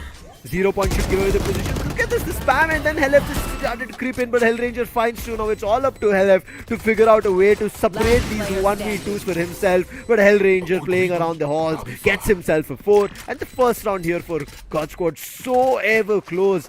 Helef was on a 4k of his own. If Hellranger wouldn't have peeked from halls, it would have come down to a 1v1, and maybe even the reload being done from Helef, Hellranger would have been in a tough spot. Nonetheless, it was a bonus for Velocity. They'll not be beating it up too much because they've done an economic damage on God Squad in that round. Yeah, and more than economic damage, it kind of scars SK Rossi's morale as well, right? Losing a duel like that to a Spectre of Famat Rasul and right to Ace, both them just making sure that they inflict as much economic damage as possible. And just getting 3 kills is a good enough bonus round to the NS. So I still call that a win. Deathmaker, oh, gets challenged by Lightning Fast, swings wide, and Skills also challenges towards out at the same time. God Squad taking mid, both the avenues of mid rather, under their control, and instantly giving it up as well. They just wanted to make their presence felt. Deadly Den at the same time. In response to losing mid, he tries to take control of A main instead, and he's figured out that God Squad are not heading in this direction. This might just force Velocity aiming to pepper up their defenses towards B even harder, and that's exactly what's going to happen. Right to A speaks across B link. At the same time, the Astra is about to make contact from Connector, and Hellfighter a little late to the party, but he brings his own snacks as he devours Global Esports. He takes 2 kills and shuts this attack down to the ground. Spike down as well. Skills left to his own devices, peeks out of the smoke into his own death. The confidence and the crunch being set up from Velocity. Right to Ace could have actually just stuck himself, waited for them to push up, but what did he do? He understood that Helef is already there to help him out from the connectors, and as soon as there was a contact, Helef also swing, found 2, and then brilliant setup of his smoke, gravity well, even Nova Pulse. He decided to use all of it because Deadly was a little bit too far away to reach him and to go for a trade. Now with Velocity on the lead, and look at this, DM already on the op. The 2D force is out, and no economy on God Squad. Fragile economy, even more fragile egos, as these players now look to conceal not only the positions, but at the same time their intentions as well. Hellranger though already deep into Link, left right to Ace over there, as he went unchecked. Right to Ace decided to spring the trap, but was good for only 1. A-side control taken by God Squad, but the spike is yet to make its way over here. It's not like Velocity will challenge the spike plant. It will go down without any hiccups. But what follows after that is going to be a disaster, because Velocity have already covered up the distance. Dugout and flower pots now both will be vulnerable as the smokes fade away. But as the nebulas fade, the wiper wall, oh, not just the wall, the pit and the cosmic divide comes through. This will make things harder for Velocity for sure. But with the number and the HP advantage secured, can God Squad hold their ground? Fast hand skills in very unfamiliar positions, and there's no way to trade off each other. Oh, the horn gives away. Wait, it actually did, and now look at this. Deadly in a land of unknown, tried to jump around, but finally Lightning Fast being spotted, and Skills, he's relying on his stars, but they have to go in for the defuse. The gravity will coming in, buys more time, and now it looks like God Squad have won this round with the amount of time that they bought for themselves. They're sticking in the defuse, but it's long too gone. A brilliant play coming in from God Squad to pull off this clutch and a thrifty. With just a bunch of pistols and 2 big ultimates, God Squad make it work. They punish Velocity and they break their economy. Deadly 10 was looking to buy that Hero Vandal, now has to give it up, relinquish that hope, and fall down to the economic trenches of Sheriffs and Classics. Global Esports though, with nothing but a pocket pistol and these ultimates, they've secured the round for themselves. And this approach seems to be working for them almost every time. Global Esports take fights on mid, drop the area, and then go elsewhere. It's a perfect conundrum. The perfect formula for their success. And this time they changed the formula. Velocity get caught off guard. Early contact made by Deathmaker, nullified. Skyesports demolishes Hellfighter as well towards another part of the map. 2 kills already in the bag for God Squad, and with more than a minute to spare, they have the world to themselves. An oyster full of options. Look at Skyesports still playing around those connectors, roaming around all the players of Velocity, and even they've not gone for a A side take and go for the plant. They've left Rossi to clear up each and every corner, and as soon as he's back on art, they're right now one after another dumping down utilities, clearing the side, getting the spike down. But look at Deadly's position. If he was a little bit tad quicker, he could have found SK Rossi, but right now he has to just run up as his teammates are falling down. Right to us is already caught and in a very tough spot to work around with, even to find 1 kill. Deadly on the other end has jumped through the trademark and is up close, and which is being read from Kappa. Misses his shot and Kappa takes him down. It's all up to right to ace. Nobody is pushing flowers, but they're like, it's okay, let him stay there. Why should they? So here's the thing about Deadly's flank. It was a good flank if it came through a little sooner. Yes. At least with this one, he's figured out that whenever God Squad make early contact by sending 4 people down A main and having only 1 man hold mid, they will almost always relinquish B shops and B ramp. With this information, if Deadly can make the flank work faster next time around, it will be very beneficial. Keep in mind that so far, Velocity have only attempted to wrap around, but they've never been successful. Once from mid double door to art, and once from B ramp high. Of course, both the times they failed. This time though, maybe Velocity can try something similar. They can try to wrap around, but instead, Velocity are sending 2 people down art. They're forcing the fights in the open, but God Squad simply won't offer these fights to them. Oh, what? Lightning Fast survives that encounter, having a knife in his hand, had Hellranger to cover him. And just like that, God Squad, they get the pick, but all of them have been revealed towards A main. Velocity now give up the A side entirely. They opt to play from mid and from flowers instead.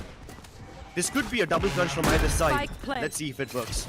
It's going to be a tough one because God Squad have so much control, but right to ace, he brings it back in terms of the numbers, and now maybe this backstab could work. Kappa uses the Nightfall to figure out the positions, but nobody gets tagged. At least because of the trademark, they understand there's a backstab, but look at Lightning Fast position. He's hiding behind the wooden box. They're going to check it. Deadly needs to clear the corner. He is not looking in the right direction. Amaterasu falls prey to it. Deadly good for only 1 because Lightning Fast is just knocking those players out. And now the possibility of converting the 4v4 has just fallen off. Right to ace with the fake tap along with DM helping through the poison cloud of the opponent. Is able to get a kill, but there's no time to get this defuse and the round, and that's going to be God Squad picking up the lead. Amazing stuff from God Squad. They figured out the flank. Velocity, valiant attempt for them to try something that they failed to do in the previous round. At least this time, it had somewhat more varying degrees of success. At least they were able to crunch up and get the kills. Unfortunately, it is still too slow for them to defuse the spike. Right now, with God Squad picking up the lead, Velocity will not be happy about it. Yes, they've saved weapons, but the way they're losing players, those first bloods, leaving somebody to push up on their lonesome. You saw Helef, he's a controller. For him to push up A main like that without any help or setup or any info, things as that has happened quite too frequently for Velocity. It has certain times happened at art, certain times happened at double doors, and right now, Velocity are not making a mistake. Complete mid doors control with right to ace on that Viper Spit, but I'm still not too sure about the Viper Spit coming through. Yeah, I mean, the Viper Spit is being avoided like the plague. But Amaterasu can't avoid the temptation to push through the smoke, and Lightning Fast punishes him instantly. Fragment to make sure nobody from Velocity has another opportunity to push through those smokes, but skills, he's already in art. If they don't push through the smokes, they will die regardless because they can't fall back either. And now with Global Esports going for this late crunch, Velocity have no backstab opportunity. They have to move in from flower pots. Poison Cloud put down, hoping that this will be able to cover the diffuser, but Kappa already shut them down. Right to ace, looks to challenge all the way up towards A main. He's only good for 2, and still there's quite a lot to do. That Maker misses the shot. Skills will ensure his demise. The split coming in from God Squad at this point is just too good. They might decide to hit all the forces together, but that's only until they clear off the site. As soon as they know that the site is clear, you see an immediate run through from a different player who might just go back all the way to attack his spawn to clear out mid, and from there either check double doors or get back to art. And that's what Skills did. He was so late that nobody predicted that Skills would kind of come at that time. Exactly. And that's that what adjustment from Skills was only in response to Velocity's double backstab that they had tried for 2 rounds in a row. Had they not tried that, Skills would never have been in that position. But that adjustment works for Skills beautifully previous in round. This time though, God Squad. It seems like for the first time in the entire game, it's Velocity who takes the first run. Usually it's always God Squad who win the early duels. But the moment I say that, things are back to square one. 3v3 for both sides. Deathmaker makes me chew on my own words as he neutralizes the advantage and puts Velocity a foot ahead. Both the players of God Squad now isolated from each other. Trade potential non-existent as Hellranger is about to get challenged by Deadly, but the captain comes shooting through for the team. Spike now collected by Kappa on its way towards the A site. 50 seconds to spare. Deathmaker guards this A site alone. Meanwhile, Hellfighter, what is he even up to? Hellranger knows the playstyle. He literally breaks down every individual player from every team, and he prepares the team for the same thing. And he saw Deadly right 30 like a, seconds he left. read him like a book. He knew once like Helef is down, Deadly was hurt. Deadly cannot hold his horses. He will try to push up. Deathmaker has a massive responsibility over here. This Haunt doesn't quite reveal him just yet. The Prowler also clears A link. Deathmaker's gone undetected for now. He can try to stop the plant, but he misses the opportunity. Hellranger digs the spike deep into the ground, but he can't dig himself out of this position. At least Kappa protects him from right to ace, and now Deathmaker, cornered like a rat, has to fight his way outside, and he's more than up for the task. Kills Kappa in cold blood. Hellranger, though, catches him mid-air, and that is gonna be their demise. God Squad, with the 6th, have already taken the lead in this half. Kappa connected a leg shot over there. Unfortunate for him, he didn't get a kill, but still you saw how God Squad play. That is one thing that you can expect from God Squad. They know when to pull it back in when things are going wrong. They know when to slow it down to bring things under control, and that's what they do. Even after getting so close in a situation where they're trying to fight and get these players flushed out, if it's not working, they just hold their horses, wait for the opportunity, take a breather, and then put the opponent in a very tough spot. And that's what has happened here. You can see 3-round lead coming in, and a very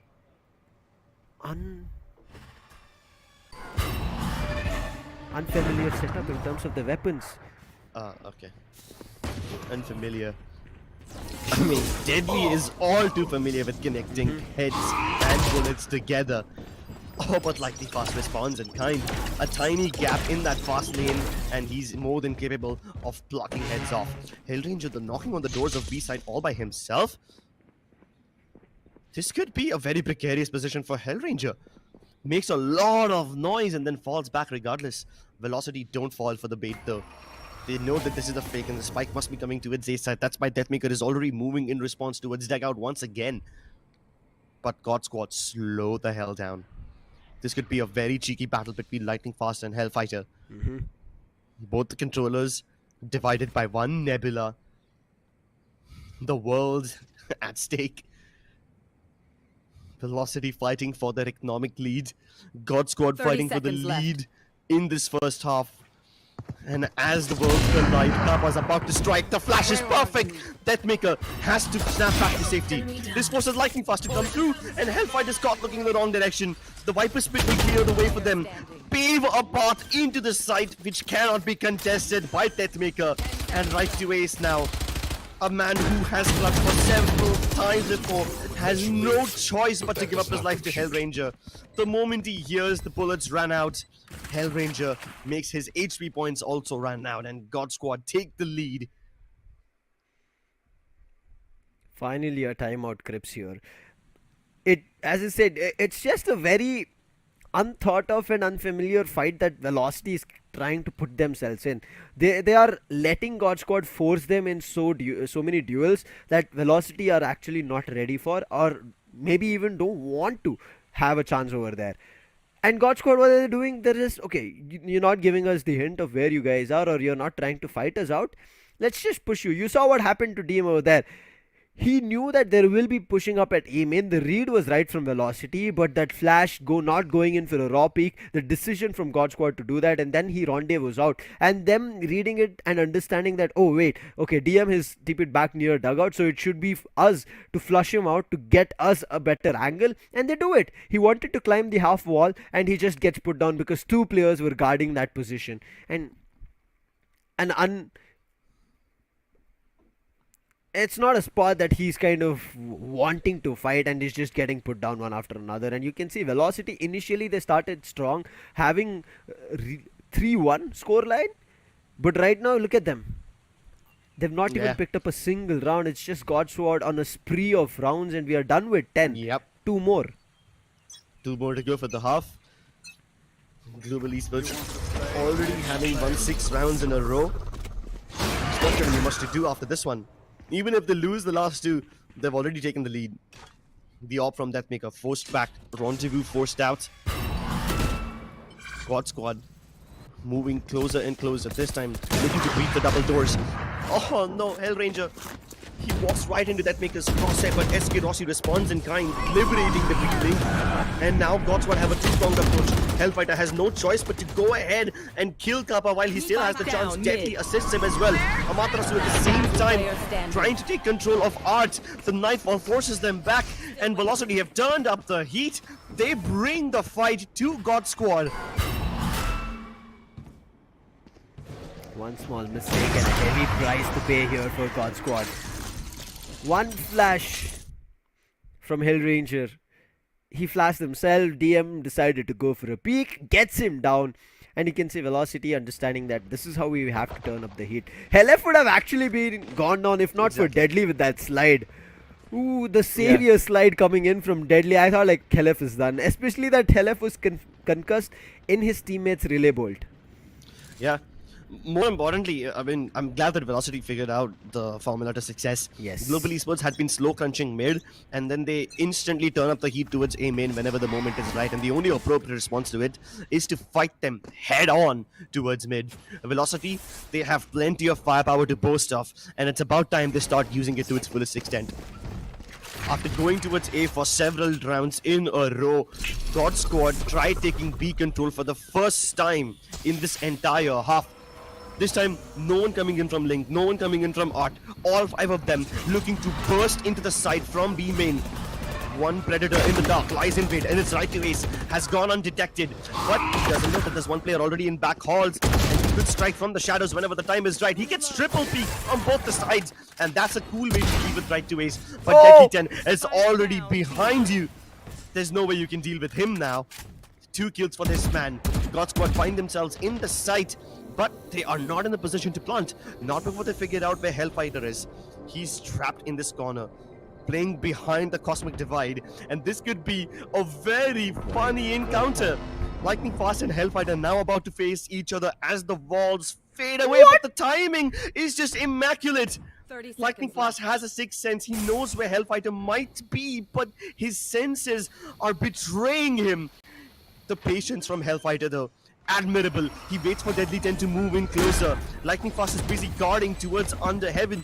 Meanwhile, they have no idea that Hellfighter is still lying in wait, and he will now dictate their fate as he strikes again and again. Prevents Godstraw from getting to 8.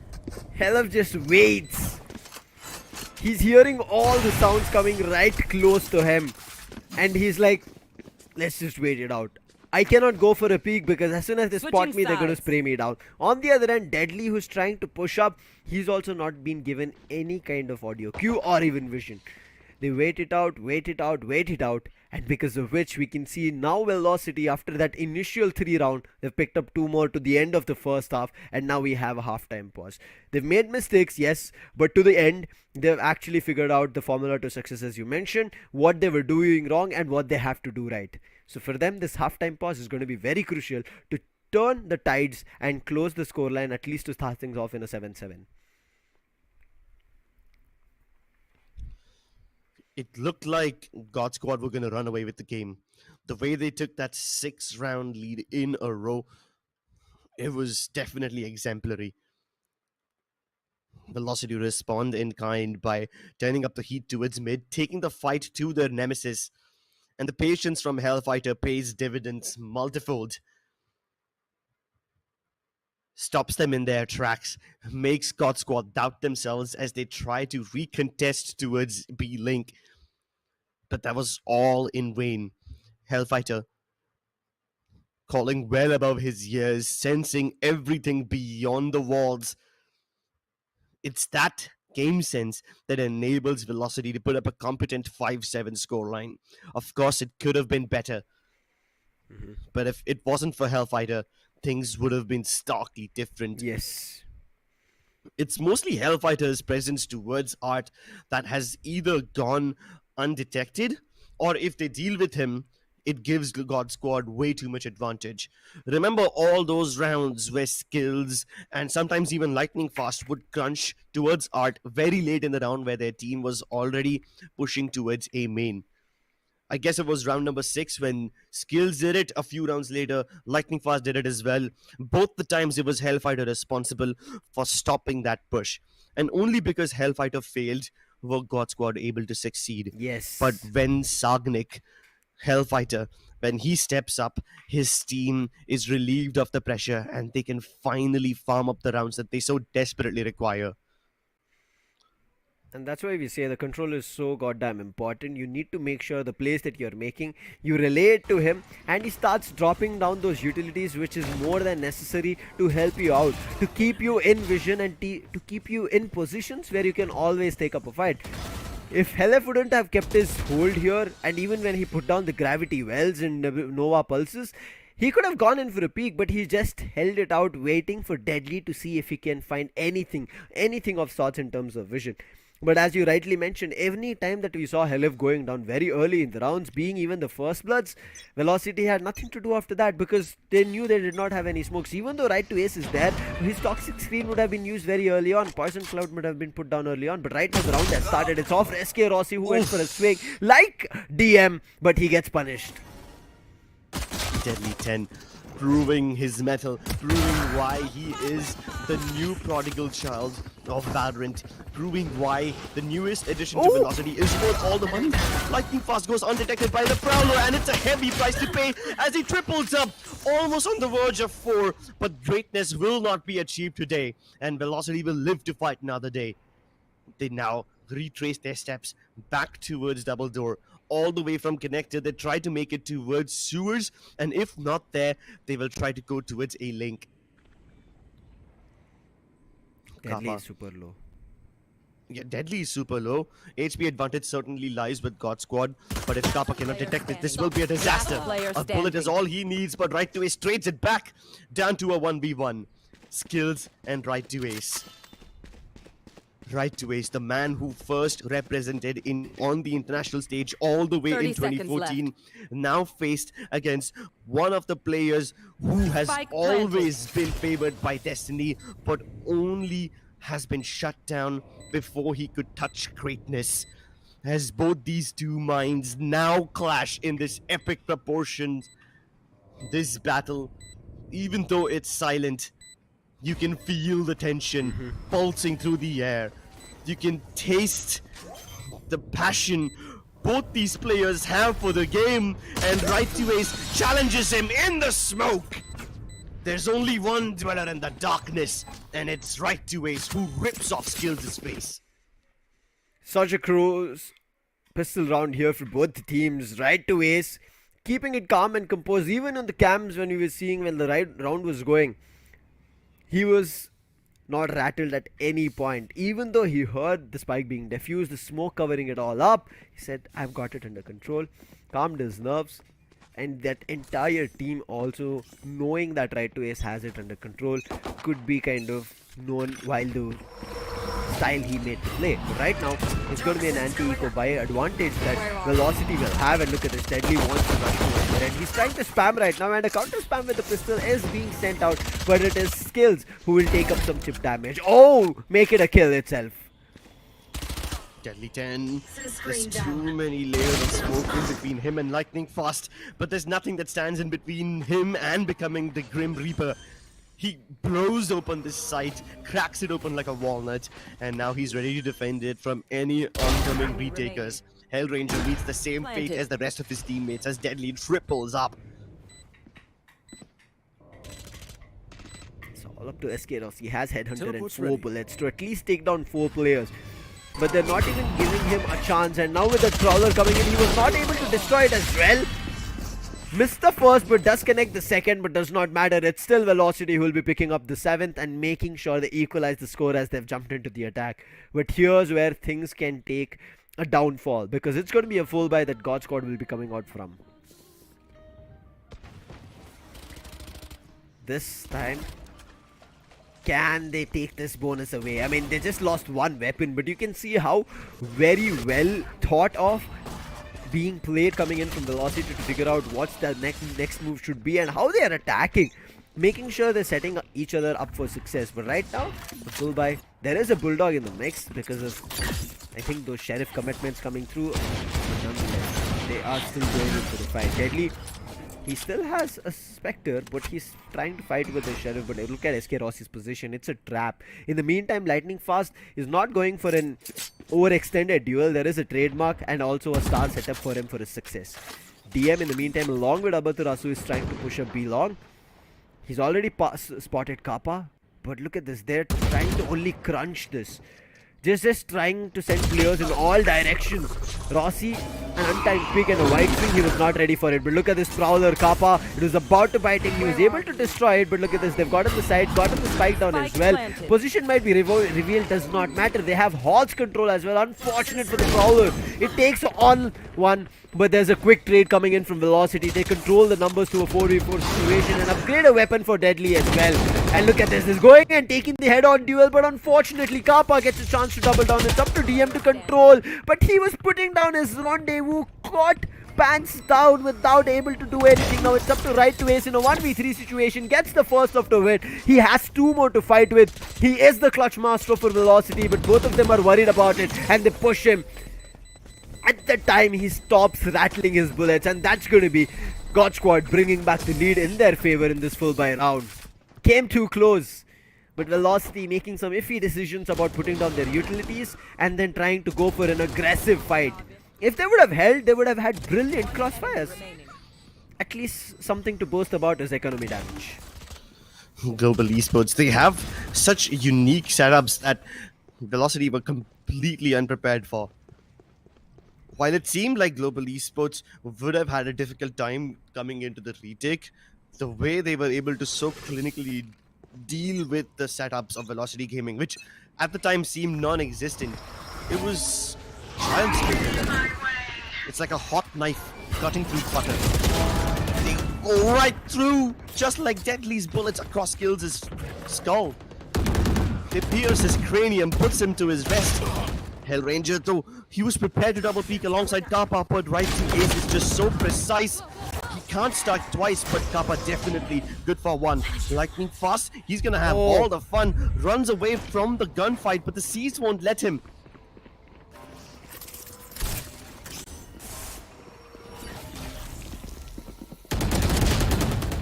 Oh no, SK Rossi! He had a wonderful opportunity over there. Capitalizes only one of those frags, and Velocity this time with numbers superior, they take the lead. Amazing stuff from Velocity as they basically just try to keep themselves huddled up together. Every member of Global Esports who made things work in the previous round had no opportunity to do so this time. Last time what basically happened was Velocity planted the spike, but they never got into post-plant positions which were favorable enough. They were looking to hold their ground from the site itself. This time, they were like, who needs the post-plant when you can finish up the round before the spike is even planted? Kappa has been having a spectacular game from yesterday as well, today as well, and you can see he's already on his ultimate after the first 3 rounds. Spike has not been recovered, but they are understanding because this is an eco. God Squad love to push up. SK Rossi has already been punished, and Right to Ace make sure that Kappa is as well. And look at the shorty. They're trying to enter Hall. Deadly. He sees the player. Oh, thankful to the relay and the concuss. He's going to be able to take down Hellranger. But look at this. A weapon being recovered. They're player trying to fight with it. Lightning fast. Good Spike for one, but down, that's B. all. Spike recovered. And now Helef is just running because he knew he's the one who has the spike. Repositions in his place is going to be Amaterasu, who's waiting for skills to pick up. Takes the duel, but Amaterasu was about to whiff it all. Quick Recovered. repositioning. Yeah, well handled by Velocity. They take the lead once again. Velocity started off with a great 3-1 lead in this game, but ever since then it's been the God Squad show. Now, as they are careful across every avenue they approach, God Squad are finally coming down to their knees. Velocity Gaming are very methodical. They look to take the kills before they even carry the spike to the site. And in that process, they make the post-plant so much easier for them. It's been proven that if God Squad get into post-plant situations, then they will be able to eradicate the Velocity's crossfire. So Velocity look to establish that win condition and pick up as many kills as they can before they even have a chance to plant. But all this depends on whether God Squad offers the fights to them or not. Flash from Hellranger is not swung by SK Rossi, and he just snaps back to safety. At least they've cleared up the cubby and the pillar. Velocity take control of ramps, and they're slowly encroaching the beast side. But will they commit? That's the burning question of the hour, because the spike is still all the way back towards the spawn. At the same time, Right to Ace is waiting outside of Art. Hellfighter waiting outside of A Long. And God Squad have spotted Velocity fall back. They've only left Deathmaker towards Pillar. He can be the man who can draw out rotations or get a couple of kills if required. He requires precision as well as the right decision to fall back in case his team decides to commit towards A site, which they look to do so right now. There's a two-man push coming through from Art, and there is already Kappa holding the angle. It's going to be a very crucial one. DM gets spotted with SK Rossi. Rossi goes back. Look at this, they're still able to cross over, and now they're trying to take on a duel with Skills. Skills is good for one, make it a 2. He's going in for a reload and was getting ready for another, but Kappa comes in, chimes in, helps his teammate out, and controls the number. Velocity in a deficit, needs to recover the spike, get the spike planted as well. Right to Ace for that safety. Went for the Viper split, but lightning fast. What a brilliant read, and before DM could say anything, gets taken down. That's God Squad answering right back once they get their full buy back on. Exactly. The moment they realized that Deathmaker is just a ruse, they basically left him alone and they collapsed upon the A side before Velocity had a chance to plant. So many opportunities missed. Skills like a hero from dugout, killing 2 people. Kappa coming in to trade him as well. And the moment it seemed like Velocity have it under control, the moment Right to Ace activated the Viper's Spit, the Haunt destroyed him. It will haunt him for years as Velocity lose the opportunity that they so miraculously acquired, and SK Rossi now once again denies them the pleasure of capitalizing on that dream. God Squad have not only equalized the scoreline but also dealt with the most dangerous man on Velocity Gaming. This is surely a round that God Squad can acquire for themselves. Knocking on the doors of mid. No answer, no response. Deadly 10 though. Just as the name suggests, he's killed Kappa and he's as deadly as ever. Ooh, he's right on the trail of Lightning Fast, and there's nobody to check that. He might just be able to push through the waters and get himself to take down Lightning Fast. But Lightning Fast has that read. As soon as the peak goes, Lightning Fast in front of a duel against each other, caught with the utilities. Lightning Fast, before the concuss hits him, he's able to take one down. But look at this, Helef walks right into SK Rossi in the meantime, thinking that mid connector is clear, along with B-Link. Wanted to walk up straight, right into the crosshairs of that 2D force from SK Rossi. It's all up to Right to Ace now in another situation of a 1v3. 2 toxin screens to play with. Unactivates one, and across the corner. Even with the calculations, he will not be able to win this one. SK Rossi is just a different beast. Untamed, unchained, and uncontested in his approach. He remains steadfast through the passage that preys upon the weak and gets that 4 kill. Starts off in a ridiculous fashion. Great shot onto Deathmaker. And then he just basically outmaneuvers Velocity. After VLT took control of Art and they tried to crunch in from both mid connector and A link, they thought that having control of that region will open multiple options for them. And they were right. Velocity had a lot of options available. It's just that SK Rossi was on top of them all. For that option to work out, they needed to make sure Deadly's water push should have actually worked out. They should have been able to take down Lightning Fast. But Lightning Fast realizing something seems to be wrong. If they made such quick execution and I'm not hearing any kind of electrifying sounds on site, means that somebody's trailed right behind him and he puts himself on a hold. But before that, SK Rossi to go for that initial peak, while DM thought that he had almost stuck himself to the complete right edge of the wall, SK Rossi sees the minute pixel and he's like, I think somebody crossed, goes for the swing and sees DM and takes him out. These kind of thoughts and the way that God Squad play tells us that they're making sure that nothing goes wrong. They make sure that nothing is left unchecked. No stone is left unturned. No stone is left unturned indeed. It's Val Classico and these teams will stop at nothing to gain the advantage. Lightning Fast, ready for someone to peek through double. In case he fails, there's also Deathmaker watching the same angle with a deadly sniper. God Squad will do everything to avoid that fate. They will do everything to avoid this crossfire and take Art instead. Surprisingly, no resistance over here. After having taken control of the first passage of Art, will they be able to make it through A link? At the same time, the teammates must come in from A main. Haunts destroyed on either side.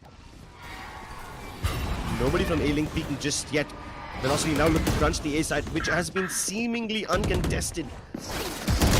Oh my goodness, Kappa! He stays true to his position. It's finally Amaterasu who shuts him down.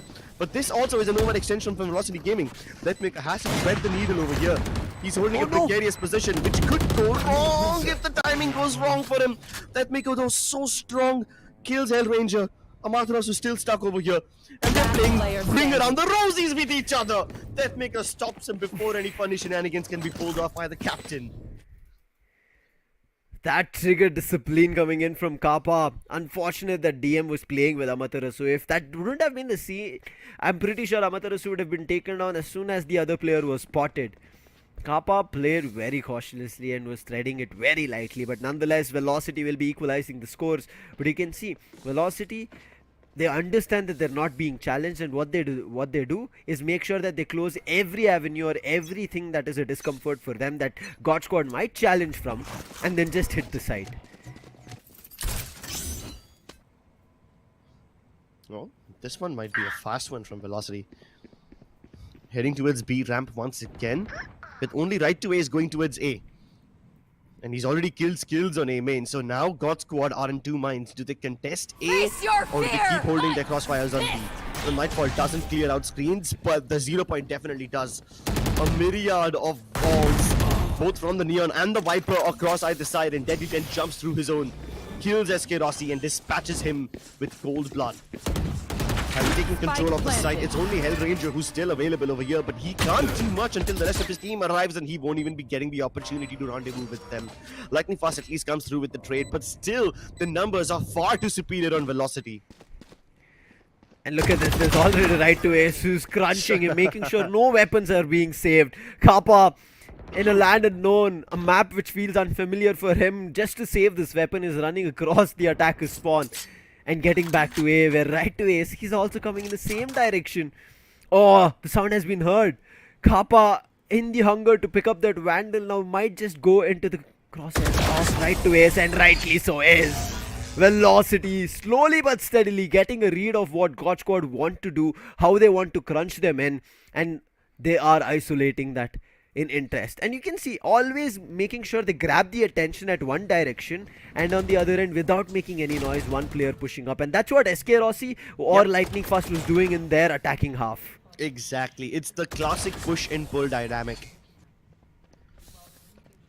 The classic magician tricks, right? He distracts you with one thing, while with the other hand, he's already setting up the trick for success. This time though, no magic can save God Squad. It has to be logical decisions and sheer ferocity, but Deathmaker killed skills. No wall, no screen can protect him from certain death when Deathmaker is feeling himself. A manifestation of the Grim Reaper himself. Still steady towards B ramp as he's just wrapping off shots, loudly announcing his position, daring anyone from God Squad to challenge him. But God Squad will not offer them anything. Instead, they double up towards double doors, and the Prowlers will be sent down towards shops. Gunshots given away.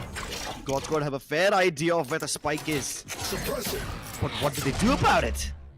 Even with this information, they can't take any action. What Right to Ace had to do, he has done. He's still keeping one person at bay at A, and that's Skyesports. That's a major one to deal with, which they've kept at bay. Oh, the horn falls right with the toxic screen in tandem and does not reveal anything. Unfortunate because of that, but still Hellranger is holding the angle. The toxic screen is still available. Relay balls coming in both the ends of the hall, making sure that nobody is having a chance to peek. Hellranger gets spotted. The fragment comes, thinking that they might plant at the default. Not the case, but on the other end, lightning fast peeks from the left edge of the wall, along with Hellranger chiming in. Look at this spree of deaths coming in. Now it's up to Deathmaker. 14 seconds on the clock. A brilliant flash, but he still goes in, gets the third for himself. He's not stopping. Hellranger puts on right to Ace. A 1v2 situation. Just 5 seconds on the clock, and this time has just run out. Skyesports wraps around through the halls, and the 11-11, a round which should have been Velocity's match point. God Squad set up a trap, buy themselves time, and they win it out. Oh, God Squad basically play floor is lava with Velocity Gaming.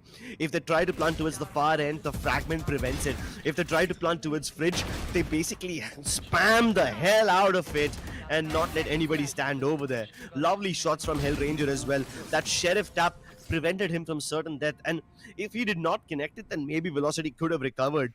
But basically there was no time available for them to plant the spike. And by the time Deathmaker was able to recover the spike, the timer was half gone, and with it the hopes of Velocity as well.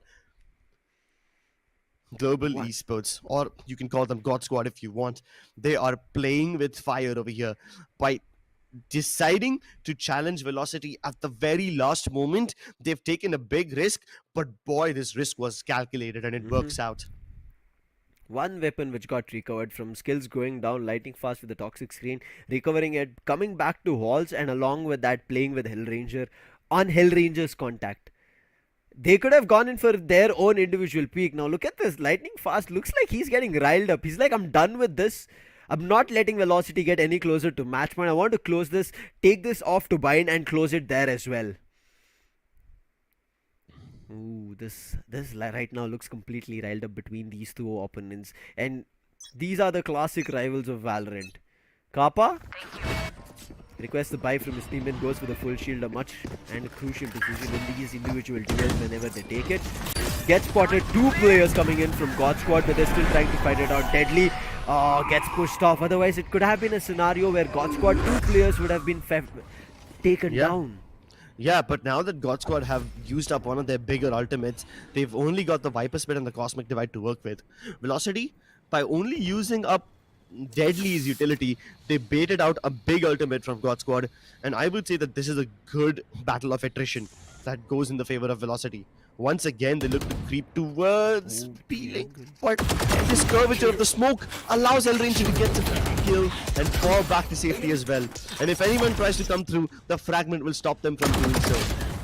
A whole minute left on the clock, and Skyesports stops Ace towards A. Ace has been lurking towards A time and again, but this time Skyesports was prepared for it. Hellranger once again in the same position on the back of this toxin screen. He's gone across the other side, but oh my god, this anxiety is just a bit too much. They walk right past 30 him. seconds left. Surely they must be aware about this, right? Yeah. Kappa holding halls. Hellranger covering that angle again, once again looking to crunch them inside. But Hellfighter and Amaterasu are slowly creeping in. They haven't checked Kappa yet, but when they finally do, Hellfighter flicks across. 12 seconds left. 10 seconds Global left. Esports need to deny the plant. Velocity need to do it. Nobody to stop them. No gravity well as well to stop the plant from happening, and Velocity have it dug deep in the ground. But can they hold on? Walking back into Link. Ranger across the smoke. He's ready for this fight, but Hellfighter wins it. SK for the instant trade. Down to 5 HP. Skills just a little late to swing. He could have changed this entire outcome of the round, but now that Maker is trapped, concussed, and gets spammed to oblivion. God Squad get that point. I told you, Lightning Fast was riled up. You saw it on his screen, and now he's like, irrespective of the weapon, irrespective that I'm running and gunning, I'm just going to be making sure I destroy my opponents and get this victory. And also, it was Velocity to take the W, the victory on Pearl previously when God Squad were met against these opponents. And I think this time, God Squad do not want to take that L and they do not want to go away. They want this Pearl and they want the bind right next, and they also want that flawless victory. Until now in the Skyesports SEA Championship, we have just seen flawless victories. We have not seen the 3 mappers coming through in the playoff stage at least. Let's see what's going to be happening. Are we up for another overtime? DM has his third force. There's still right to ace with the Viper Spit. Previously, he could not activate it because he was taken down. Play. Open Rossi as well. Oh, he's quicker! Oh, that Maker dispatched away. Tour de force deals no value. He's basically going on a tool of Pearl if this continues. SK Rossi now repositions himself back of A site, looks to fight Deadly 10. Kappa gets stunned, but Deadly 10 still reluctant to push. Even if he does push, it's gonna be up to Matarasu to come in from A main in tandem, and both these players can't get much done. They don't want to get anything done towards this site. Hellfighter is looking to create a distraction towards B, but will God Squad bite the bait? For a second, it felt like God Squad were about to rotate their players because hell if it was. But look at it. With that 2 stars being placed, they're more than happy to block vision and buy more time. Hellranger again in the same spot. God Squad have always kept players in this position behind screens. 30 seconds Not left. always found value, but at least it has created the much needed distraction that they want. Cosmic Divide coming up from Velocity, but look at the Snakebite and Toxic Screen making life even more tougher that they cannot push up. Oh no, and when they finally want to push the dude on the back of the Viper's pit, Deadly 10 goes down, but that's on a different part of the map. So the lurk from Deadly has failed. Now all the Velocity members inside this Viper's pit, but Lightning Fast, even with the blind spray, is able to get 2. Oh my goodness, right to ace and Hellfighter respond in kind. Time has run out. God Squad win the first map. The calculated plays coming in from God Squad is so good.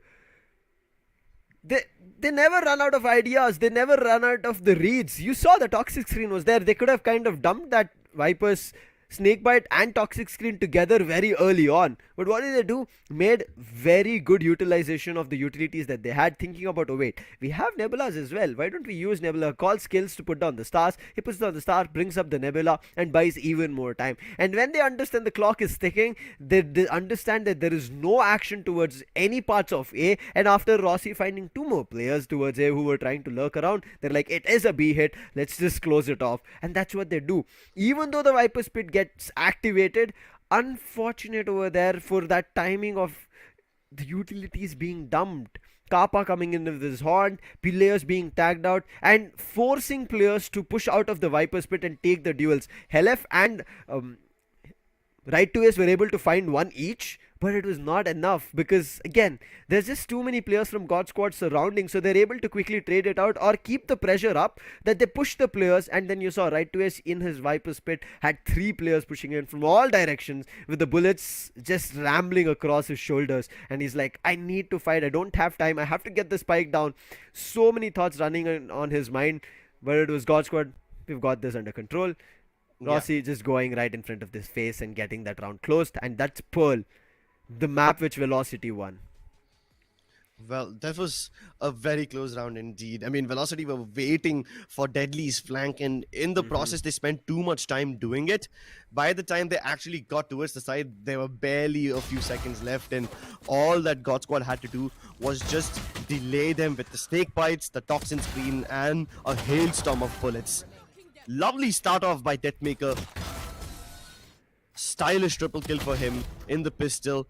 Gave Velocity the early 3-1 lead. But after that, God Squad just won 6 rounds back to back to back. And there was absolutely no response from Velocity. by the time they could figure out what's going wrong, it was a little bit too late, but still get a scoreline of 7-5, which is good, which tells us that they have a chance to adapt. But the same kind of adaptation was done coming in from God Squad as well when we saw them on defense. You saw they understood that Velocity were trying to play a little bit passive, waiting for God Squad to go in for an aggressive fight. So what did God Squad do? They did one better. They said we'll play even more further passive, not even give you any idea or clue with any kind of information you're trying to look forward to. Amaterasu Son rarely found any value. Even though he was using the lineups, he was setting it up for success. The Prowlers as well, they made sure they dodged all of it. And then players like Skills coming alive like this, even though somebody's challenging them, reading the positions, looking at this pixel. I thought DM was safe.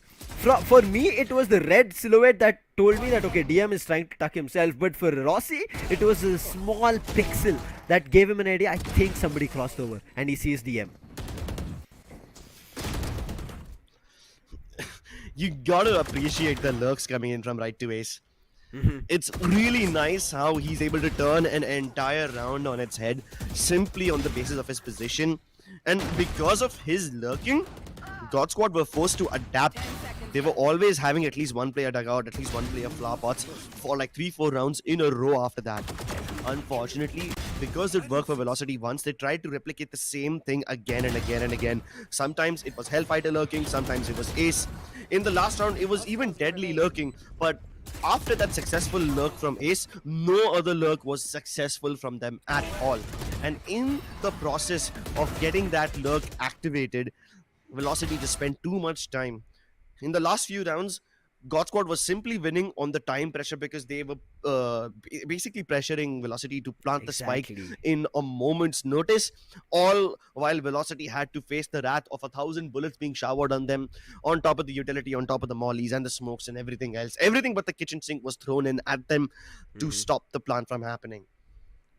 The one tactic which was successful for them a few rounds ago turned out to be their undoing in the last few rounds as God Squad adapt, they improvise and overcome, and they take map number 1.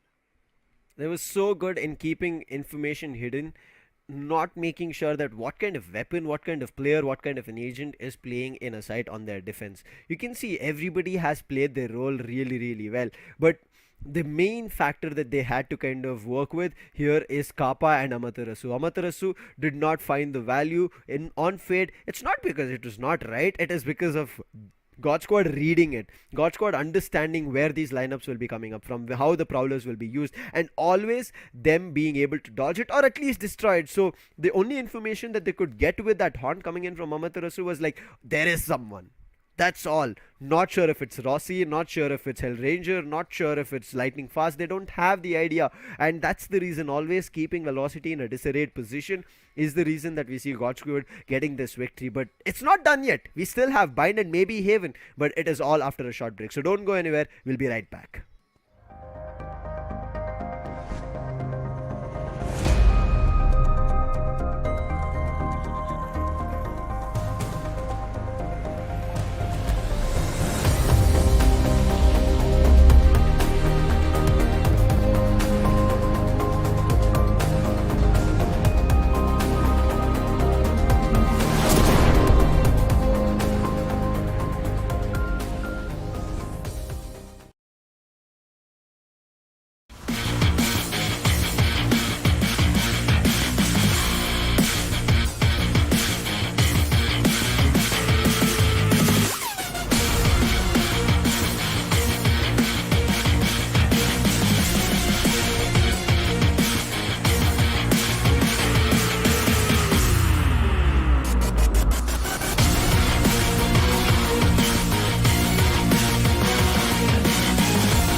Welcome back, ladies and gentlemen, to an interesting matchup in the Indian region here in the Skyesports SEA Championship presented by AMD, powered by Ampverse. The Val Clasico is off to a fiery start on Pearl, where the waters were literally on fire. It came so close to a point where we thought maybe they could have been in overtime, but that 21st round changed the tides, where God Squad held that trap for themselves, held on to their utilities, and were always there with surprises, peeking from halls, peeking from B-Link, and got that victory for themselves. But still, there is Bind. God Squad picked Pearl, they won it. Now it's time for Velocity to win the map of choice. Well, Bind is going to be an interesting affair. Keep in mind that whenever these two teams have faced each other in Bind, the rotations have always been so difficult to keep track of. There have been several instances where they take 2 or 3 teleporters in the same round, and they basically try to out-bamboozle themselves by making sure that the enemy team stacks the wrong side. Now, depending on whichever team starts on the attacking side, we will see what the pace of this game is. But usually, it's been very, very fast. When Yes. God Squad are on the attacking side, they are a very trigger-heavy team. And once you identify those triggers, you can figure out when they will be attacking you. What is this trigger that I'm talking about? It's usually a piece of utility that is indicative of the push. Like, let's say, for example, you might have a Sky on the team and she sends the Trailblazer. You will notice that this is just utility to clear out areas, but when you see the flashes come in, that's when you know that the flash alone is not going to come in. The KO is going to throw his stuff, the Raze is going to satchel in, and at the same time the whole execute will begin. So when you identify that trigger, you can figure out when the exact execute is going to come through, and that is going to be the main brain game point between these two teams.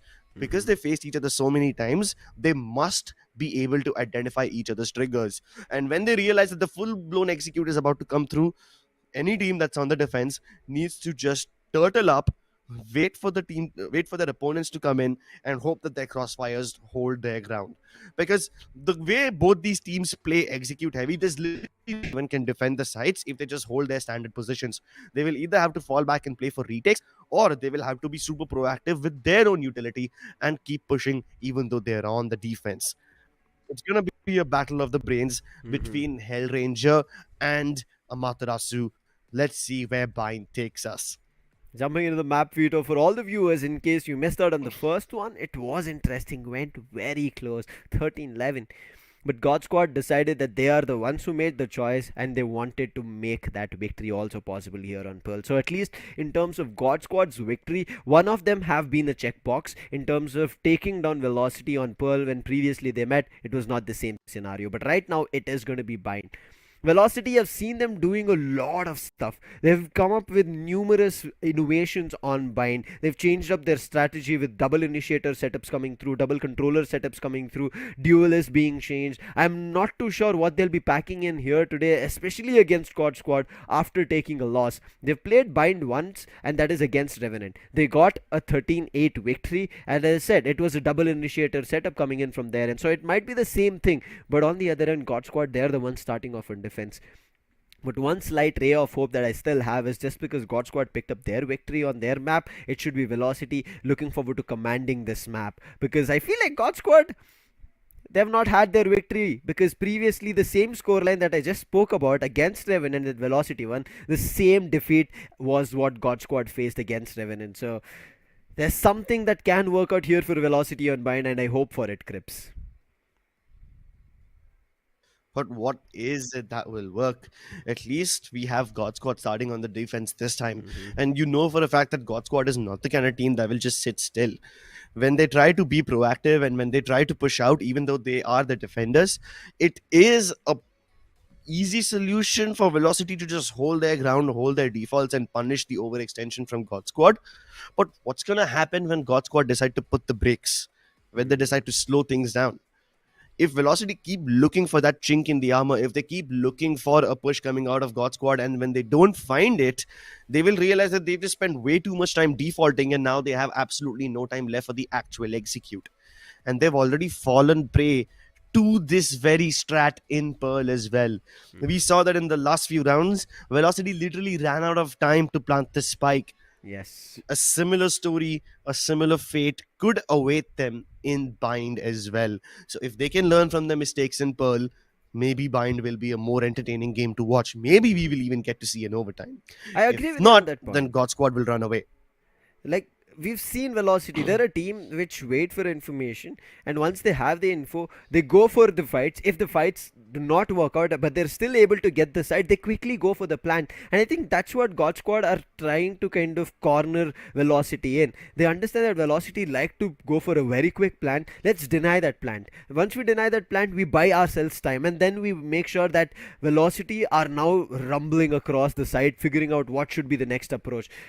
I hope right now they figured out this weak spot and came out better on it. Let's jump into the agent selection and figure out if they have a counter for what God Squad can bring in, or if God Squad have improved in their agent selection. So as we spoke, it is a double initiator, but it's going to be Hell Ranger coming up with the breach. So it's going to be very interesting when it counters against the Sky.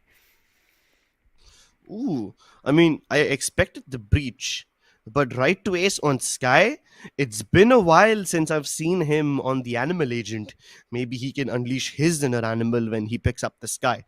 Deathmaker on the chamber, no surprise over there. Hellfighter on the brimstone, again, no surprises. Amaterasu on fade, expected. Deadly 10 on the raise. Now, this will be interesting. I've seen Deadly 10 on a lot of agents. We've seen him on the Killjoy, on the Jet, on the Neon. We might have seen him on the race before, but I personally have never seen him. So this will be my first deadly race game. Lightning fast on the race. We know how beautiful this man is. He's got spring in his feet and wings in place of bombs. He can fly around like a bird, maybe even better than Sky's flashes, and he can rain destruction from above. Meanwhile, skills going back to his comfort, Brimstone. That's going to be interesting. Kappa on the fade, just like always. So really no surprises in terms of the agent selection, except for right to ace going back on the Sky. This is what I said. There have been switches coming in from Velocity, and I think they have made these adaptations based on how they want their entire setup and playstyle to be. So I hope with Raze coming in on Deadly, this is a very good setup for them, because they have to start off an attack and they need to be very attack heavy, because with that breach on Hell Ranger, he can slow things down and buy so much time. Forget about the flashes, don't worry about it setting it up, but just imagine the aftershock and the fault line coming in when you're trying to go for an execute. That buys so much time and delays so much for Velocity. Exactly. But you know what, Sam? This might sound a little selfish coming from me, but I'm just so glad that neither of these teams have opted for a double controller setup.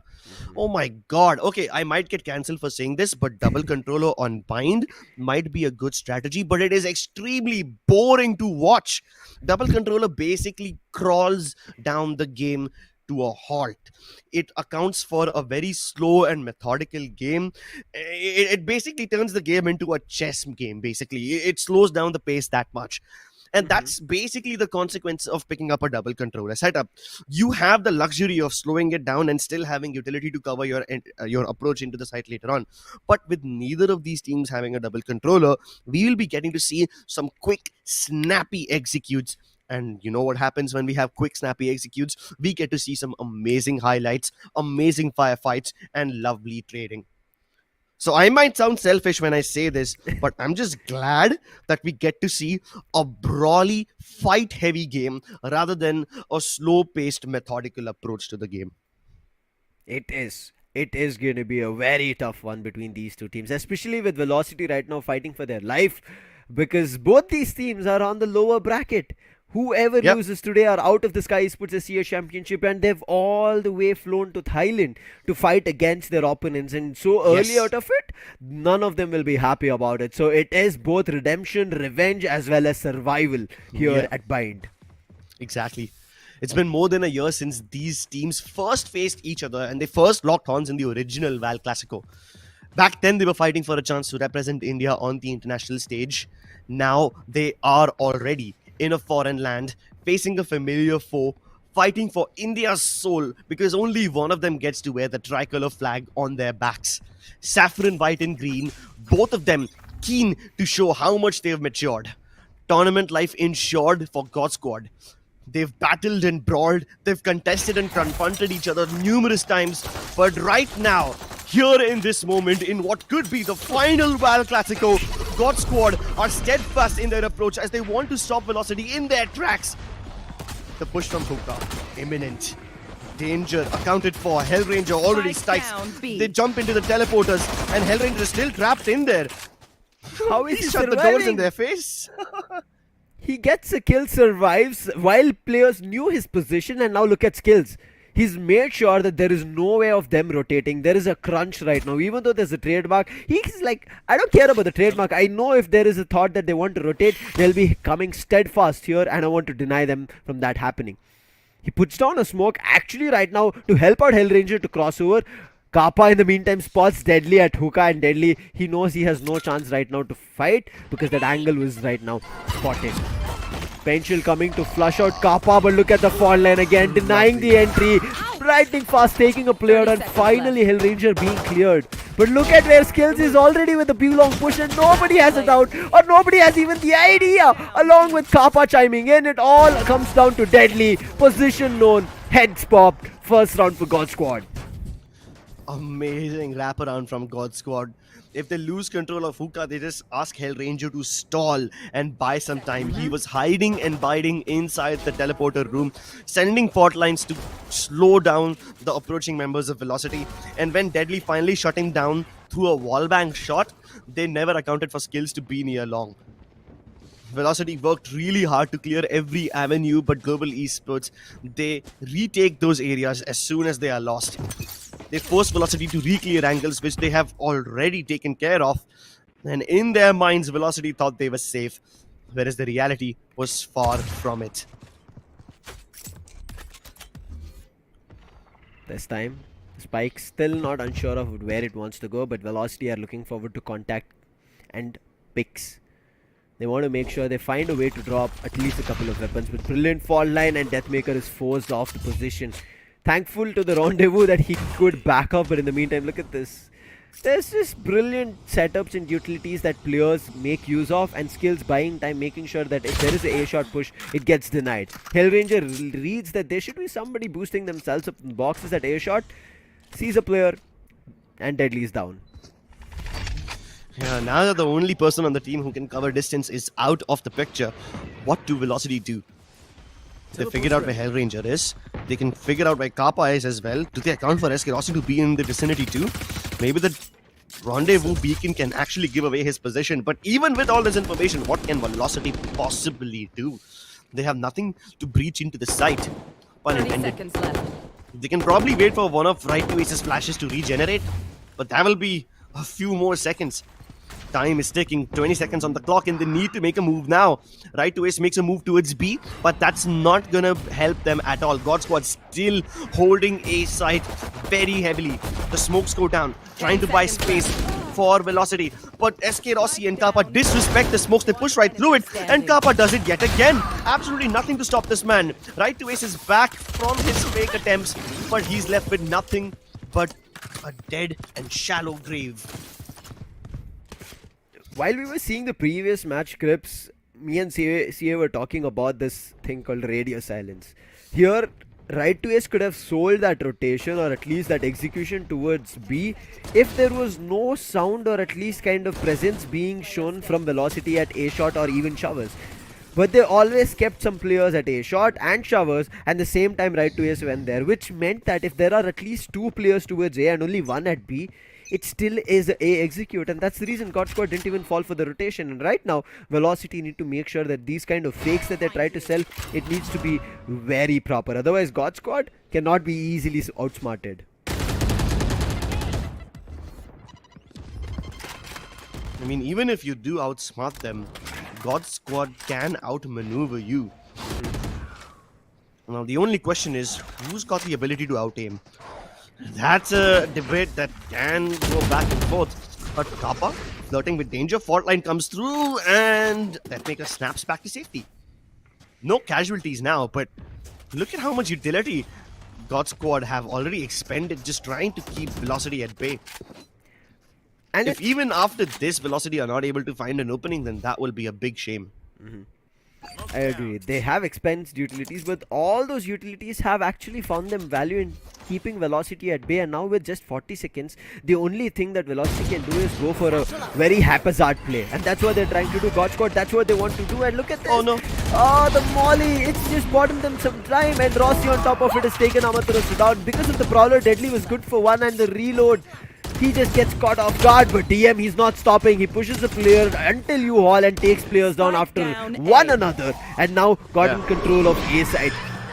Kappa with the ultimate tags both the players and knows the positions. He will give the call, but still DM good for one. Make it a 4 as he gets the quad, and then Velocity pick up their full buy. Velocity didn't have too many smokes to cover their approach into the side. So what did they do? They just decide to kill all their opponents instead. Yeah, like, who needs to plant the spike when you've got all the kills in the bag, right? That's basically Deathmaker's philosophy. The first 2 rounds, he had 0 kills, and now all of a sudden, he's got 4, and he's all the way on top of the scoreboard for his team. What a lovely way to extend the lead. He stops at nothing, went all the way across the triple box, killing everyone who was coming in from CT and who was holding U-hauls, clearing the path for his team, and just making space safe. Oh, Deadly 10 so fast, and the judge dispenses justice, recovers the weapon as well, and he falls back to safety too. At the same time, Deathmakers killed lightning fast towards Shaz. Both the defenders of God Squad towards U-Haul and Shaz now dispatched, leaving Hellranger vulnerable and alone. Absolutely no cover for him as Hellfighter peppers him through the boxes. Plant goes down uncontested. Forcing God Squad in unfamiliar spots, unintended fights is the reason right now we see Velocity having complete control of A side and gotten the plant. Look at this. Kappa has right now op, and it's just going to be a save because this was a full buy coming in from God Squad, and God Squad, they couldn't do anything. The way they were able to force players to fights was just brilliant coming in from Velocity. They just increased the tempo so high that before God Squad could kind of even figure a way through and get a stead hold, they were taken down. Equalizer coming in from Velocity. Could have called it a flawless if they would have taken down the entire squad of God Squad. But there are 2 players surviving. Still a great round coming in from Velocity without losing weapons as well.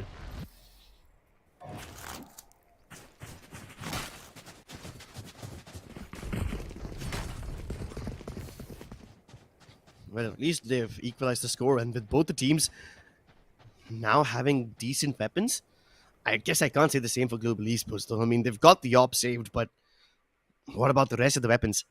Stinger, Sheriff, Frenzy. They're just throwing in weapons so that they can complement the firepower of the weapons they saved in the previous round.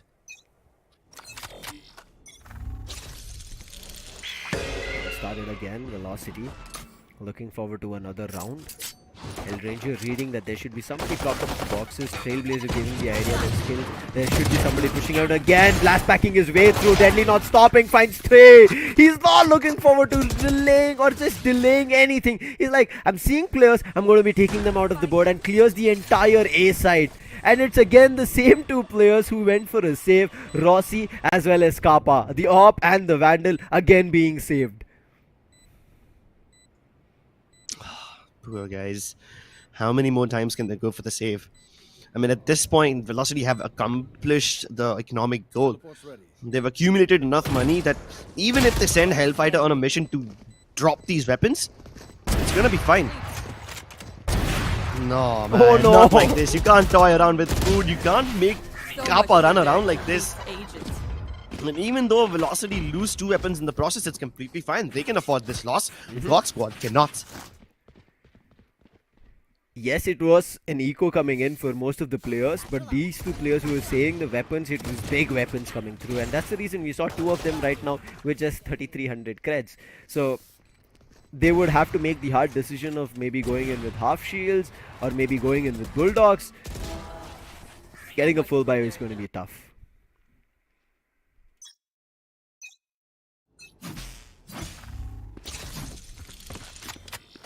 Deadly again. Same approach for him, which has been constantly working. But he needs to change up the direction this time. Oh, he uses the showstopper right in the face of skills. He's looking forward to another one. Hellranger tucking himself at showers, but look at the TP coming in from right to ace. He finds one on Kappa.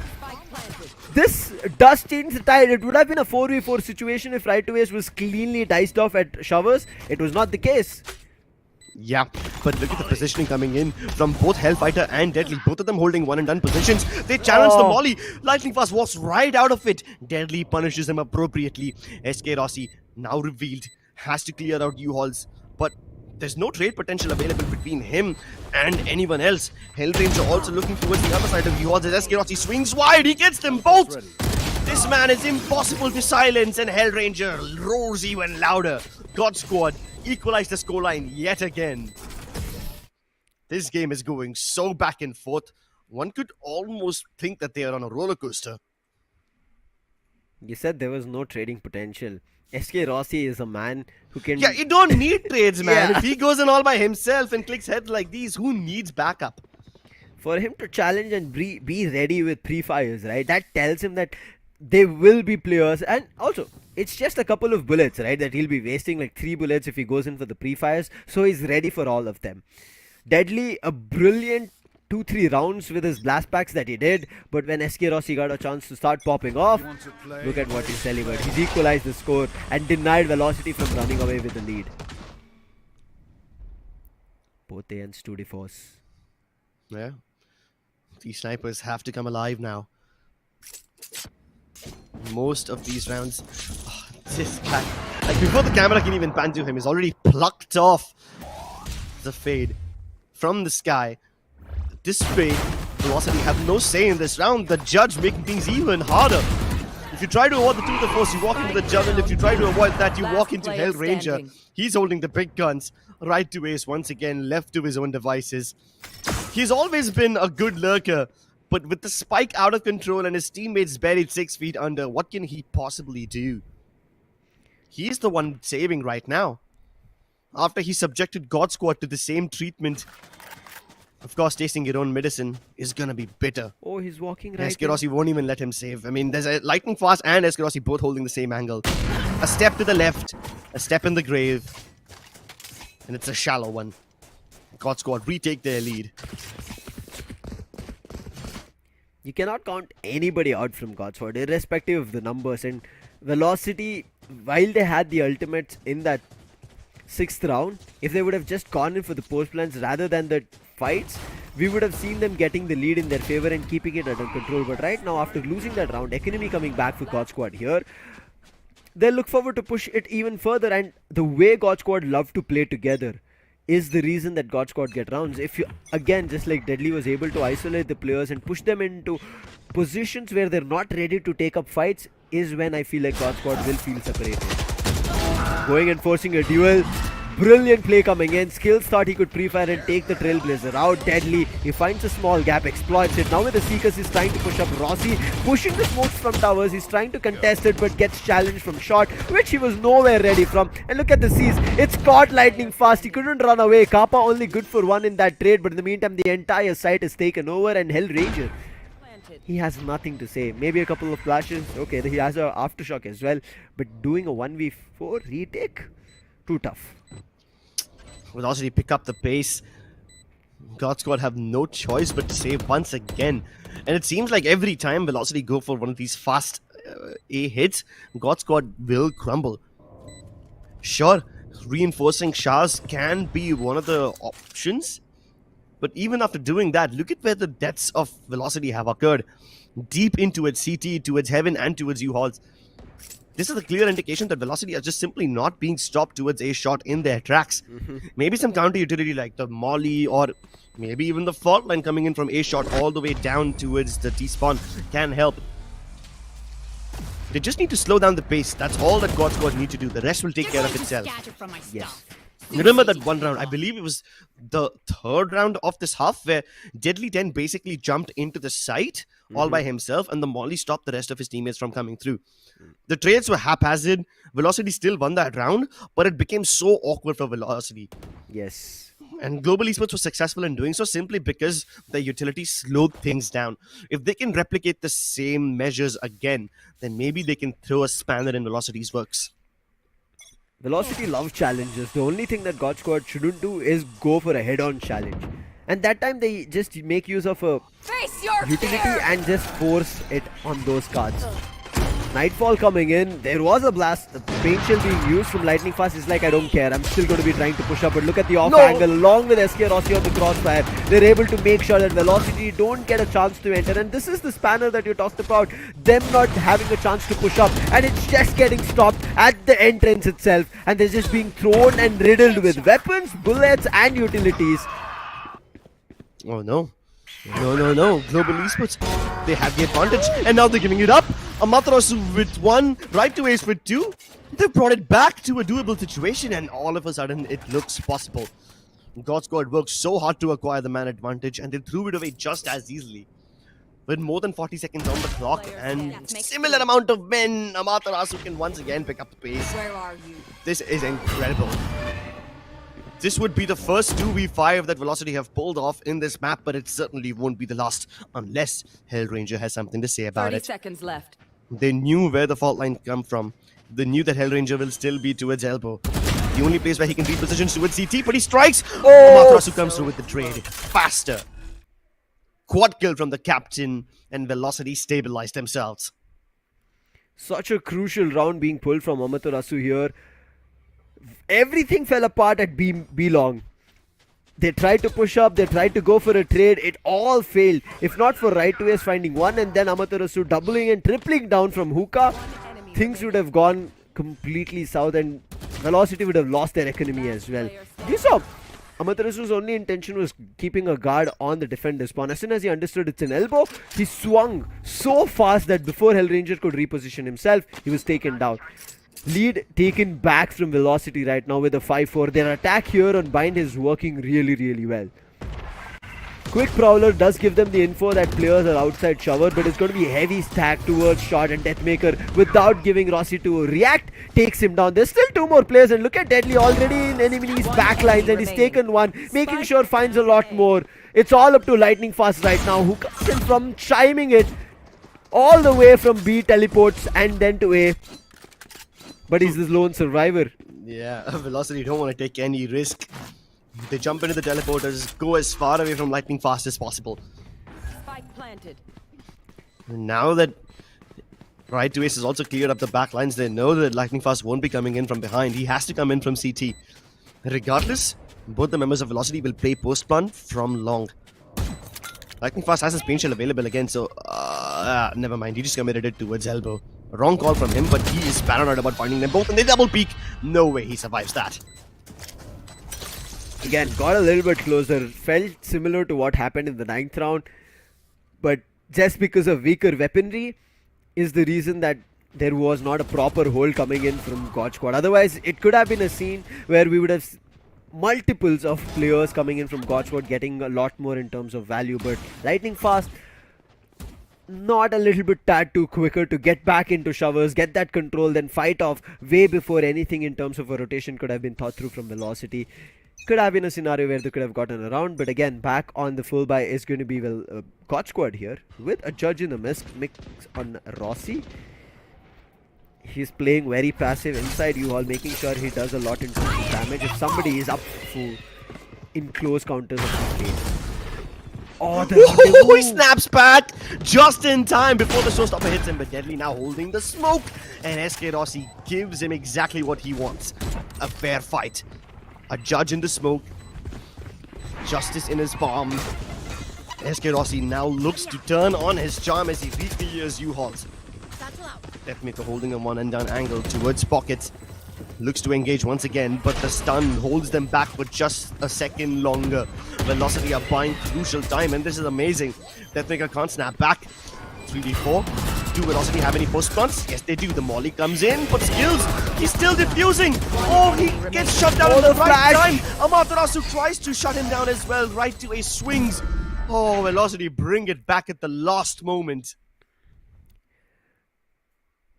If that Molly lineup was a second slower, it would have been a defuse. Yeah, It would have been a defuse. Definitely. I mean, if you see in the replay, you will definitely notice that one of the players of Global Esports, I'm not sure if it was Kappa or Hellranger, but they tried to literally body block the molly. They tried to parry it away. Yes. I mean, we've seen a lot of those videos where people have tried to do that, and some have worked, some have not. They've even done it with an all drone block. I'm not too sure how it works. I have seen that video. I was like, wait, what? But nonetheless, round has started. Look at this. Deadly has crossed over to U-Hall. Ultimate being wasted from Lightning Fast. Multiple ultimates from both the ends being used, but Deadly this time judges his opponent twice the times, going for a third. Skills finally puts him down. Yeah, but the damage is already done. Velocity have crept in, and Deathmaker with a massive sniper in his hands can only be shut down by Skyesports, who takes 2 in return. This is a cacophony of trades, a flurry of frags, and Velocity. After the dust has settled, they look to still plant the spike, but Skyesports will simply not let them. No, sir. You are not allowed to touch the spike. You can't recover it. Amaterasu creeping in. Has to clear out skills first. And he bursts into him. Lovely defense from God Squad. The ADS and immediate connection coming through. SK Rossi has been so detrimental in a couple of rounds for God Squad to get that round back in, right? If not for SK Rossi with that 2d4s to find 2 frags, it would have been Velocity all the way. SK Rossi's cojones at a point to push up. When the tower is already smoked, when the heaven is already smoked, he still pushes it up, takes 2 players out, and then gets down to sight. What a first half, Lucifer. What a first half. Indeed. I mean, a lot of hero plays from Deadly 10 clearing up room for his team, which is basically what allows not just Deathmaker, but the entirety of Velocity to pick up that lead. Of course, every now and then where Deadly 10 fails to clear up space, it's up to Deathmaker to go in close towards truck and sometimes even towards the triple box to make sure that whatever hard work Deadly has done remains as it is. He just makes sure that God Squad can't retake that area. Most of it was towards the A side. God Squad, they didn't find too much success towards A, but on the B side, God Squad was very good at defending. Will the same story ensue Velocity as they now move on to the defending side? Or will they also fall prey to lightning fast and, as his name suggests, his quick maneuvers and his satchels? Crucial half decision coming here. Talks coming in because God Squad are the ones who have right now a chance to close it all here. Move on further in the lower bracket where Made in Thailand is waiting for them. On one end, it's Velocity still trying to fight for survival. They might have a 2-round lead, but this pistol will be very crucial. Deadly and Lightning Fast who are about to face the feature. They're seeing the boom bot. Lightning Fast gives him the space, the respect as well. But look at what they've done at A shot. They're pushing it. Yeah, and while Lightning Fast is busy over here, most of his teammates, they were towards B Long, who just took the teleporters back towards Shaz, and in this moment, the A side is left unguarded. Velocity are coming in from the back lines. It's going to be up to Lightning Fast to stop them in their tracks, and he's only good for 1. As the rest of Velocity now regroup towards A shot, a plant will be very awkward. They must go and do it towards CT. SK Rossi also tries to stop them in their tracks.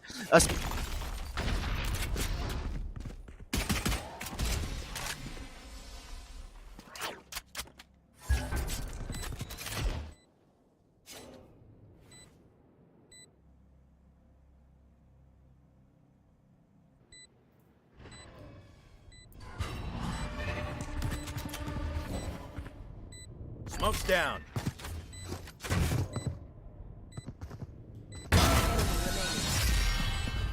Sleep, my sister. You've seen Gonna be too a much. fun. Looks like it is going to be God Squad getting that spike down, getting that round done for their team, making sure their numbers still are adrift and making sure they stand after the round is done as well. So God Squad making sure they equalize the score very soon. Now with this anti-eco advantage and buy coming through grips.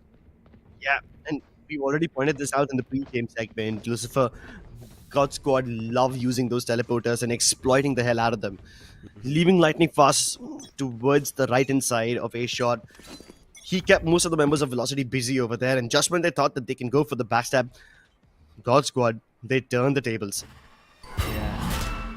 It would have been such a brilliant crunch coming in from Velocity if it worked. Hold on though. Look at the positioning coming in from Deathmaker. He's already pushed up P long. He doesn't spot a single person. Now Velocity know that God Squad will be coming towards a shot, but instead God Squad are waiting for a Velocity push. And Deadly 10 is indeed pushing. This is exactly what they're waiting for. But do they also account Deathmaker to be pushing in at the same time? A trademark is what stands in between Deathmaker and his advance towards the rest of this backstab. SK Rossi doing his best to clear out positions as he can. Pocket cleared out. Lightning Fast comes in from Shaz. The VLT defense falls. And the backstab, which was in the works from Deathmaker, will now yield no fruits. Spike Amaterasu. planted. He thought he could play safe in the smoke, but look at the timing! Timing. PM wanted to clear the right corner and he just turns around. It's a done job, along with Amaterasu falling on side. A flawless and a team ace being picked here for God Squad as they equalize the scores. Not even a single weapon being dropped, even though many of them were beaten up and tagged up. It did not matter. But look at this, because there were a couple of buys coming in terms of either the Sheriff or a couple of utilities from Velocity. Most of them have half shield scripts. Ace.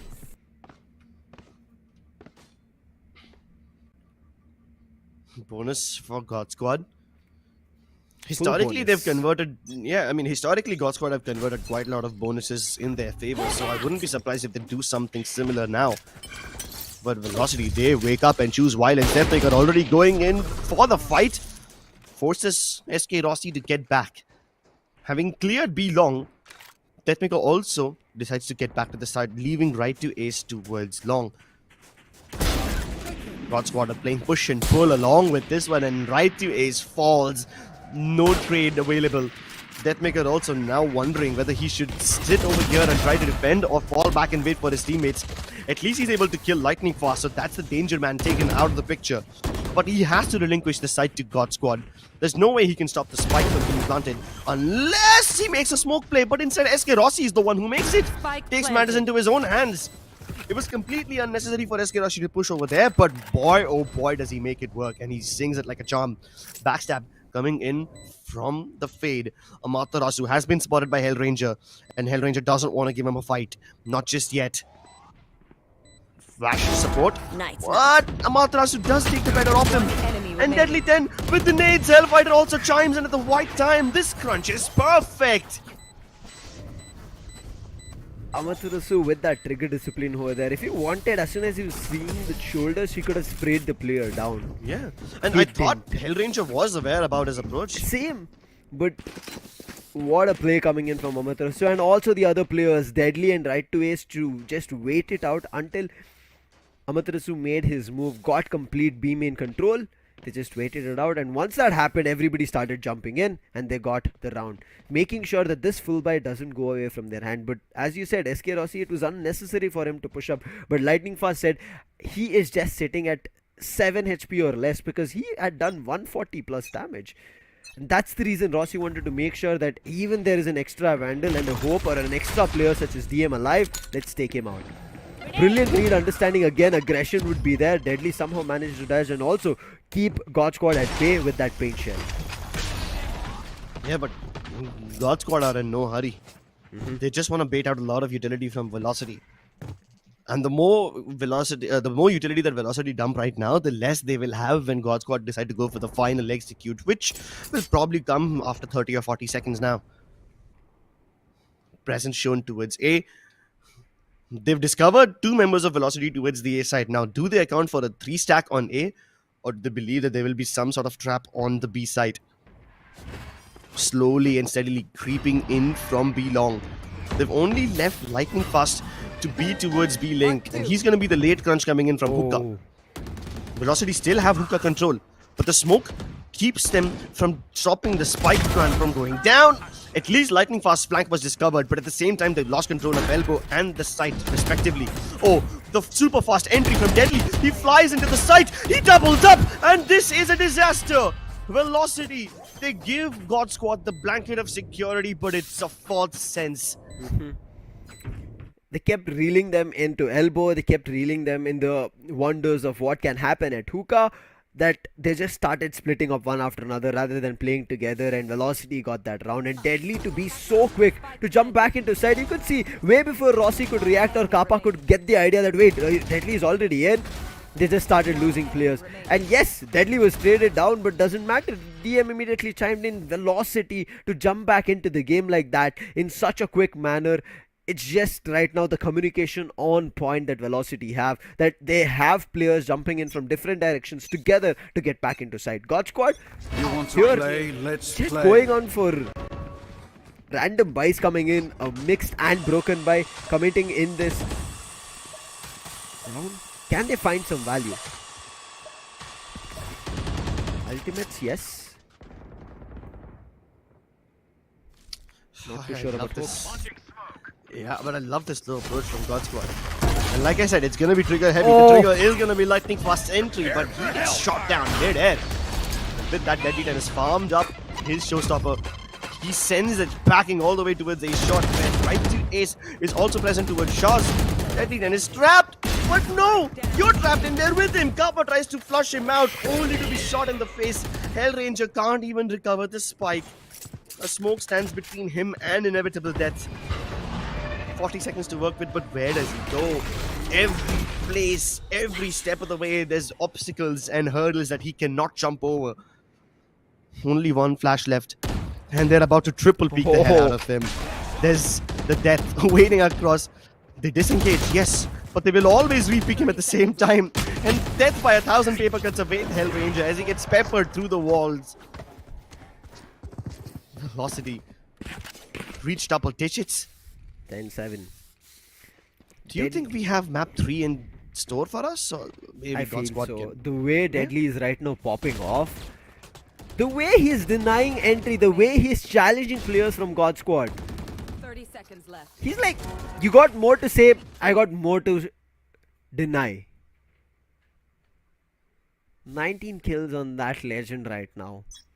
And he's proving a point. On top of him, Deathmaker is in close quarters. SK Rossi is sitting with 20 kills for God Squad, but still Velocity are playing together as a squad. Oh no, too much sound coming in, but DM, he's still good for it because lightning fast at just a stinger. Right to his, gets concussed, but look at this.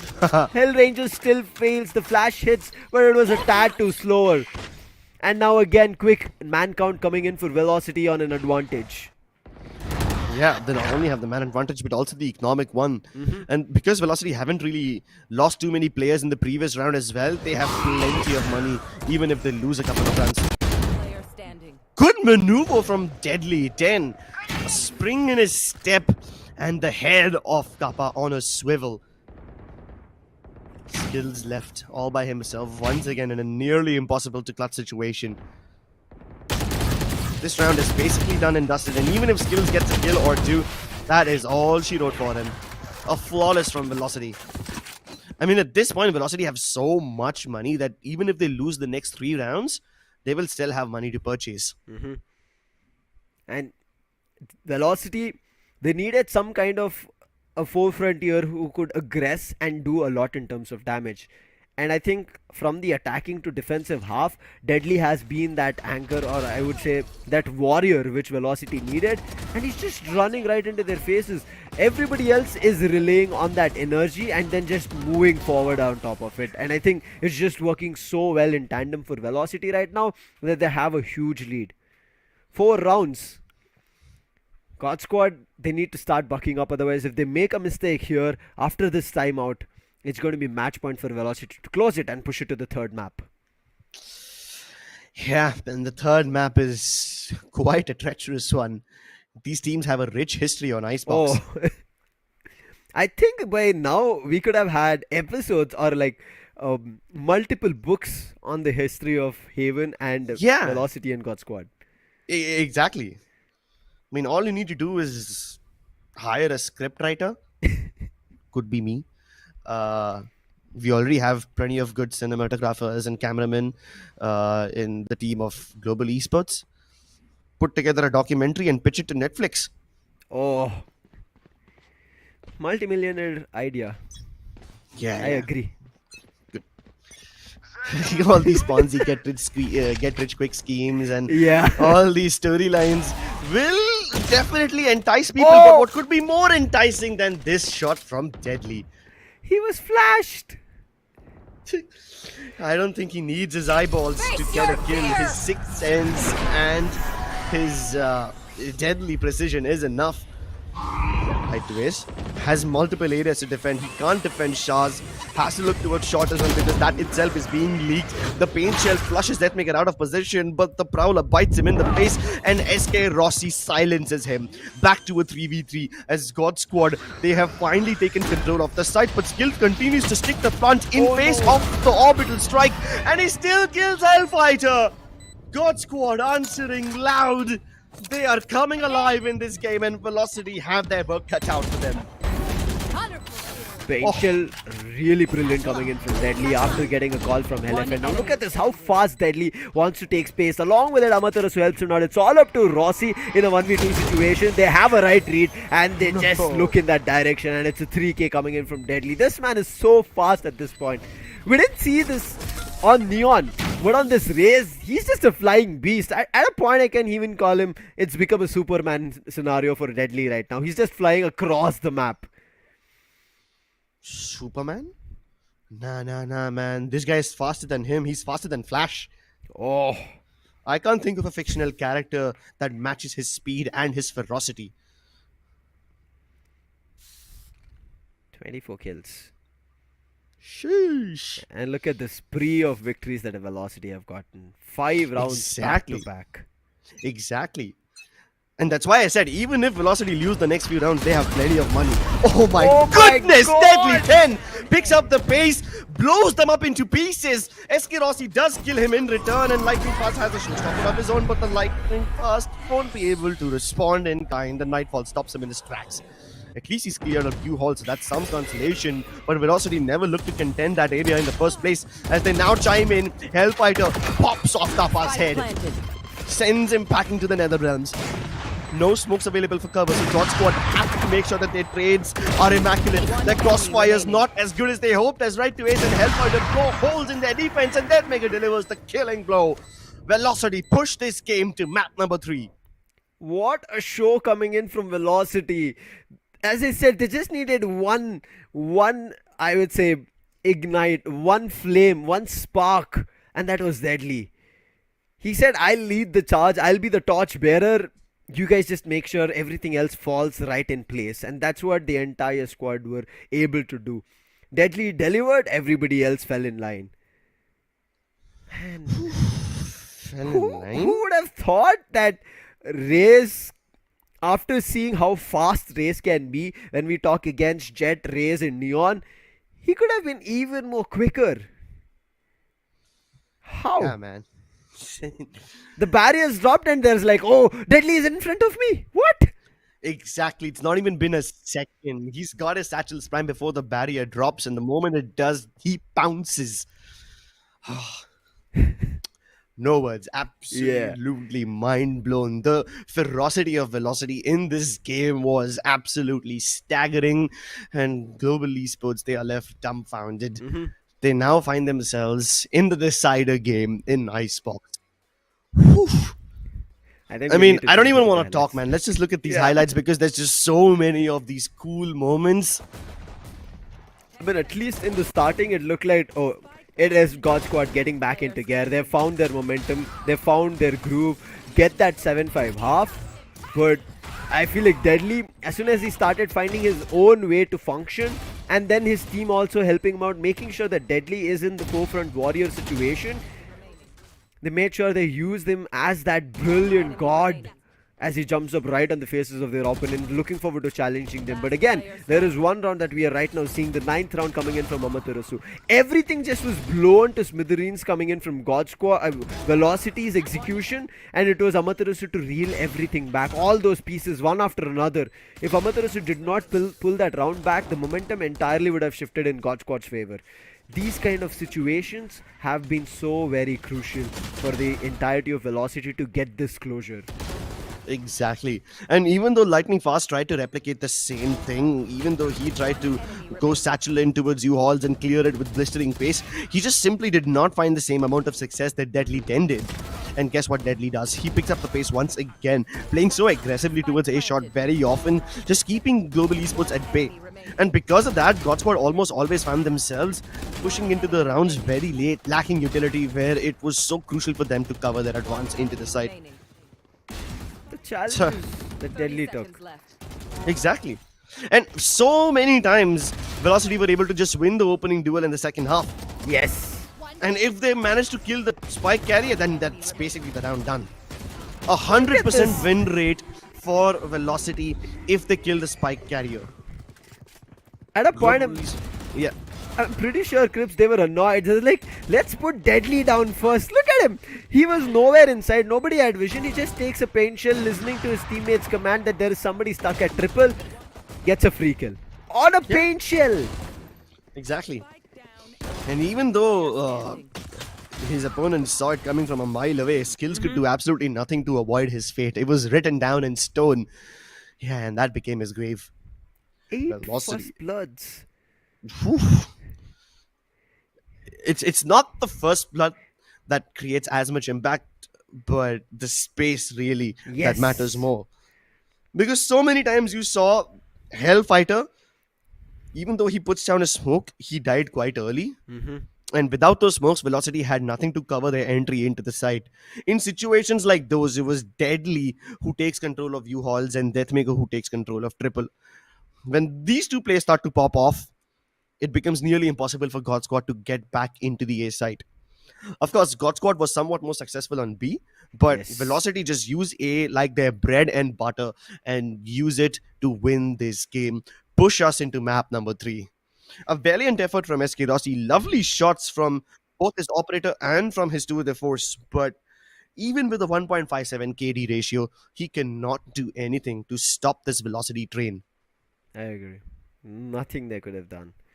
You saw like they were trying their best, just like we saw Amaterasu on Pearl, right?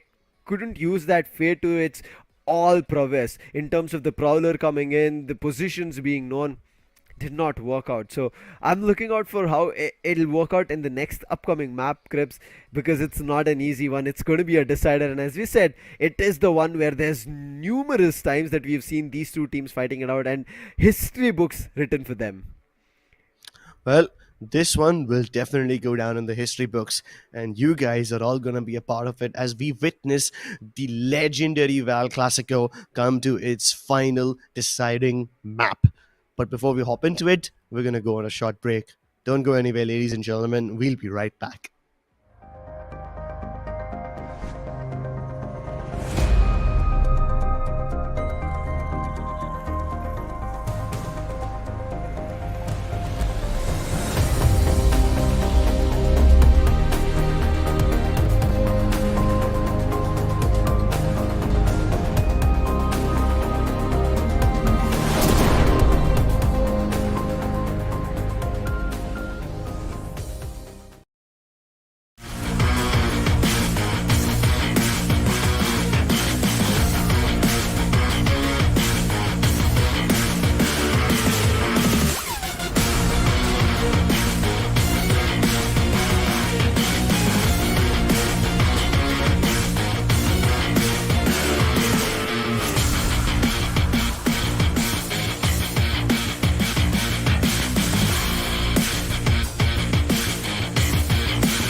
आपने जैसे बताया brawler से पता चल चुका था they are going to Thailand now.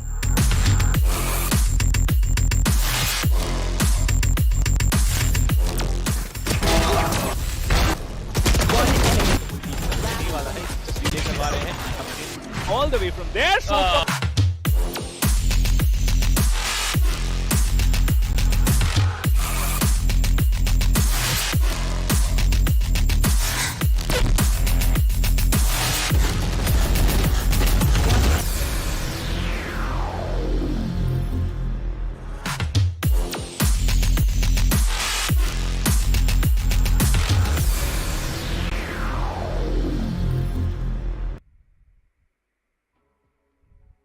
Welcome back, ladies and gentlemen, to an epic showdown that we call the Indian Val Classico.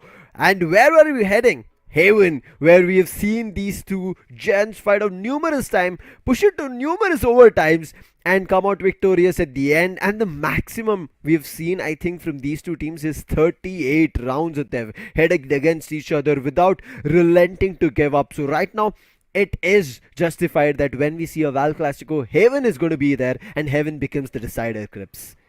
Yeah, I mean, at one point I said that it was Icebox, so my bad, my mistake over there. But Haven is so much better as a decider map because both these teams have faced each other numerous times on Haven.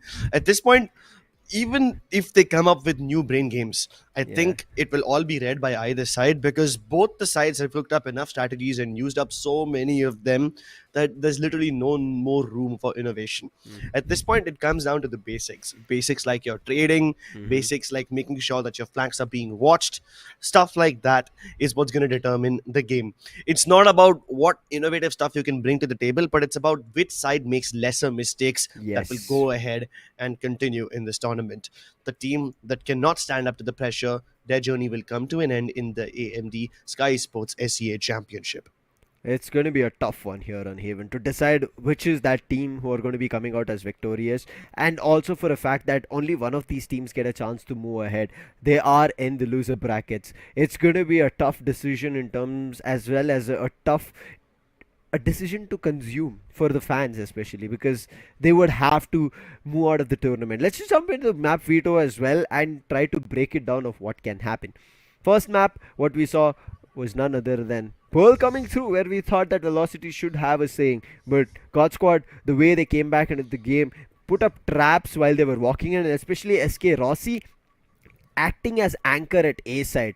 There were so many times that Right to Ace wanted to lurk but was never able to clear off SK Rossi on A side. He was able to clear off Art or mid doors, anything you talk about. Coming into Bind, you saw Velocities deadly. He was deadly indeed. He was a madman, unchained. He was a beast. He was running right into the faces of the opponents, and we have never seen one person being so fast. And they got that map under control, and a 37 victory for them. And now we are heading to Haven. So we have seen best from both the ends on one of the maps. What brings it all to Haven is one extra site here, Crips, which makes things nullified. If it was two sites, we would have seen generally it's a B hit or a A hit coming through. Now with the C, there are plays that can be done. But as you said, both these teams have fought against each other for oh so long time that there are reads that they can make. Well, the reads are going to be more or less obvious coming in from both these teams. What I really want to see is whether they have fixed their mistakes from the past or not. Keep in mind, both these teams have lost to Made in Thailand and Bleed respectively. And Haven was a crucial map in both those games. In those matches when they were facing the SEA teams, it came down to mostly the silly mistakes of not being able to trade out. And it kind of felt like both God Squad and Velocity were out of their comfort zone. They were making mistakes which on a regular game they wouldn't make. And I don't know what came in. I don't know what came over them at that moment, whether it was nerves, whether it was anxiety, but they started making moves that they usually don't. They started taking risks which they usually don't. And maybe they felt compelled to make those moves because they thought that, yeah, they need something special to take down this nemesis. But I mean, now that they're up against a familiar opponent, maybe they won't make those kind of mistakes, and hopefully we have a cracking good match on our hands. I don't know.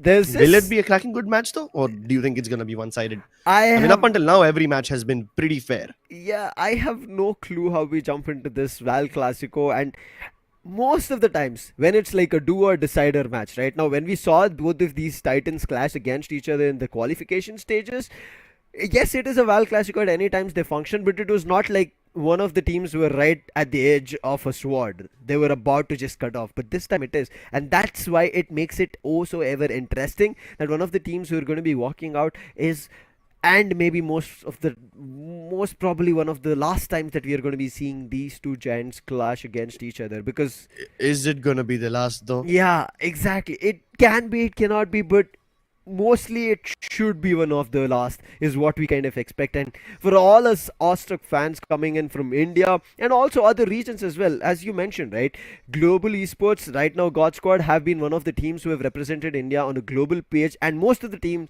know India by God Squad at point. Let's see if God Squad will stand tall today as we jump into Haven, its agent selection screen, and Velocity try to stay alive and make sure God Squad are the ones who go out, or is it going to be the other way around?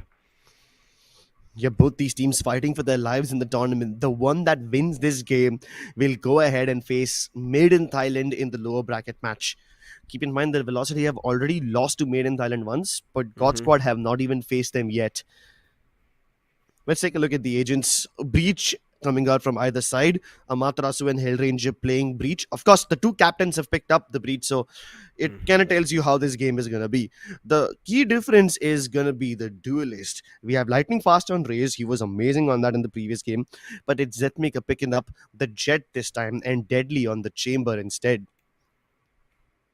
Interesting setup coming in, because both the times that we have seen Deadly play on Haven was always a Killjoy. And that's the reason Killjoy is something that he's maining right now and trying to figure it out through of what works out better. This is the first time this composition on Deadly with Chamber comes out here in the Skyesports SEA Championship, which makes things even more interesting. Now, we did see Chamber versus Chamber on Rossi as well as Deathmaker, but this is the first time we are going to be seeing Deadly against SK Rossi of who will come out on top. Deadly against Lightning Fast, he showed us what he got on that race. Lightning Fast is still alive on the race, but on the other end, Deadly has switched up on the Chamber. And as you mentioned, these captains, previously, Velocity were able to play around Hellranger's fault lines Aftershock. Even though they were able to annoy them, they were able to play around it. Mostly the flashes never found value, and that's the reason Velocity kept themselves alive and afloat after Bind is done. Now, Haven being the map of choice, the decider between these two giants, I don't know how far we will go, but looking at the agent selection, looking at it in a perspective that it's so similar, except for these duelists, I am right at the edge of my seats and I'm jumping. I know people cannot see the camera right now, but I'm like jumping on the seats to see what we have in cards at Haven.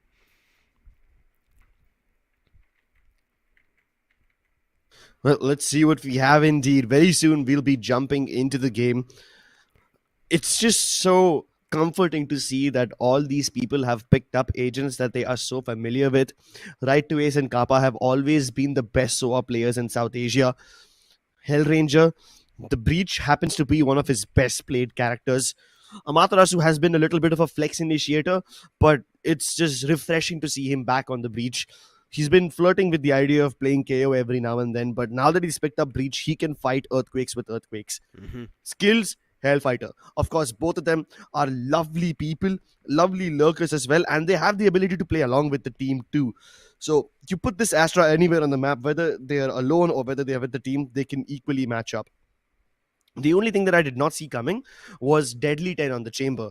We've seen him play a lot of agents throughout this tournament. He's picked up the Raze, the Neon, the Jet, the Killjoy, and now the Chamber as well. I guess throughout the SEA Championship, he's been the one player who has shown the most amount of versatility. Let's see if this versatility continues to help him through one final game, through what could be the last Val Clasico that we get to see, ladies and gentlemen. Put your hands together, because no matter what happens, this will be a banger. This will go down in history. This is one for the books. Just like those chapters which come to an end, it might be a sad one or it might be a great one. It might come out overjoyed or teary-eyed, but it will fulfill your heart. That's all I can promise. Between these two gens, Go support your teams. Go rampant in the chat with all the support and love that you can shower to either Velocity Gaming or God Squad, as these two kick off here on Heaven as the barriers drop. Who's going to be finding the first? Both the chambers spotted each other, but no value being found. DM gets spotted out, but the recon being sent from right to Ace does not find any value, but DM does not stop. He's taken serious control. Oh, gets initially connected with the wall bang and then takes down completely. Oh, and while that contact has been made towards A, Velocity now also trying to flirt with the idea of going towards Garage. Oh, the Lightning big Fast shell. stops them for now, but Velocity aren't committing. They've lost a player and they've lost quite a lot of HP onto Deathmaker. Sorry, Deadly rather. He's sitting on 13. This could be very tricky. Kappa still marking A long. He's aware about the possibility of Velocity falling back. Recon doesn't detect anyone.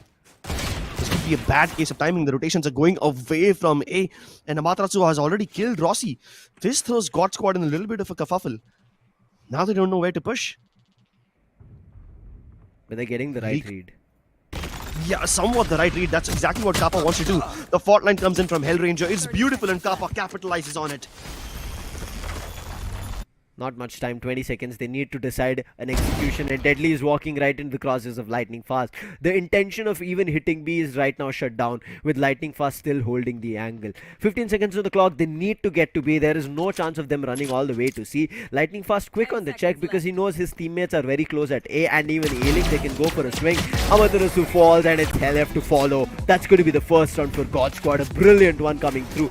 Wait, composure, calm. All they had to do was let Velocity walk up close into the site and take them down one after another. Whew. Indecisiveness from Velocity as they tried to make global esports over rotate and over commit to one of these sites, but God Squad aren't gonna fall for that trick. Early contact towards C, shut down by players like SK Rossi. And then the moment Velocity decide to try experimenting towards A, the fault line from Hellranger and the push from Kappa shut that down as well. And then Hellranger himself stops them. Oh my god, SK Rossi. That's what happens when you try to jump peek him without armor. A single shot at the body with the Marshal is enough. Lightning Fast survives that encounter. I have no idea how, but at least the spike was shut down. Hellfighter will not be able to plant it today, and now it's in no man's land. Nearly impossible for Velocity to recover. 3v5 situation, weapon advantage on the other end. Rossi is still finding players with those marshals and is not ready to stop. And now look at the last two surviving players. One is towards C, another one right now getting to attack his spawn. Deadly has nothing in the headhunter right now to play. He's not found any value to start things off, and Velocity initial footfall or initial footing has not been that great, and looks like this should be a flawless as well in the making.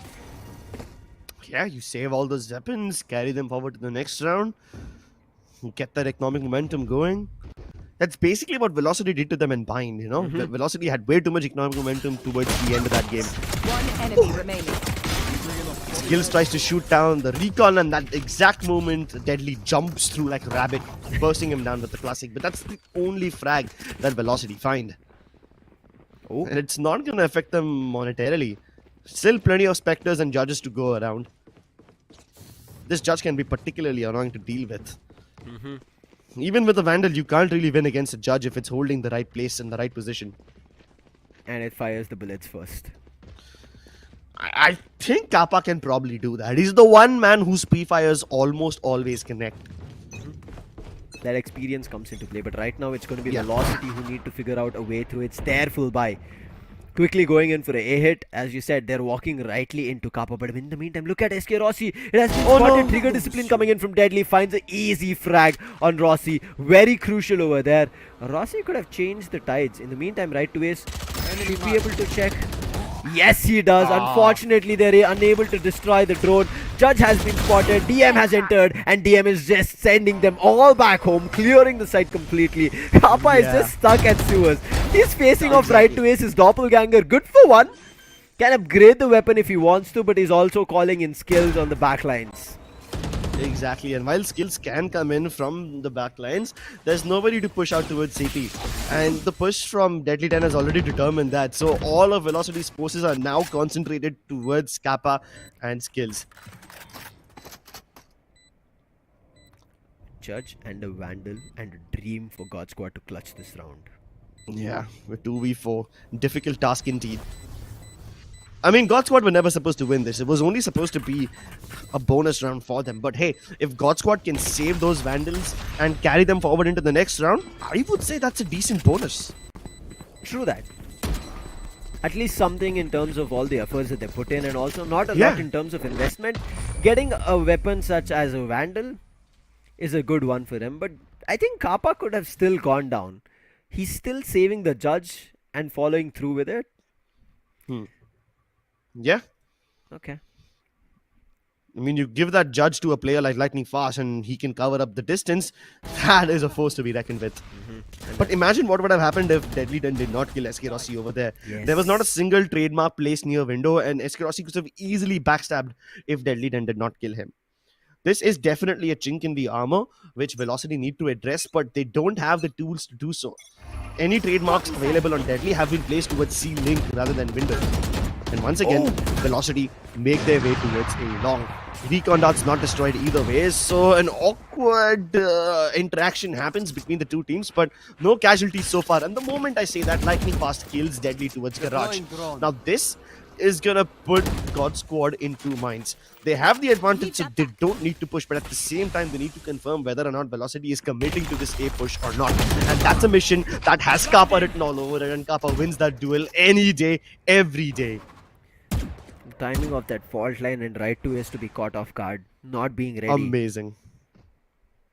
Brilliant setup coming in from Hellranger. And now look at this. Yeah. It's a triple man setup coming at A, and anything that they want to do at A is going to be super tough. They might just have weapons, but it's also a full buy on the other end for God Squad. And with numbers, it should be an easier round coming in for them. A brilliant fault line towards shot, but Rossi is still able to dodge it. The op is still talking for him. And he gets one more. We didn't even see an opponent. He was vision blocked with that Nebula, and he still finds the second. That's SK Rossi for you. That's SK Rossi, and that's God Squad actually. Yes. Who have such amazing coordination.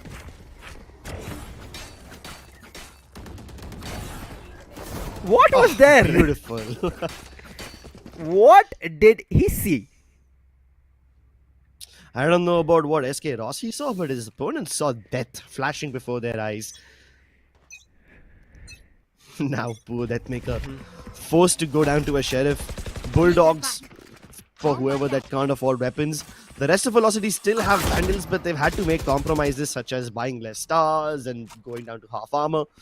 Deathmaker being very careful as he approaches Garage, because the last time he got shot down in the face with a Judge. This time Skills is holding the deeper angle from back of C.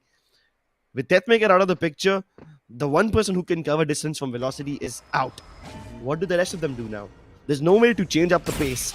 Maybe Deadly can cross someone. Maybe Deadly can catch someone crossing while these crossfires are being set up. But God Squad have no rotations to make. They don't need to do anything. So there's absolutely no reason for them to go towards B. Whatever doubts they have can easily be solved by just sending drones, or like Skills did, just body checking them. He walks in without taking a single tick of damage. That's just absurd to me. Yeah. No idea how he's alive, and two players were trying to spray him down, and he survives and runs back. Looking forward to a C. He's still committing it, and they've left Deadly on that lurk.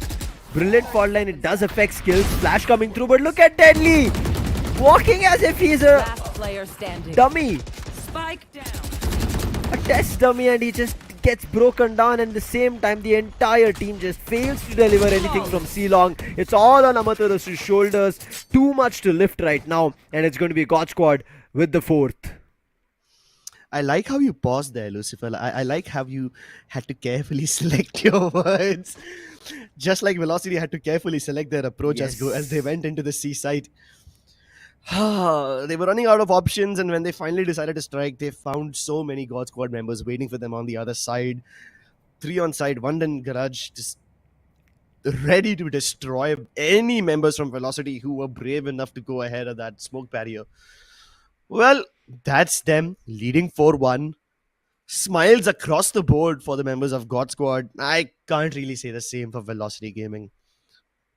Hey, tell me something. You might have a better idea of how close these teams are to each other, like in the Thailand boot camp.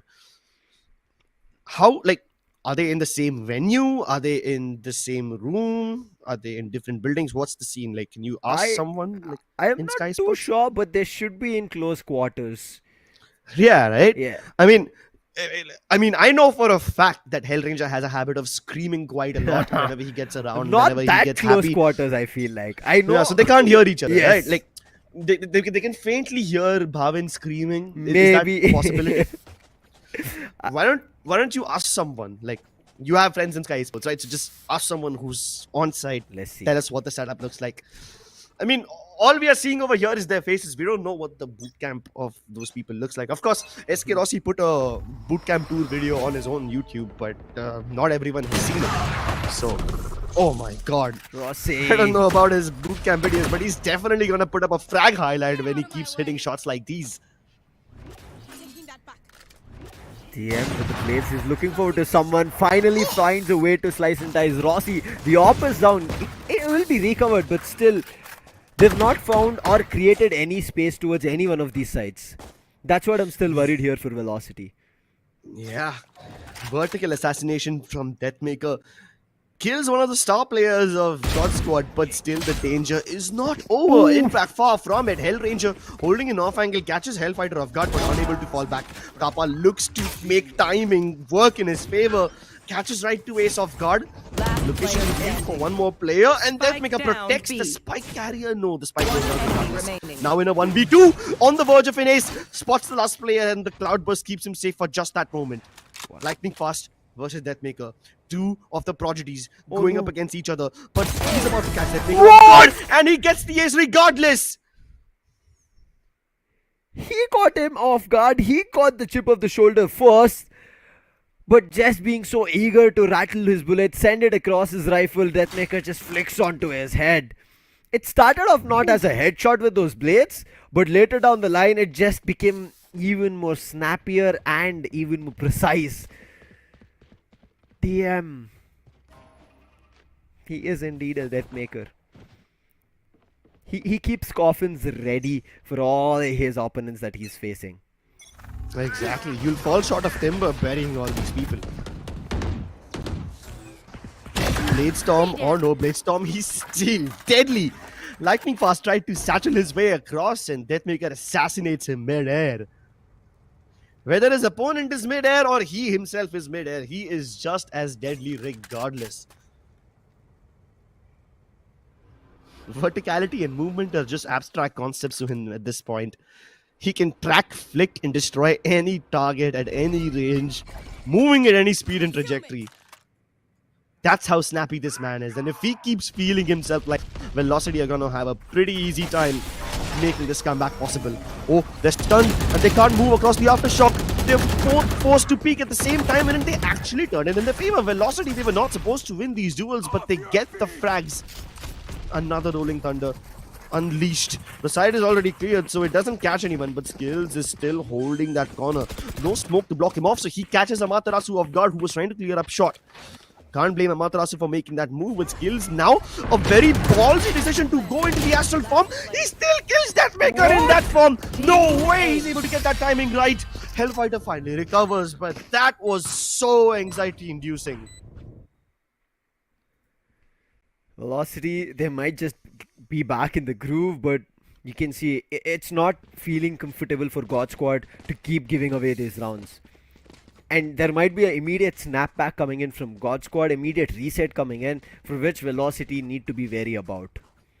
They need to make sure that if that immediate snapback or reset happens from God Squad, they're able to trade that out, make sure that momentum is put to a stop. If not, God Squad will run away on the defense in terms of the number of shots that they're able to take. 3 ultimates on both the ends. Deathmaker again, irrespective of the fault line coming through, he's trying to push up. Oh, look at this two-pronged approach from Velocity. Deathmaker heading towards A. He wants to challenge Kappa on that duel. At the same time, Velocity are also looking to encroach deep. Skills is ready to intercept them, but Deadly puts a bullet in his face. Lightning Fast found the other side of the smoke and he's actually using it as cover. He's let them sneak into A-Link, but this is information relayed which Kappa has, but he can't act on it. At least Lightning Fast recovers one frag, but this is a chaotic situation now. His Hell Ranger trapped in the sewers. He knows what's coming. Lightning Fast has to pull out the big guns to stop Deadly and he blows him to smithereens. This could be a good recovery. Hell Ranger also kills another last one. That's the spike recovered, but Right to Ace is already circled around him as they play Ring Around the Rosies with this one. 2v2. Velocity have to plant, but SK Rossi won't let them. Right to Ace yet to make that transition. Yet to recover the spike, and SK Rossi is steadfast in his approach. This man with the op. This is what I said, the immediate snapback or reset from one of the players. You need to be ready for it. But this is just quick exchanges on all the directions coming through. Unpredictable fights. Chaotic in a manner. But Rossi, when he had to control this aggression, control this movement coming in from Velocity, he just had one opening to keep a guard off and he was just checking in that position. Yeah. 5-3. You narrow it down to simple, calculable steps, and You want to play? Let's play.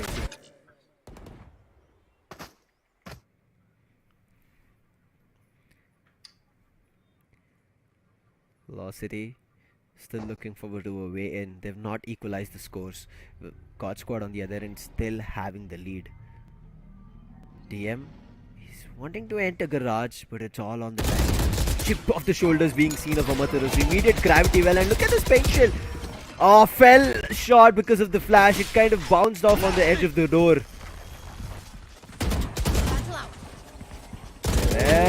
Playing with his spray right now, finds one, but Lightning Fast! Spike down. That immediate attention of taking down players who are coming out from garage as well, gets 2 for himself, but DM, he also goes down.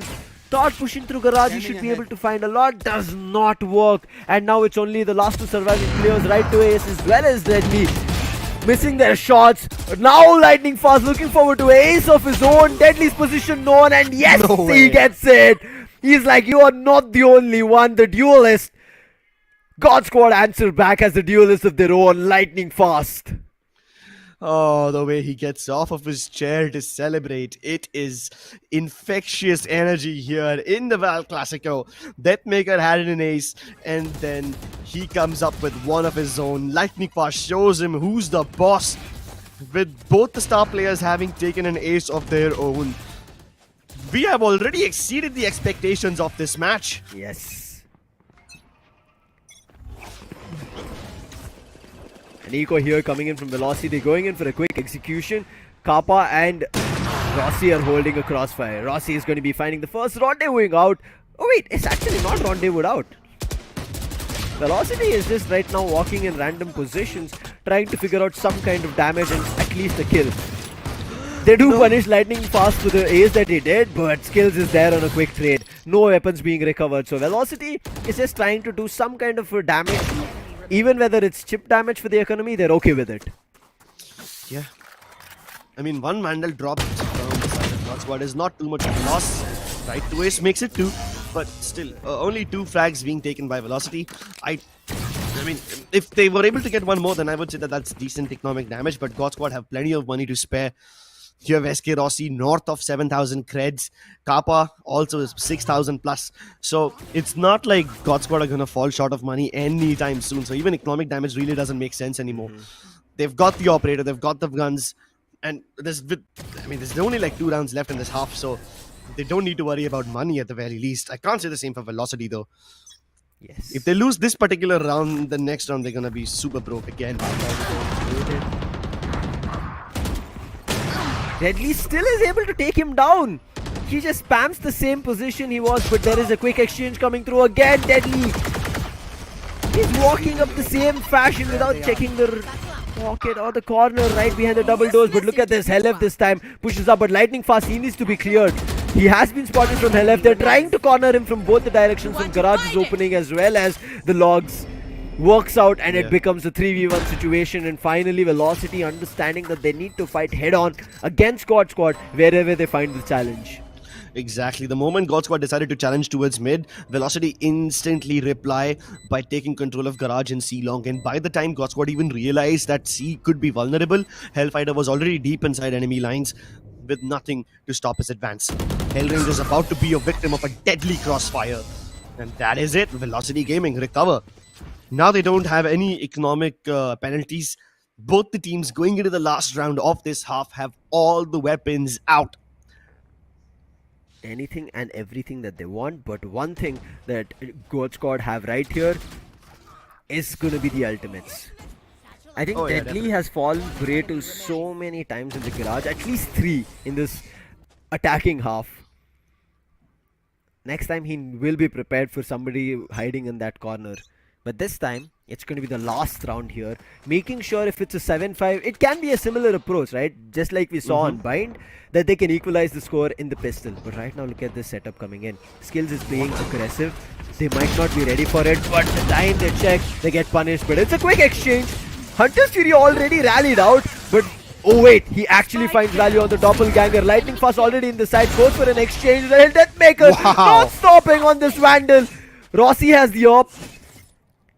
But the spike, it's a little bit tough to recover, but LF, he's able to take down Kappa, but on the other end, the man with the blades has been dropped dead.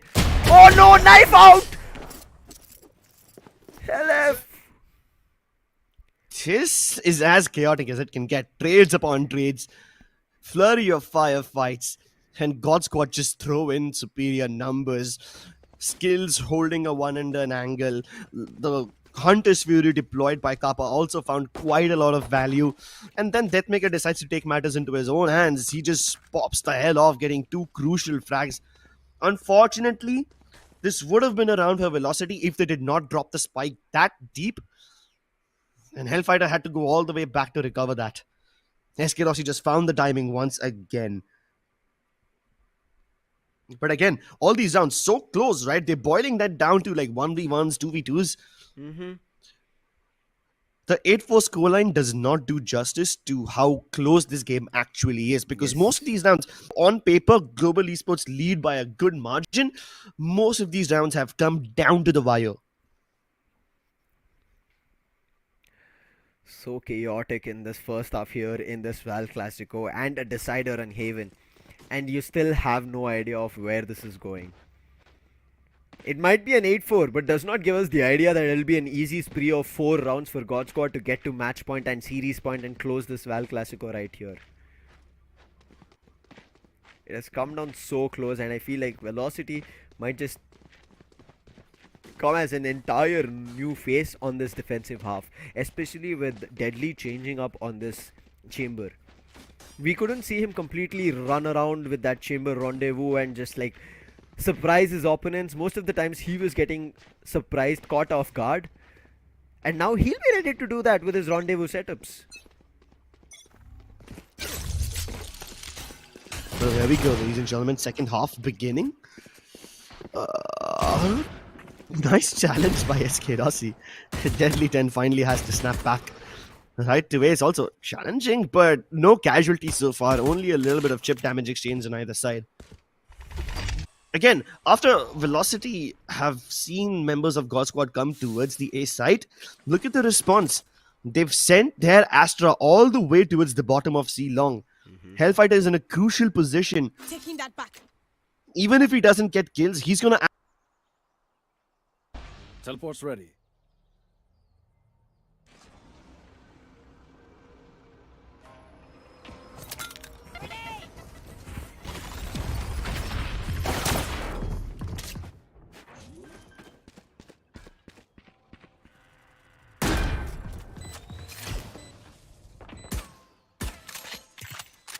I need a star. The Spectrum coming in. Spike being planted, still a 5v5 situation. Lightning Fast finds the first opening. Deadly still looking forward to something with his headhunter. No value. Lightning Fast put a stop from right to Ace's Ghost. But Amaterasu, there's one at the left corner itself. But Skills, he's not going in for the duel. Right to Ace gets one. Skills, immediate exchange coming through. But there is corners from every direction that God Squad have conquered and also kept a watch on. And that's going to be God Squad getting the pistol. Very crucial here, Krebs, because this puts them one step closer to double digits and closing this map even faster. Exactly.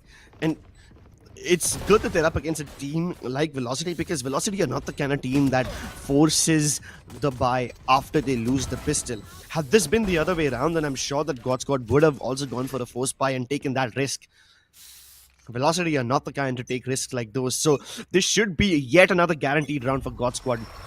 At least on paper, because they have the superior weaponry. But with Velocity hitting shots like those, there's no telling what can go wrong for them. Velocity, having given up the C side, are double stacking towards Garage. 2-man stack again on the B side with only right to ace holding A. The moment I say that, Delhi disengages from Garage, tries to go towards C long only to see himself get buried by SK Rossi. Velocity make up for it. They take aggressive controls towards mid.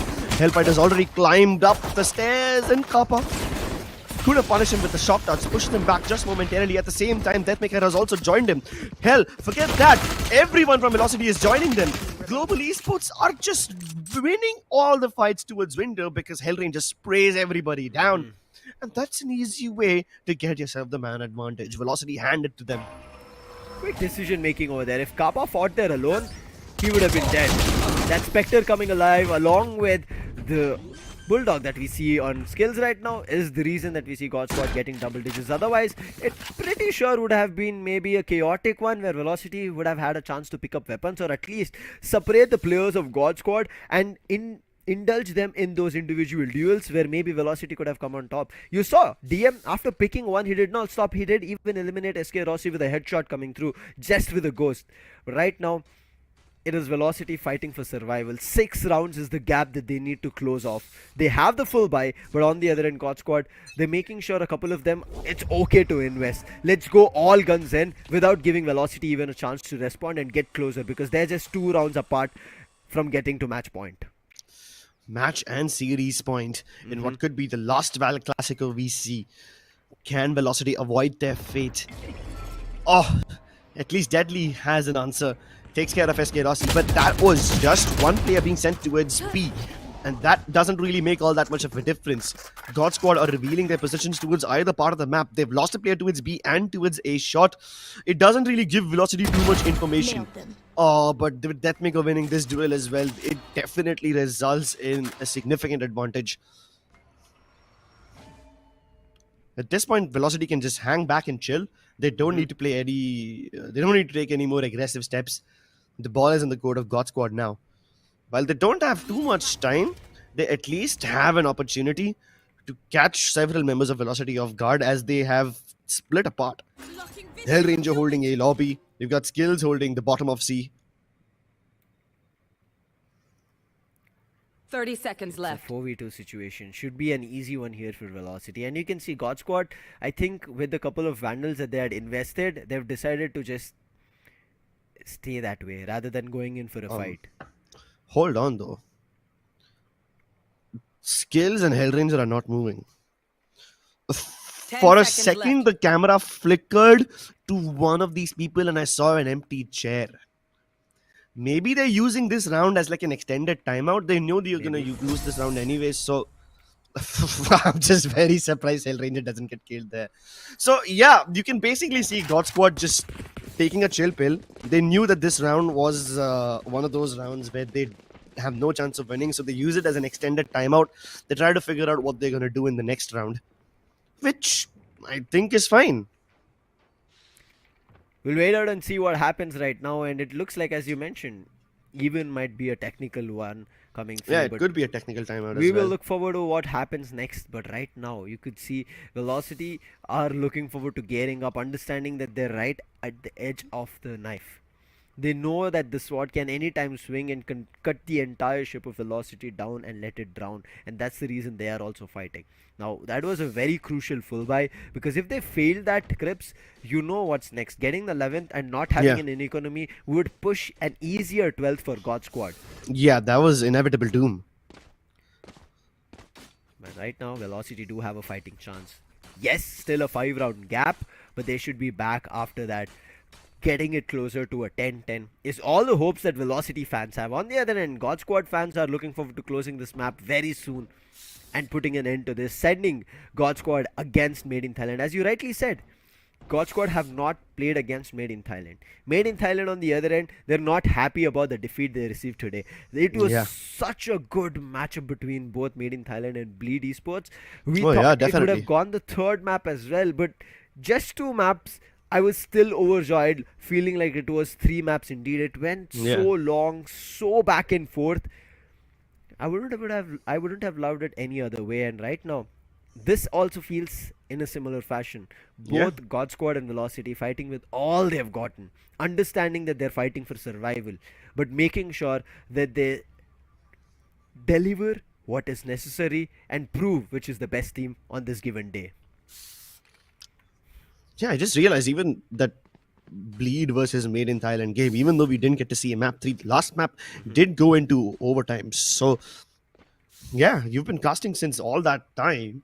Must have been a lengthy day for you as well, Lucifer. But the matches being so close, right, and feeling it so good. After seeing such intense matches, I feel like I've still not lost anything in terms of what a long time. It still is. I'm high on energy after seeing matches this close. I'm like, let's go, let's keep it going, because I don't feel like we are done. And I understand all the fans feeling the same way as well after seeing such brilliant matches.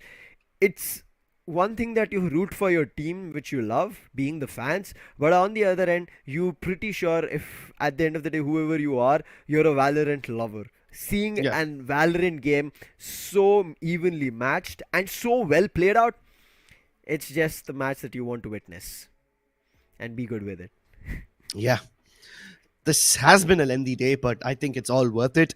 Lovely matches all throughout, but we just received word that the previous round will be rolled back. We suspected that there was something suspicious when we Yeah. saw that neither Skills nor Hell Ranger were moving, and indeed there was a tech issue, so we will be rolling back the round. Uh, let's see what happens. I mean, even if we roll back the round, the outcome will, I believe, be more or less the same, because it's still going to be a bonus for God Squad. Of course, I mean, the one thing that can change is that God Squad can get a couple of kills, maybe stop Velocity momentum from snowballing out of control. Even if God Squad lose that bonus, it doesn't really matter for them, because they have plenty of map points to go, and at the same time they have plenty of economy bonuses. But I can't say the same for Velocity. So if they kill Velocity members right at the start and stop them from snowballing, I think they can stop their momentum right here and now and inch closer towards victory. I At the agree. same time, I like how Velocity, I mean, not in that particular round, obviously it doesn't count, but in the round before that, in the second round of that second half, I like how Velocity decided to just continue fighting on mid. They invested so many players. They were fighting out of grass, out of window on mid. And it's a lovely experiment to do in eco round like that when you have nothing to lose, because in rounds like those where you push out mid and when you make your opponent uncomfortable, right, you see how they respond. Yeah. So at that point, you start figuring out things like which player of God Squad holds the back of A lobby in case of a backstab, which player of God Squad continues to be towards C long while the rest of his team is already on A. So you figure out little information like that. You figure out tidbits of the setup of GS here and there. You figure out what their default looks like, and you do it in a round where you have nothing to lose. Yes. That information can then be used in a buy round where the stakes are much higher. Super crucial. And I think one more thing to add upon this is, we know Velocity love challenges, whether it's an aim duel or whether you're trying to contest with your utilities. Yes. Velocity love it, but the minute adjustment that God Squad do is just like bring it a tad bit slower and then reposition the person who has a little bit more in terms of power or utility, the same that you talked about. Velocity good in terms of the thought that they had. They wanted to get a read of what God Squad were planning and how they position players in what I would say, whether it's A, B or C. But on the other end, for God Squad to immediately slow things down and call in Hell Ranger, who had a better weapon compared to Kappa, that tells you that when God Squad want to kind of tune it and change things and like want to bring a different person in or change up the pace and tempo, they're able to do it. They create that space, and I think that's what Velocity need to break down, making sure that God Squad don't get that pocket of breathing air, and just when they break it down, they get rounds. Yeah, that's true. And it's crucial for Velocity to figure out that information right here and now, because they don't have too many opportunities left. They do it in a round where they have nothing to lose. It's great. So far, God Squad haven't really shown us what their true default looks like. And Yes. that's one of the biggest strengths of God Squad, right? Their default has several different variations. Sometimes they don't even go for that default. They just go for the straight up fast push, Yes. which happens to be a very quick pace and a very blitzkrieg round. But when they don't do that, they like spreading out. And in Bind, we saw this, right? We saw this exact thing where God Squad has these triggers that Velocity identify. And because they were able to identify those, God Squad got punished in Bind and Velocity were able to win. Velocity need to do the same thing for Bind as well. Of course, with breaches on either side, it's a little easier to identify the trigger. But that's when the other parts of this chess piece comes into play. You saw several times in the previous half how SK Rossi was just trying to solo lurk towards B. If it's not SK Rossi, then sometimes it will be lightning fast. Yes. And those guys are basically just trying to make sure that there's no gaps in the armor. If there are, then they look to fill them. So it's, dynamic plays like those that can't be predicted. Of course, once you figure out where the breach is on a team, you can figure out where the rest of the players are. The breach is basically the center of the attention, right? That's what the people play around. But it's the lurkers that can make a difference in a map like Haven. Yes. Super crucial are those lurkers right now. Let's jump Yep. back into the game. We have a confirmation. All the technical glitches have been sorted, and as we said, it has been rolled back to that full buy round coming in for Velocity. On the other end, it is going to be God Squad on the bonus. But again, previously as we saw the bonus coming in, a couple of weapons were invested. This time Rossi is going in for a Guardian investment rather than the Waddle or the Phantom. Deadly. He's still not having a great time on this chamber, but on the other end, Deathmaker, along with right to ace, they're holding out at A. Oh, the timing. This is what you talked about, the variation. They time it at a little bit different execution, and then they just get their way in, and that's what has happened. Look at this. B has been completely taken over, and now Velocity haven't even found one kill. No first hits for them, and it's already spike planted. SK Rossi on top. He's just gonna be the thorn in their side. He still continues to stay there even though he was tagged by the drone. A risk he was well aware about the consequences of. Lightning fast snap towards the back of side. He gets cornered and shut down like a right. Deadly 10 and right to base. They are channeling all their energy into this retake. They just need to stop the spike from diffusing. The shock dart does exactly that. But there's no aftershock available on Hellranger, so he can't really stop the spike from being diffused. He has to peek himself, and yeah, there's plenty of bodyguards available. Deathmaker shuts him down, and Velocity get that round. Aftershock was used a little bit earlier, and it did buy time, but again, as you mentioned, not enough. Yeah, not too much. But then again, this is such a better outcome for God Squad as compared to the previous round. At least they were able to get the plant down, right? Now they have that extra credits in their bank. Velocity, even though they get the round, they understood that how close this round went to be. Yeah. And they have to be worried about that. And it's just off-timed, offbeat plays coming in from God Squad. The variations of where they are hitting and when they are hitting is making it a problem. And look at this. Oh, one tap. Snaps hell left. Back No way. Another one coming through. Amaterasu is out right now. And all of a sudden it's just a 3v5 situation. Side given up. Oh wait, Deadly? DM? They're all coming alive. Deadly with a 3. The spike does get planted, but it's all up to Kappa. A 2v1 situation. Hunter's Fury, he needed 2 more kills for that. But look at this, they're double peeking it, waiting for it. But wait, did both of them get tagged? Oh, the shock dart! It brings it down to 1v1 situation. Soa versus Soa. Who's going to be the clutch master? Dings! Kappa gets a 3. What was this round? It's a frag heavy round. That's what I call it. Brilliant shots from SK Rossi to start it. And then Deathmaker and Deadly also do the same. It's a shame we couldn't really see all of those kills on camera because I'm sure they must have been stunning. But the discipline from Kappa. Oh yes. Shock dart gets the tag, ding. and then he swings around to gets the frag on the second one. He keeps the hope alive for God Squad. That round was so crucial, Chris. So crucial. And now look at this. Velocity need to give it their all to keep God Squad at bay before getting their 12. Wow. Snaps Rossi back home this time, sends him packing, looking forward to a lot more, gets Kappa as well, the man who clutched the previous round, and DM is just backing off, giving them the space, but Lightning Fast and Skills don't want that happening. Skills still fails. Lightning Fast on the exchange maybe, but the amount of damage that needs to be retaliated with from Velocity has already been done, but Hellranger creeps up, he doubles down. What's happening again? It's back to a 2v2 situation. Deadly quick, he's taking sewers, but Lightning Fast has the idea, but the head has been snaps right to his cap, sends it flying, and now it's all up to Hellranger. He used that Rolling Thunder to deny Hell to push up from defender spawn. Oh, the captain, Hellranger, calling well above his ears, One enemy has to remaining. now survive the this deadly timing. crossfire, and he does get timinged over there. Deadly peaks at the right time and gets the round of Velocity. Yeah, sure, of course, he has to rattle off all the remaining bullets in his tour de force.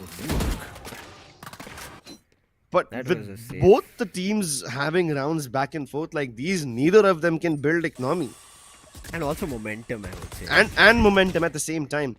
And it is such a shame that rounds like these come down to hero performances from players like Deadly and Deathmaker. If it wasn't for that literally mind-blowing triple kill from Deathmaker, this would have been a completely different round. And it's these hero performances that are keeping Velocity alive. Sure, they're amazing to look at. They make you scream, but it's not sustainable. You want Velocity, to play? Let's they're play. trying and giving it their all. Deadly and DM could not come alive in the 16th round, but they came alive in the 17th and they wanted to clutch it. Right now, it's going to be an eco coming in from God Squad. Rossi might have the 2d4s, but they need to make sure that they don't let that find any value.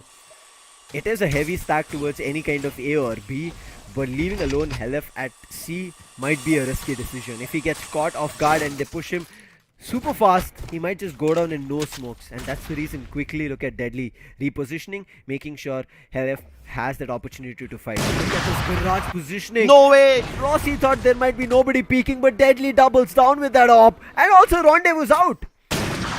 Now Easy he's peasy watching. and not stopping. He finds the He's- third. He's everywhere, man. He's everywhere. You try approaching Garage, Oh! he's present, and now he's on top of B as well, and he's standing on top of your graves, dancing around your dead bodies, leaving Kappa alone, left in a vulnerable 1v4. Spots out Hellfighter, and no way he survives that one. Value max from that operator. I was feeling a little bit kind of left out for Deadly, because he was not having a great game on Chamber, just like how we saw on Race, right? It just took time, and now he feels like he's one with Chamber. Insane. Just like we saw Rossi doing in his defensive half, he's just showing what Rossi did to him. He's like putting a mirror right in front of Rossi and delivering the same blow. But op again being picked up from SK Rossi to exchange this.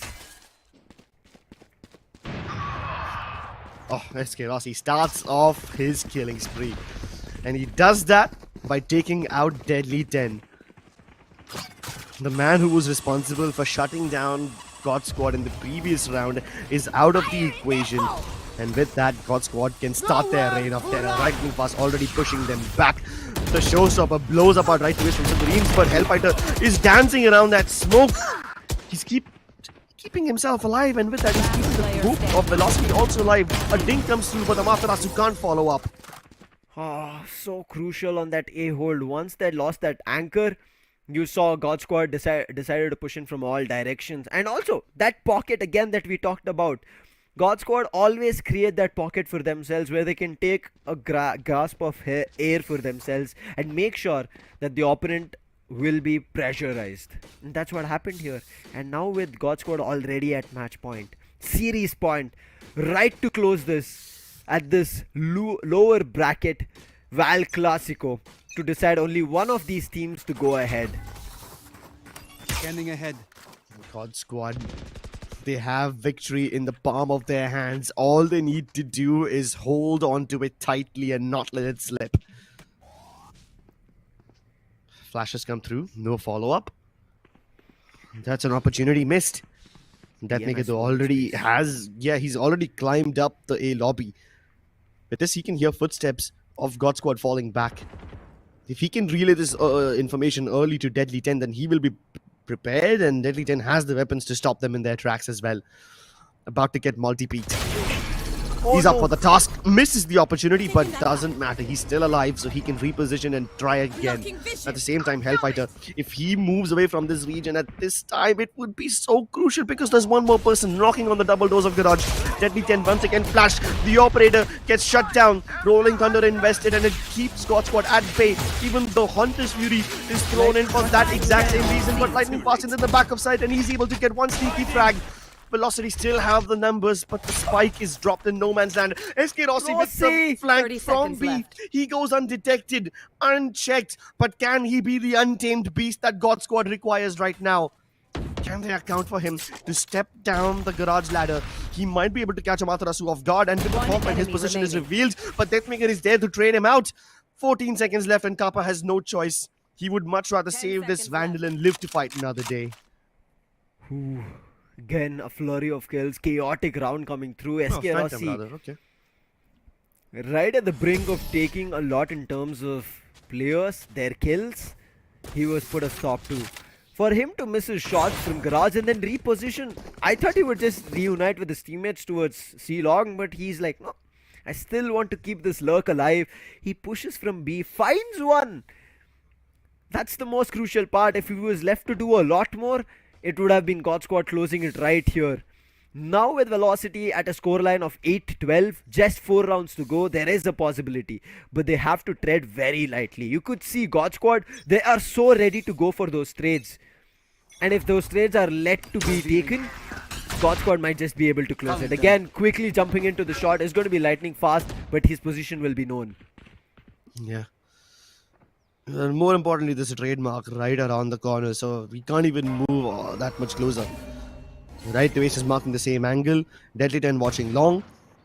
The Nebula covers his vision for now. It will allow God Squad to creep in a little bit closer, but with the presence of Amaterasu towards A-Link, he can easily send a fault line and make things difficult for God Squad in case right to Ace needs backup. Drone sent out towards long. Nothing will be found, but this round is getting closer and closer to its culmination. A minute left on the clock and God Squad need to make a move, but they're making moves in multiple directions.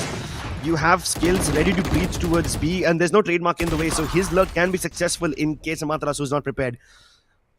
VLT win the duels towards A, but look at this timing! Hellfighter catches him. One Astra takes care of the other. SK Rossi is already towards the deep end of C side, but the spike is yet to make its way across. If SK Rossi can hold the line over here, he will clear out a path for his fellow teammate. Hellfighter can stop the spike from crossing over in case he holds Garage, but he's so paranoid about being shot in the back. He's looking in multiple directions at once, and Hellfighter lives up to the task. He's able to stop the spike carrier from transitioning as well. Kappa is forced to fight. 14 seconds on the clock. He's running out of time. He's running out of health points, and now he's blinded. Shut down from every angle. Velocity keep the hope alive. One more round to go here for Velocity to get to that double digits and keep that hope alive. But look at that, a quick tactical timeout being called from God Squad. They understand if double digits come through, it makes that overtime so much alive. And that's the reason they want to put a stop to it. But look at SK Rossi always being able to keep that lurk alive, which is making life very difficult for Velocity. Even though they have anchors at positions, they are still worried about it. They're like, Rossi is something that we have to look out for. He's just coming in from all different directions and we are unable to predict it, which is going to be the best way to put him down. Thankfully though, Crips, God Squad are losing numbers, and that's the reason Velocity are still able to keep their fight going ahead and keep them alive in this Haven matchup. Yeah, but for how much longer? God Squad need only one to send Velocity packing. And Velocity, these are going to be the 3 hardest rounds of their tournament so far. It's either overtime or bust. God Squad appropriately calling a tactical timeout. Look to finish this right here and now. The longer they drag this, Velocity get many more chances to come back. And they don't want to give this opportunity. The big guns have been called in. Operator on either side. Crucial ultimates available for the side of both these teams, and this cosmic divide on Skills and Hellfighter both won't get all that much value, but this Tour de Force can definitely be a pain in the side that God Squad are not prepared for. A double op setup, one in form of the Tour de Force and Deadly, and the other one in form of Deathmaker on a long. This double op setup can be the undoing of God Squad, but will it find the frags? He sees the edge of the shoulder, but Deadly doesn't find anything in value. Rossi, he has this attacking op, which everybody fears, but it's all about the timing that they face off each other. Rossi and Deadly, he sees the edge of the shoulder this time. It's going to be Rossi to start things off. This attacking op proving a point, but in the meantime, look at this. They've not called in for rotation. DM's position is known. Right to ace needs to help him out, but DM, look at him. He's going in the forefront aggression. Lightning Fast has spotted him. Will be immediately taking him out, and looks like Velocity one after another. It's falling. The cosmic divide comes through. Right to ace is at sewers, but can he find anything of value? Right to ace gets one. Hellranger is down. Oh no, Lightning Fast. He is there for the immediate trade on top of the boxes. It's a 2v4 situation. Skills propped up close to the defense spawn. They're trying to walk up. Skills finds first. He's going in for the second but fails. It is a 1v3. Look at Lightning Fast holding a rocket right to their faces, but Rossi on the slurk. He'll just catch him off guard, snaps it with the headhunter, and God Squad close this Val Classico in their name.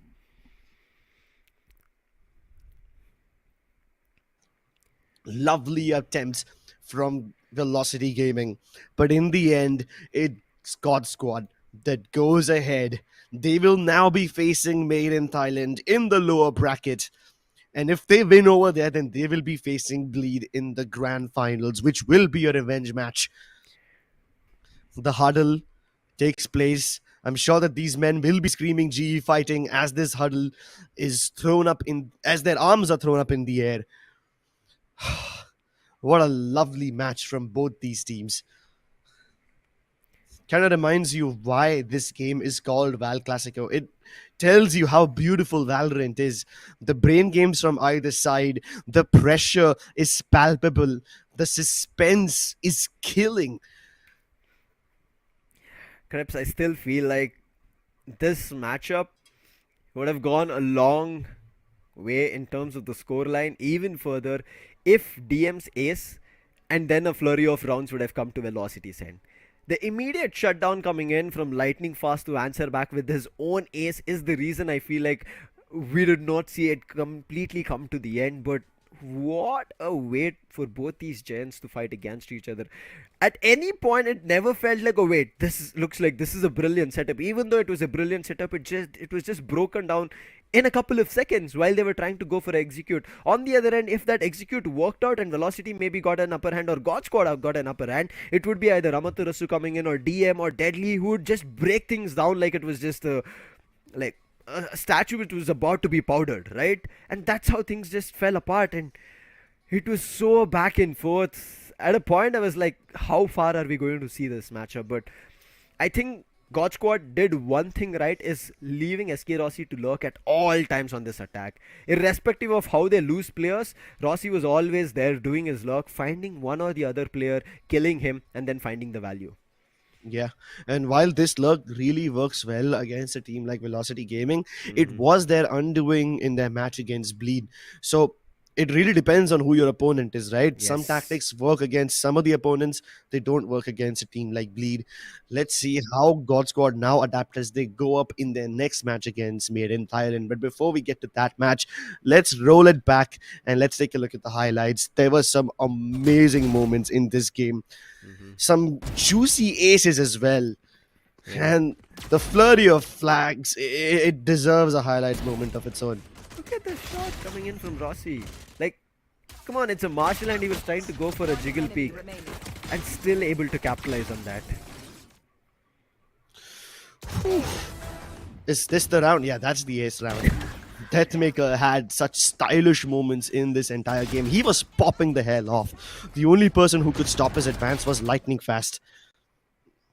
I mean, Of course, SK Rossi also had his moments, but SK Rossi was more of a disciplined player in this game. Meanwhile, it was Lightning Fast who was basically the X factor. Usually it's the other way around. we didn't see Rossi going all beast mode or like a wild man. He was just there making sure his shots connected and did a lot in terms of damage. I feel like the Madman act came in from lightning fast when he picked up that ace. Yeah. Yeah. Last player The villain arc, as some people might call it. Ooh, deadly though. This Yeah. op round is so satisfying from his end. Exactly, right? He Yeah. wasn't having a very good half, and then this round he just picks up 4 in a row. 2 on C, rendezvous back to the top of B, and starts killing over there as well. And such a heartbreak where SK Rossi just shuts him down immediately in the next round in the very first frag. He goes from hero to zero in a moment like that. And then it's just God Squad making the cookie crumble. Velocity tried their hardest to keep the hope alive for just a few more rounds, but in the end, the opening duels just went in the favor of God Squad in that final round, and it came down to the wire. one enemy. I mean, the 19th round also was so very crucial, but it was so good from both the oppers. But it was just Rossi knowing those positions, able to exploit those small edges in this map, and he gets that victory for himself. Last player standing. If not for that, I would have seen maybe Velocity push up even further. Those were the 2 rounds. One where Deadly was spotted on that C-long fight from Rossi. Another one where they were able to get a breath of fresh air for themselves while Right to Ace was playing right behind the Nebula, right?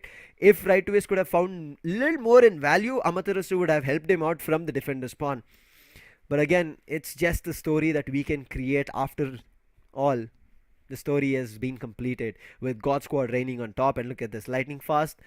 He's like, okay, it might have been Deadly show on Bine, but I'm not going to be bucking down. I'm going to be doing the same thing. And with 22 kills along with Rossi, joining hands, standing tall. And look at this again, Hellranger with that breach finding so much in terms of value. It just has been that the play of the initiators going back and forth, right, Crips? Yeah, that's been a crucial difference maker over here. Of course, the star players like Deathmaker and Lightning Fast will always deliver in terms of frags, but Amaterasu, while his utility was on point today and even his calling was on point, he was just simply unable to deliver in terms of individual fragging, which is fine. But where Amaterasu dropped the ball, Kappa picked it the hell up. He had so many clutches, and now you know why they call him the clutch pa. He lives up to his name. Even skills for that matter. Sometimes it was him lurking, sometimes it was SK Rossi lurking. Both of them were able to just mess with the minds of Velocity, scramble them into eggs basically. And every time it happened while they were knocking on the doors of B, and the rest of the team is towards some other part of the map. That basically delayed Velocity's rotation so much in that second half that they were almost always forced to concede the side. Of course, every now and then Velocity would make the right call and stack a particular side, in which case it would result in a gruesome shutdown of the God Squad. But you can only get those callings right so many times. Eventually, God Squad had so many tricks up their sleeve that Velocity did not see them all coming. I mean, for even the round, the 16th one where we saw both Deadly and DM. DM just pushed out from garage, found a couple of kills who were lurking around the attacker's spawn, and Deadly to jump up from logs and to take the spike planter down, as well as the players who were around side, get himself a 3k. But Kappa, in that 1v2 situation, as you said, that clutch bar coming alive, I think God Squad, even though they were losing rounds, Scripts, they never let go of the momentum. They always kept that momentum in a position in the threshold which was always favoring them, not completely tilting over to the side of Velocity. And I think that's the reason they were able to keep their reins up and close this haven in their favor. Let's jump into the match summary, which will give us in detail of how much in terms of the frag wins that we have seen, or in terms of how much close this fight has been. And you can see it did come down to the diffusers, so there were very good fights coming in from both the ends and good retakes coming through.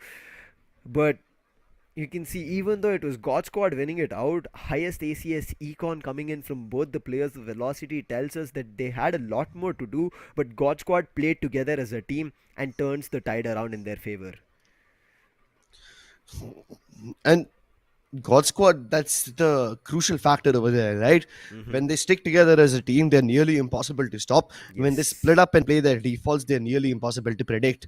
Whether you like them together, crunching together and just hitting you like a brick, or whether you have them pick their opponents apart when they split up, they're deadly either way. Deadly also obviously had the highest ACS, but Unfortunately, it simply wasn't enough. The firepower that Deadly 10 and Deathmaker bring to the table can only do so much to keep God Squad at bay. And with this, God Squad have now secured themselves a match against Made in Thailand. Made in Thailand have also had a spectacular run in this tournament. A shaky start in the best of one stage. Yes. Then they went on to be the most dominant team ahead. And they were the favorites to win this entire tournament up until Bleed beat them this morning. Now they prepare for their next nemesis. Let's take a look at the journeys of all these teams when we see the brackets. I mean, to start things off, Made in Thailand and Velocity, they would have had something to say, that redemption for Velocity again, but for that redemption to come alive, they had to defeat God Squad. They did win the map of choice, but they were unable to close it out or bring it closer on Haven because God Squad played really, really well, and the variations that they had. Now, God Squad do have another chance, but it's still in the loser bracket, or the lower bracket that you call it. It's going to be the lower bracket finals that they have to fight against. But Made in Thailand, they have a point to prove against Bleed. Both of them have fought against each other twice here in the Skyesports SEA Championship. So it's a 1-1 even-Steven scoreline in their overall battle. And Made in Thailand will be looking forward to proving a point, getting into the grand final spot and trying to become the champions, proving Bleed that just like how we won once, you also won against us once, but that does not prove that you're the better team. We still have a lot to say, especially with the match, how close it went. How many thrifties that both the teams were able to pull off. So God Squad need to be prepared for that. That Made in Thailand are hungry and are now the savage monsters who are looking forward to gobbling up on Bleed, and they might just take that aggression and turn it towards God Squad and might just take them down one after another. So God Squad need to be able to I would say control these Made in Thailand beasts. Well, whether the beasts wins or they're able to channel monsters of their own within, we will have to wait and watch until tomorrow, ladies and gentlemen. We have two amazing matches for you. MiTH versus God Squad in the lower bracket final, and the winner of that will go on to face Bleed in a best of 5 grand final. And tomorrow, same day. So it's going to be super interesting as we start off the lower bracket. It's going to be a little bit earlier, making sure that the grand final teams have a little bit of time. So we are going to be starting off early. That's going to be 11:30 a.m. IST, I presume. You will get the quick updated timelines and when you would have to expect. Don't worry about that. For that, don't forget to follow us here on Skyesports on YouTube, as well as the social handles. In case you miss something out on YouTube, maybe your notification doesn't work, there might be a glitch. So do follow us on Insta as well for all those notifications of when we are live. Because just like we said today was a crazy day, a brilliant roller coaster for all the 4 teams who played out. But one of the teams did say a goodbye, bid adieu to us, but it is not done. The story is not completed until we see the champions unfold, which will all be done tomorrow, Crips. To have a best of 3 as well as a best of 5 later down the lane, tomorrow is going to be one hell of a showdown. Yeah, it's going to be one hell of a day, ladies and gentlemen. So make sure that you tune in tomorrow, 11:30 IST. And if you're in Thailand, then I believe that's 1 p.m. I might be wrong in the math over there when it comes to timing, but I am definitely sure that tomorrow is going to be a banger. Make sure you tune in, and we'll see you tomorrow. Take care.